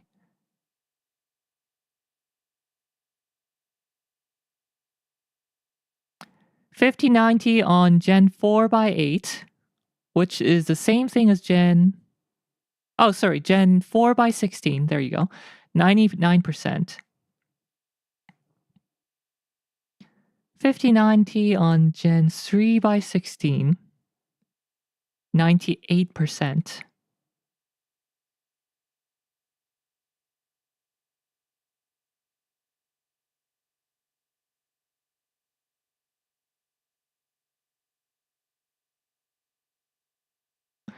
No, there is a difference. It's just not as big as people make it out to be. Okay, I think the scaling is worse. Yeah, on low resolution. So let's look at low resolution. Gen 3 by 16, we're still looking at 96%. Yeah, you're not leaving much performance on the table here. Big Mac. And 4 by 16 is basically margin of error.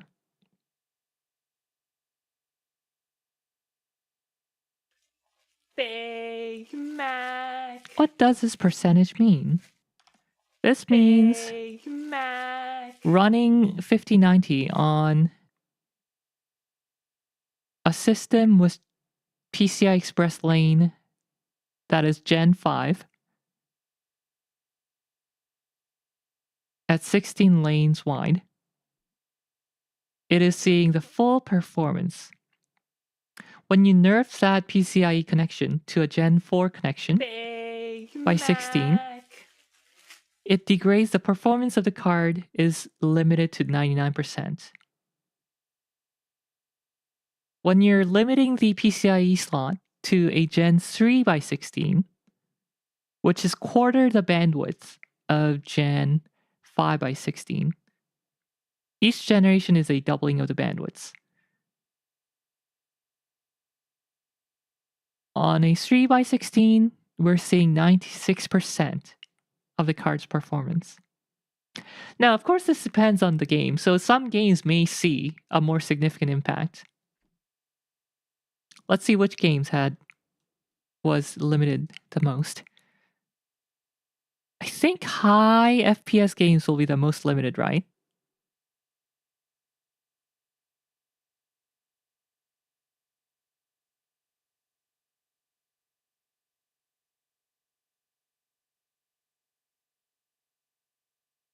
Maybe.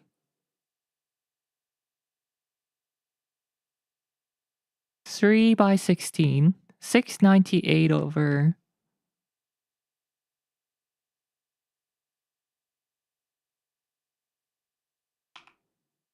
No, that's 96%. Then is it the latest and greatest gaming? Like Black Myth. Oh, I think that might be an actual significant difference here. 96.4 by 112. Wow, below 90%. Yeah, okay. That's 86% on Gen 3 by 16. But if you're on 4K,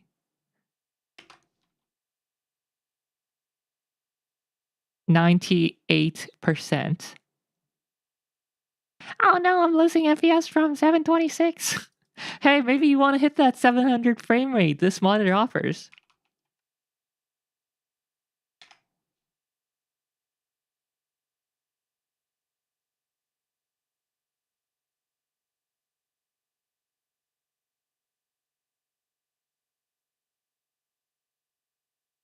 Or was it 750?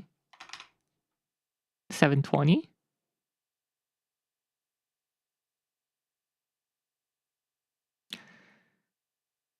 Hey, you're not hitting that 750 hertz limit if you're dropping below 756 or 726. Even at 726, I guess you're not hitting the limit.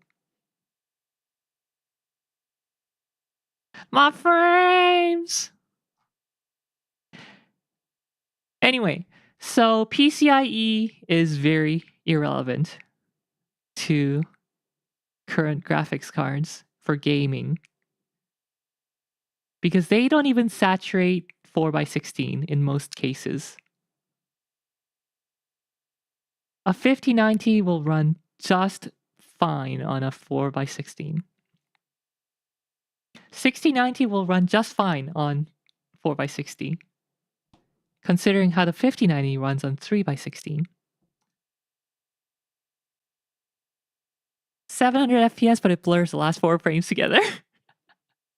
What is that? 700 divided by 4.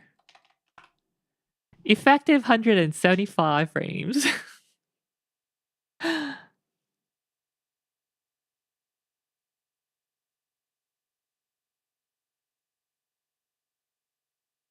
look at panel technology. VA. Was it VA? I didn't see.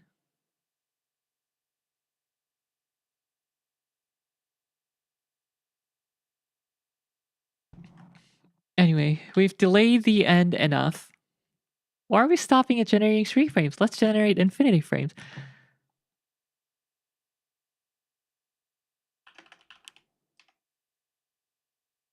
About that.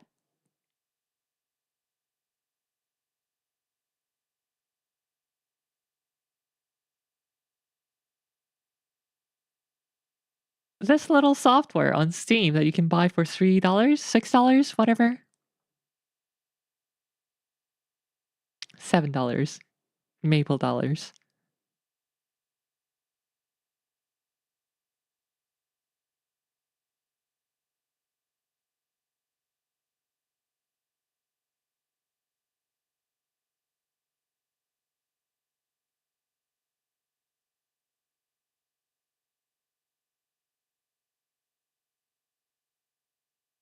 They don't say here.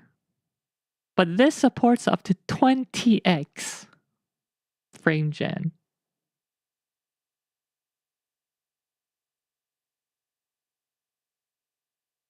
$20x.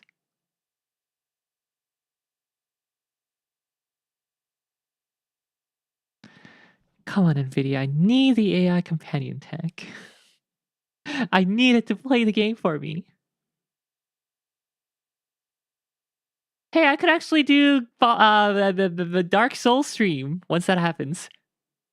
Finally, I can play Wing Commander at 20 by 20 FPS.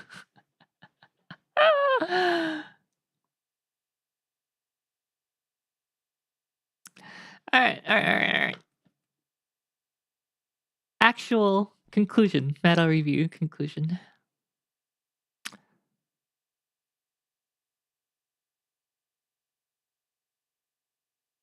Who is even the target audience, though? 4090 owners?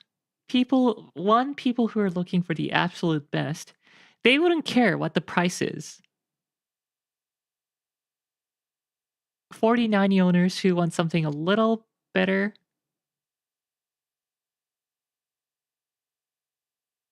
They'll have to go to the trouble of selling the 4090 though. And if they don't sell it for MSRP or higher, they'll have to pay more for the 5090. CEOs, tech bros, Optimum Tech buying his second supercar off 3D printed mice. Yeah, I saw the thumbnail. I don't watch Optimum Tech, but I did see the thumbnail where he was putting it in a fractal Terra or some kind of a sandwich small form factor case. I would love to see the temperature on that, considering how bad it is here. I'm sure he will do power limiting and undervolting, so it'll be reasonable, hopefully. But I would still love to see the temperature on that build. Think of how many instances of Final Fantasy XI you can fit into that 32GB of VRAM. I have a 2080 Super, but I don't think this will help me. Yeah, if you're playing at 1080p, 2080 Super is still pretty darn good in most cases. I'm not joking about the 3D printed mice. The Zero mouse blade costs 150 for that. Man.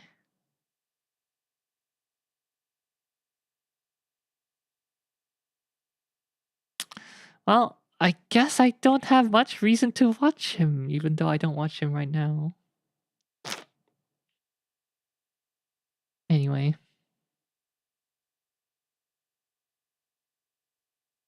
Must be a nice print.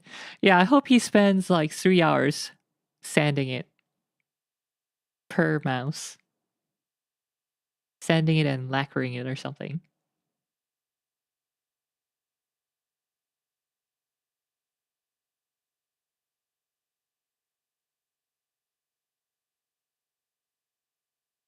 What's BOC build out cost?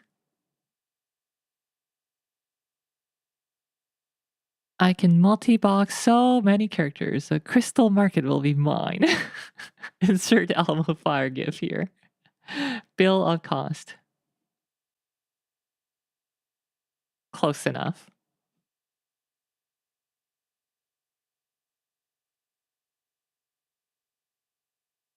Influencers. I can say that because I'm not big enough to be an influencer. I don't influence much. I influence just as much as your crazy neighbor yelling at you.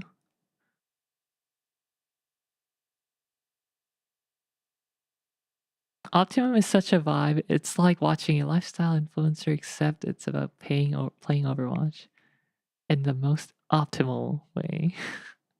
I'm saving this clip in case Real hits big. Yeah, that's not gonna happen, don't worry. I've been in this business for almost 3 years. I know it's not gonna be anytime soon. You influence the Big Macs to go to your mouth. Hey, taking donuts for a Big Mac lunch. Big Mac.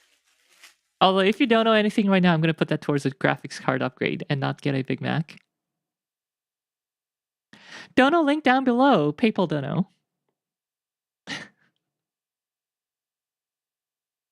In case anyone has not realized it's there. On Twitch.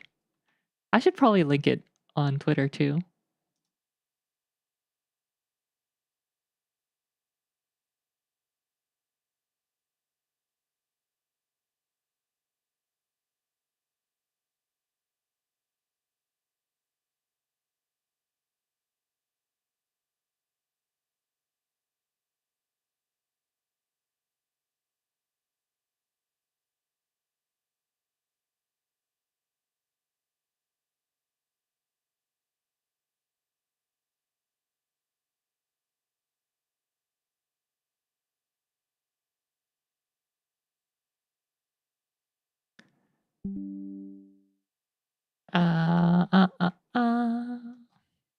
Gallery, screenshot. If you look below, you will see some links there. You can support your yelling half-elf neighbor by buying real goods, shooting a Tunation dono, a PayPal dono, or Strone dono. No, not a dono. Ahem, Strone gift. Yeah.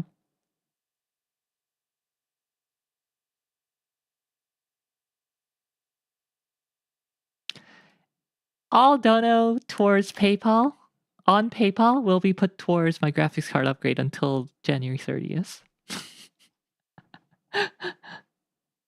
We're currently at $698 thanks to the latest donor, Shawnee B. Tipper, I guess. 잉방님 니하오 어서오세요. Add a Throne gift for a McDonald's delivery to your house. I don't think they have that. Let's just say I'll get a McDonald's delivery if you shoot. I don't know. I don't know how much delivery costs. Delivery is so expensive nowadays. One Big Mac. Delivery.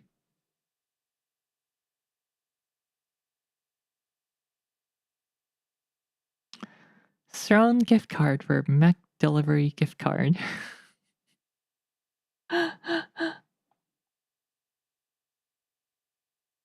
I want to eat healthy, okay? I usually eat pretty healthy. That's why my weight is only like 64 megabytes. Big Mac. 60 megabytes?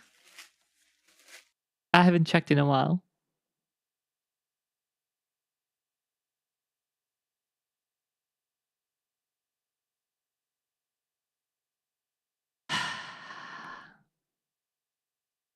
Eat healthy, yes. Meaning big meats. Nothing unhealthy about meat, you know. Shrug. I'm here for a good time, not a long time. Eating healthy doesn't mean it's not tasting good. I love my meals.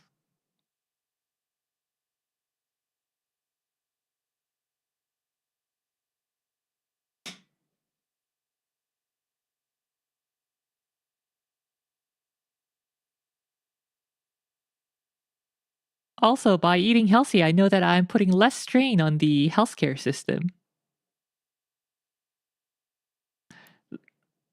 Maple Land's prime priest will be so proud of me.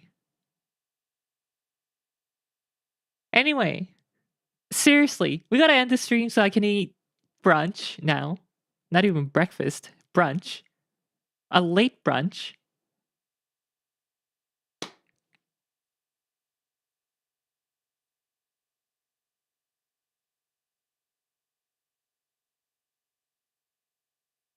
Oh, we're not gonna eat brunch with chat? No. No. No, you guys go get your own brunches. End of the story is Riel is a carnivore, and Nvidia is still price gouging. I'm not a carnivore, I'm an omnivore. Will your brunch involve... How about zzz with chat? Metroid Snacks, welcome to the National Elf Association, thank you.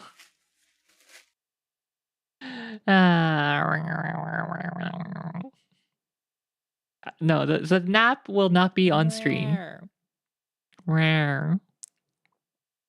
The nap will be off stream.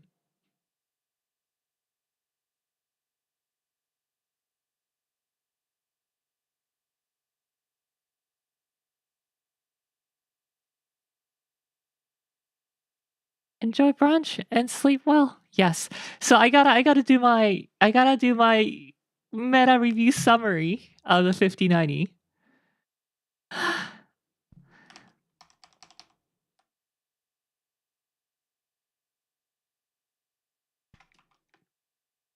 People who want the absolute best performance, I have no doubt they will just buy the 5090. This is long though. This is gonna be more than a minute.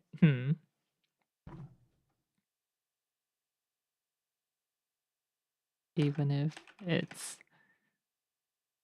$2,500 or $3,000.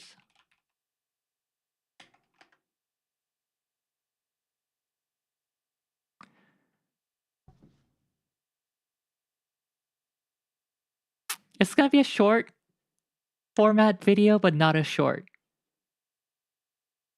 Because I don't like shorts. No, I'm kidding. I don't know how they do for engagement though. Because people, it's hard to look at comments on a short, and I feel like this might be a good video where we could have discussions in the chat. Engage below in chat or in comments on YouTube.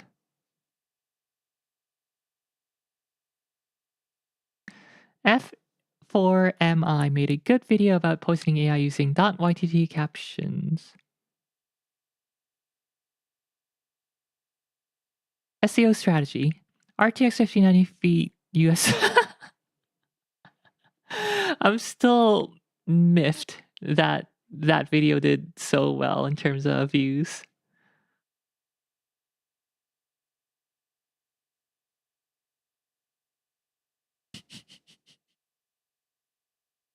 Because I much more care about technology. Don't forget to mention Moist Critical and Asmongold like 16 times in it. RTX 5090 mining US President S-Coin. Dollar coin.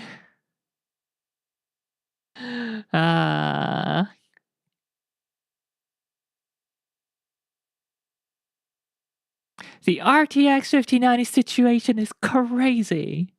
Will gamers sell their RTX 4090s to China as a bypass against China's blacklist?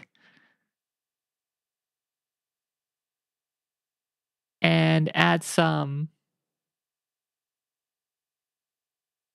T words there, R words there, E words there.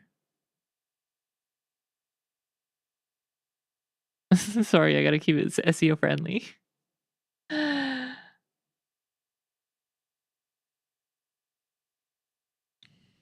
I'm gonna pack a suitcase of 5090s and travel to China and become a millionaire. If you're successful, yeah. That could be a very, very profitable venture. You could probably sell them at like 4,000 apiece.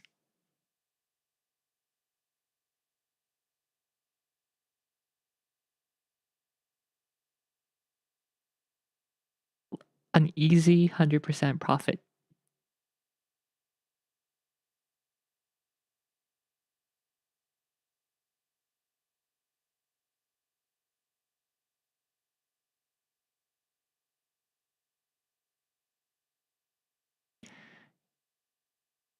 Give me a wife, government spy, in exchange for a 5090.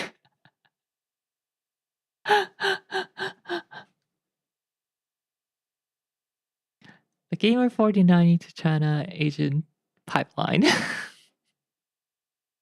I firmly believe, let me put my tinfoil hat on.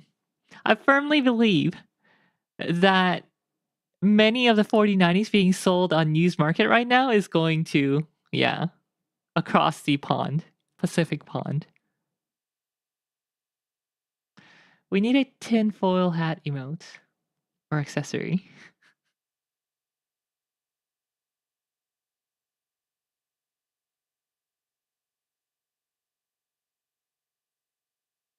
Putting the tinfoil hat on implies you took it off before. Wait, Riel has a tinfoil hat on? It has always been. She has always had it on. She has always had it on. I keep my hat on me.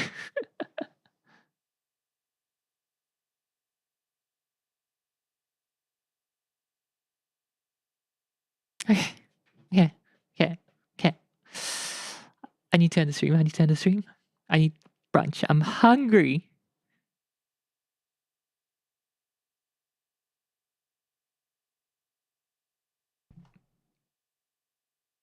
Yeah.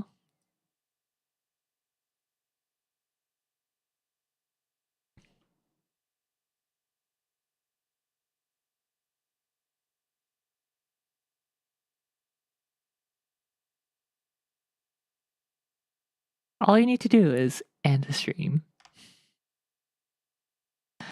I'm not ending the stream until I do this take.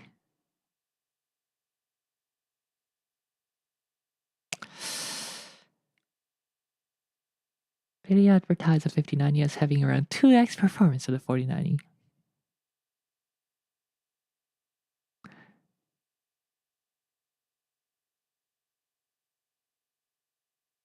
However, without the MSG multi-frame gen inflated numbers, the actual performance increase is around 29%, according to 7 independent reviews that I looked at today. For a card that is launching 2 years and 4 months later, at 24% higher MSRP and 33% higher power consumption, I don't believe that 29% faster performance is enough. Now, compared to the 3090, it is a 2.3x increase or 130% increase. And compared to the 3090 Ti, it's a 2x or a 100% increase. If you're still on those cards, and if you can justify paying $2,000 for a graphics card, a video card, then it might be worth it. I suppose if you bought the 3090 Ti, really, that was only $2,400 or something. I don't remember actually.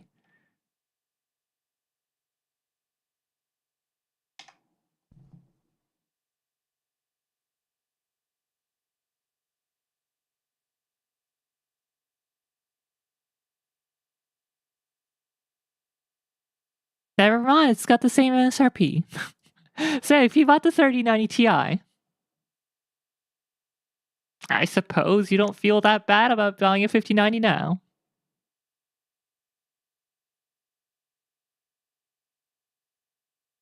Imagine buying the 3090 Ti. 3090 Ti's are good cards. On Newsmarket.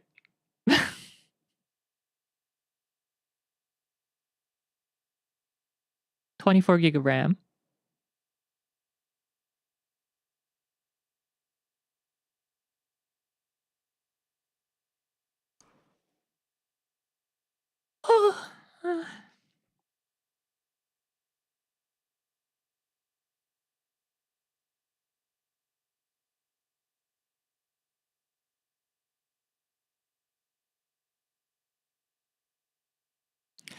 And there's also people that paid $1,500 for a 3080 during the scalper era. I was so lucky with my 3060 Ti. I bought it late 2020. And I ordered the cheapest model possible, the Ventus 2X, for MSRP. And I guess they ran out of stock on that model, so I got the MSI Gaming X Trio, which is the top-end model for 3060 Ti. Ha ha ha, sweating nervously. RV! Now, let's not all forget about RV's crazy, story. The Ventus 2X model had a toasty VRM. Yep. Apparently, most of the V4080s are starting at 1200. 5080s. Yeah, I saw.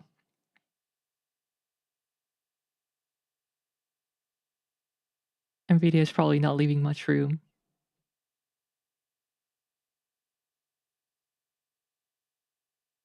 It was hitting 100 Cs unload. I was not impressed. 2X Ventus on what, 3060 Ti? That's quite impressive how bad that is.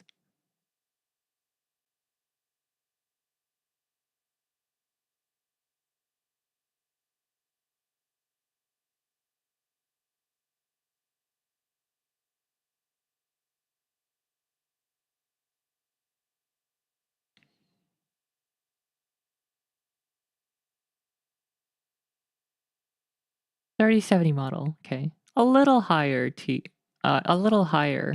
power usage. EVJ 1070 worked for 8 years without no problems. Temp-wise, never had to open it. Yeah. I should probably do a repaste on my brother's 3080. The 3080 that I gave to my brother. That Gaming X Trio was getting a little toasty. I don't make them like they used to. Right? That GTX 650 Ti still running in my server computer right now. Fan is whining a little bit, but it's not dead.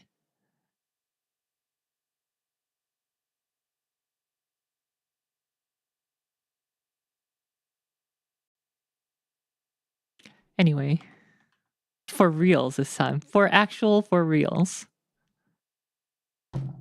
Guys, talk about 5090 in chat so it'll look like we're on topic. Are you getting a 5090 chat? Is anyone getting the 5090? Mid ASF.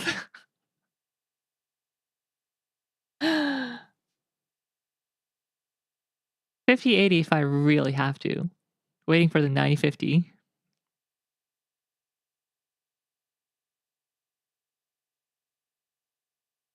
I wonder how the 9050 will be.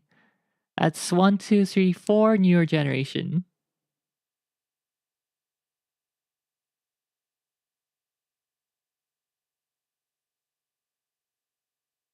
But a 50 tier card. Considering how NVIDIA are nerfing the 50 and 60 series cards,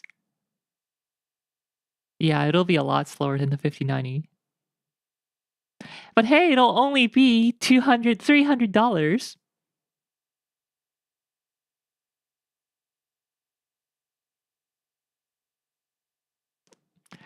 But 6080 is my upgrade, I feel.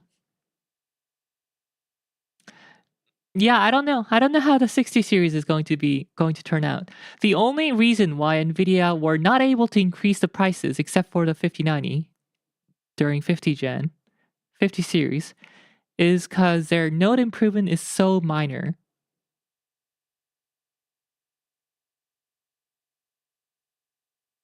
Now the 60 series, they should be going to 3 nano, which is an actual full node improvement over this 4.5 nano that they're using right now. So that should be good stuff. Judging by 3050 perf, 9050 probably on par with the 4070. I hope it is at least on par with the 4070, yeah.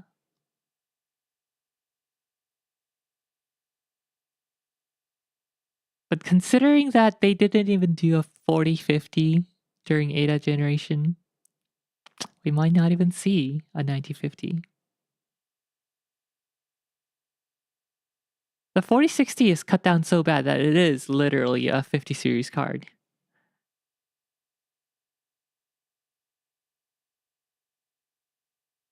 If it were 1-on-1 on par, 1-on-1 versus 3050, it would be on par with the 7070. Yeah, I think it's only going to get worse. 3050 was actually okay. Well, as okay as it can be for a 50 series card. Sorry for lurking all the time. I got my exams tomorrow. Well, good luck with your exams!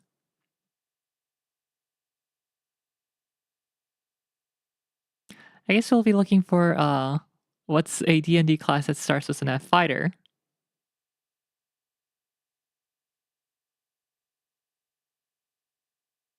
Intel Arc Fighter. What's the more magical one though? Because Alchemist, Battle Mage, Celestial, and Druid are all kind of battle related. Intel Arc Frog. Intel Arc Fairy. Oh man. What is the GPU with the frog on the box? I think there's Zotac or Palette.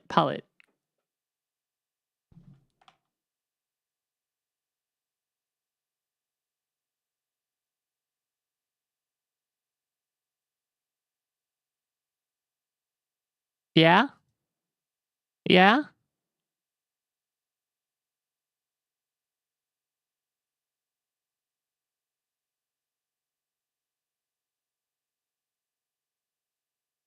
Cards were just made different back in the day.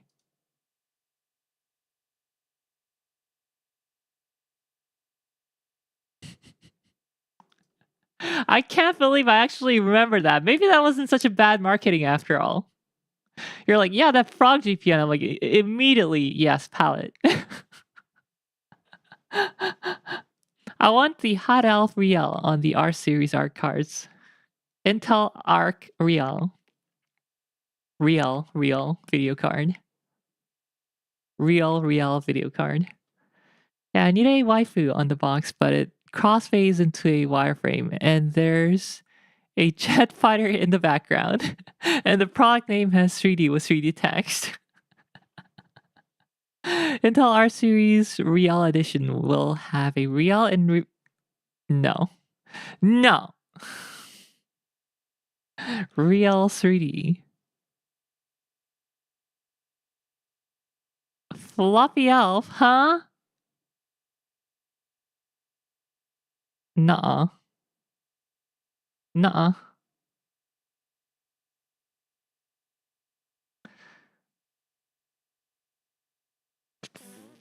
64 hours in the gulag.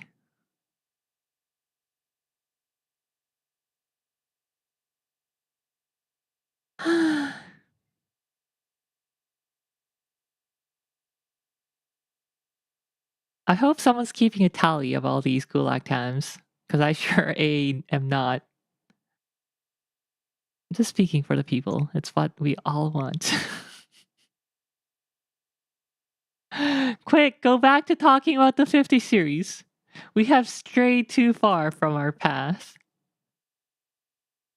Should I get a 50 series, guys? Should I get a 50 series?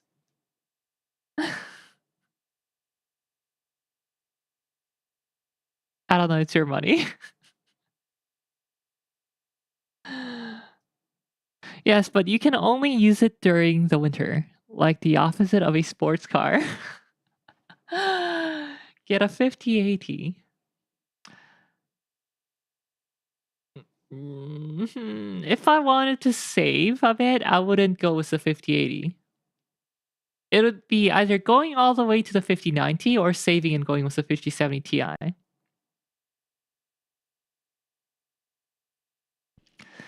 Has anyone reviewed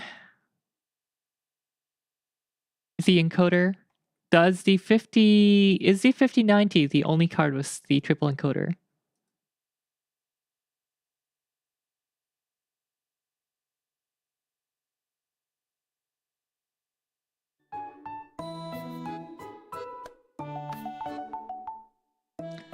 Oh, hey, it is listed.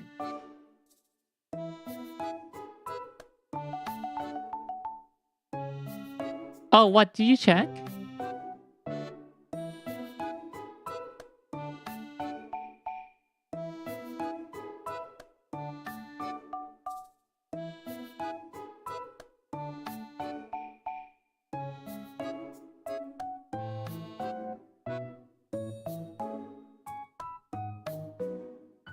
Ah, 2x!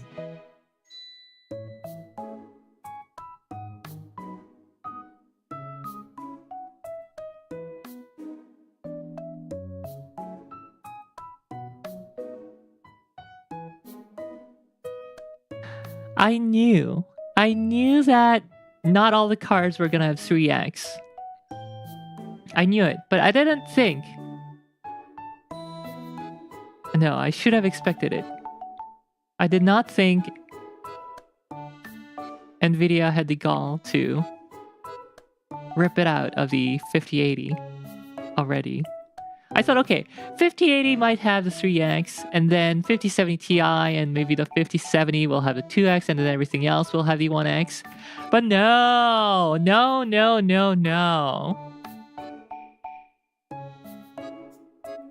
Nvidia, you greedy...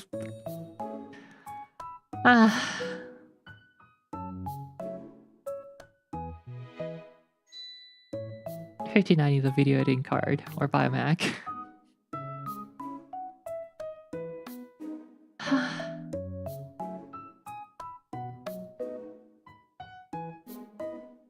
Does the M4 have hardware encoding for AV1 and stuff? A lot of things you can do rather than buying a Mac, like burning money. You know what? I actually like a Mac, other than their pricing. RV in the crossfire today. A Big Mac. No, we're deviating from the 5090 talk. I gotta do my review, guys. You gotta help me here. Help me out here. Talk about 5090s.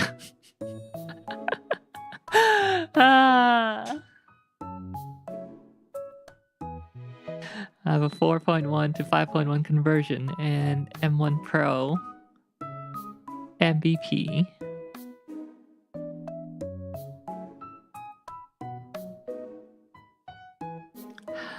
Yeah, the M1 laptops are nice except for their ports.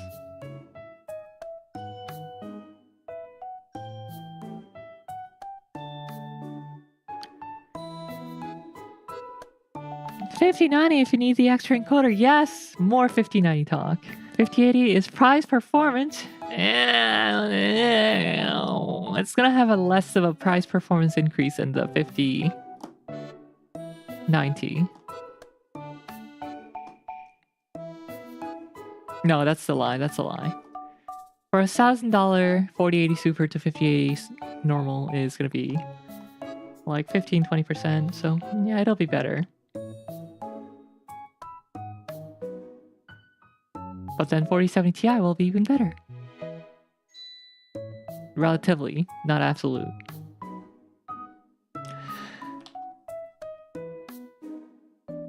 Alright, stopping the BGM. Going to the slide. Opening my note.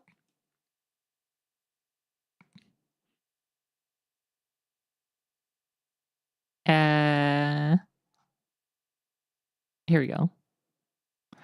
M4 has a good, but not in code. I can't tell you what to buy, but I'll tell you. Buy. Get the 5090 consume. Jensen needs a gold foil jacket. It's used 2020. Gold foil? You think he's gonna settle for a gold foil? It's gonna be gold plated.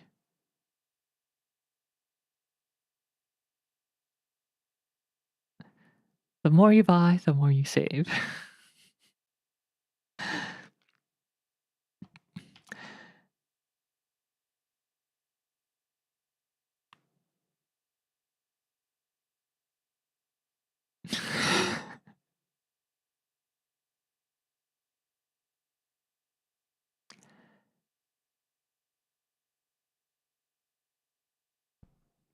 Hello, Internet!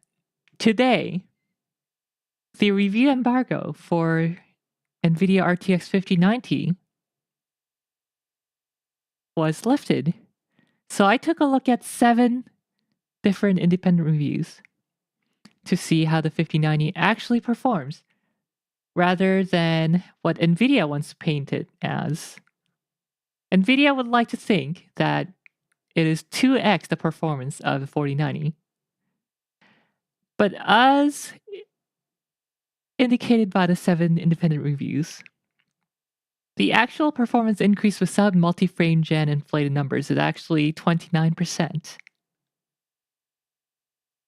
Now, for a card that is launching 2 years and 4 months later than the 4090, at 25% higher MSRP and 33% higher power consumption,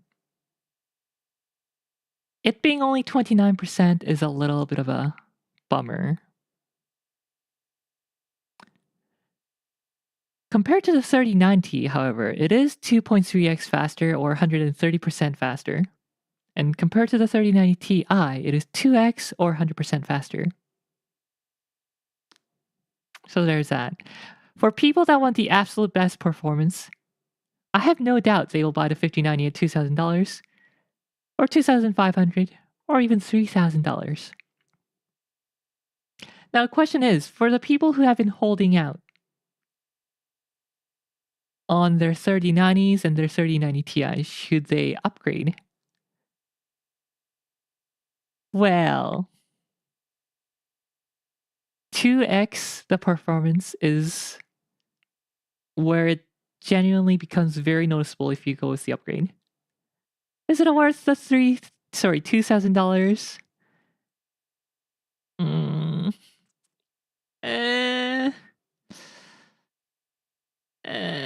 Maybe. She fumbled. Chat, please, you're not helping here. What is that? Barely save Twitch.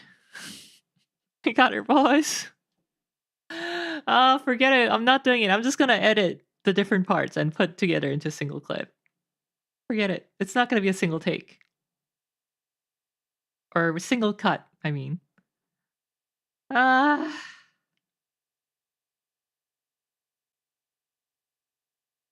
Chat, please.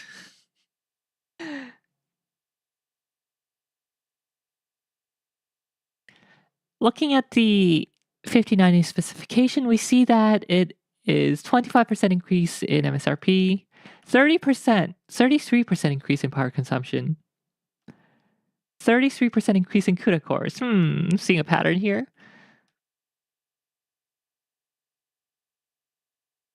33% increase in VRAM amount, and a whopping 78% increase in VRAM bandwidth. Now that is kind of nice. That is very nice. And you see that in some games, such as Counter-Strike, where we are more VRAM bandwidth starved, they do perform better than 29%.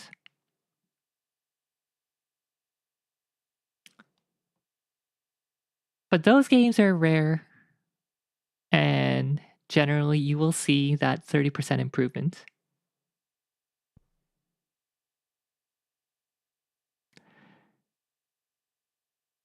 Among the independent reviews that we took a look at today, the 5090 performed the poorest compared to the 4090 on Tom's hardware review, where they only saw a 25% increase on average. TechPowerUp, on the other hand, saw up to 34% increase, and this is a weighted average of raster and ray tracing performance. So the mean average and median average are both 29% faster over the 4090.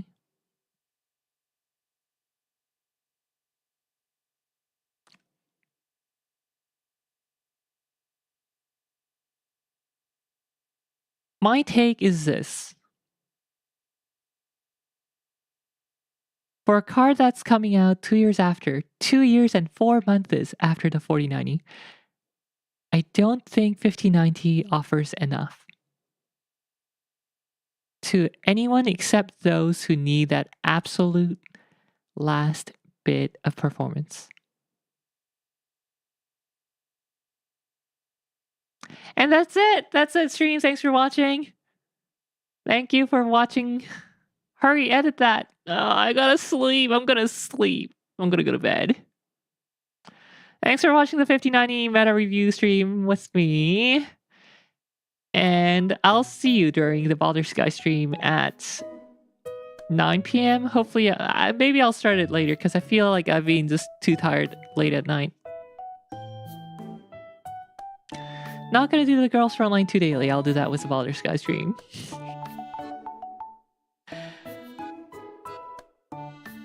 You had the stream for 5 hours straight. Oh my god, it's been 5 hours. What the heck? I thought this was going to be a quick hour straight. Yeah, me too. What's another 5 hours? No. Okay, guys, I'll see you during Baldur's Sky stream. Let me know if you buy the 5090 so I can be jealous of you. Bye! Shawnee Vidiva! Harvidiva! Don't worry, I'll take pics. And reminder, last minute reminder, we do have a tip jar so that we all can upgrade the video card.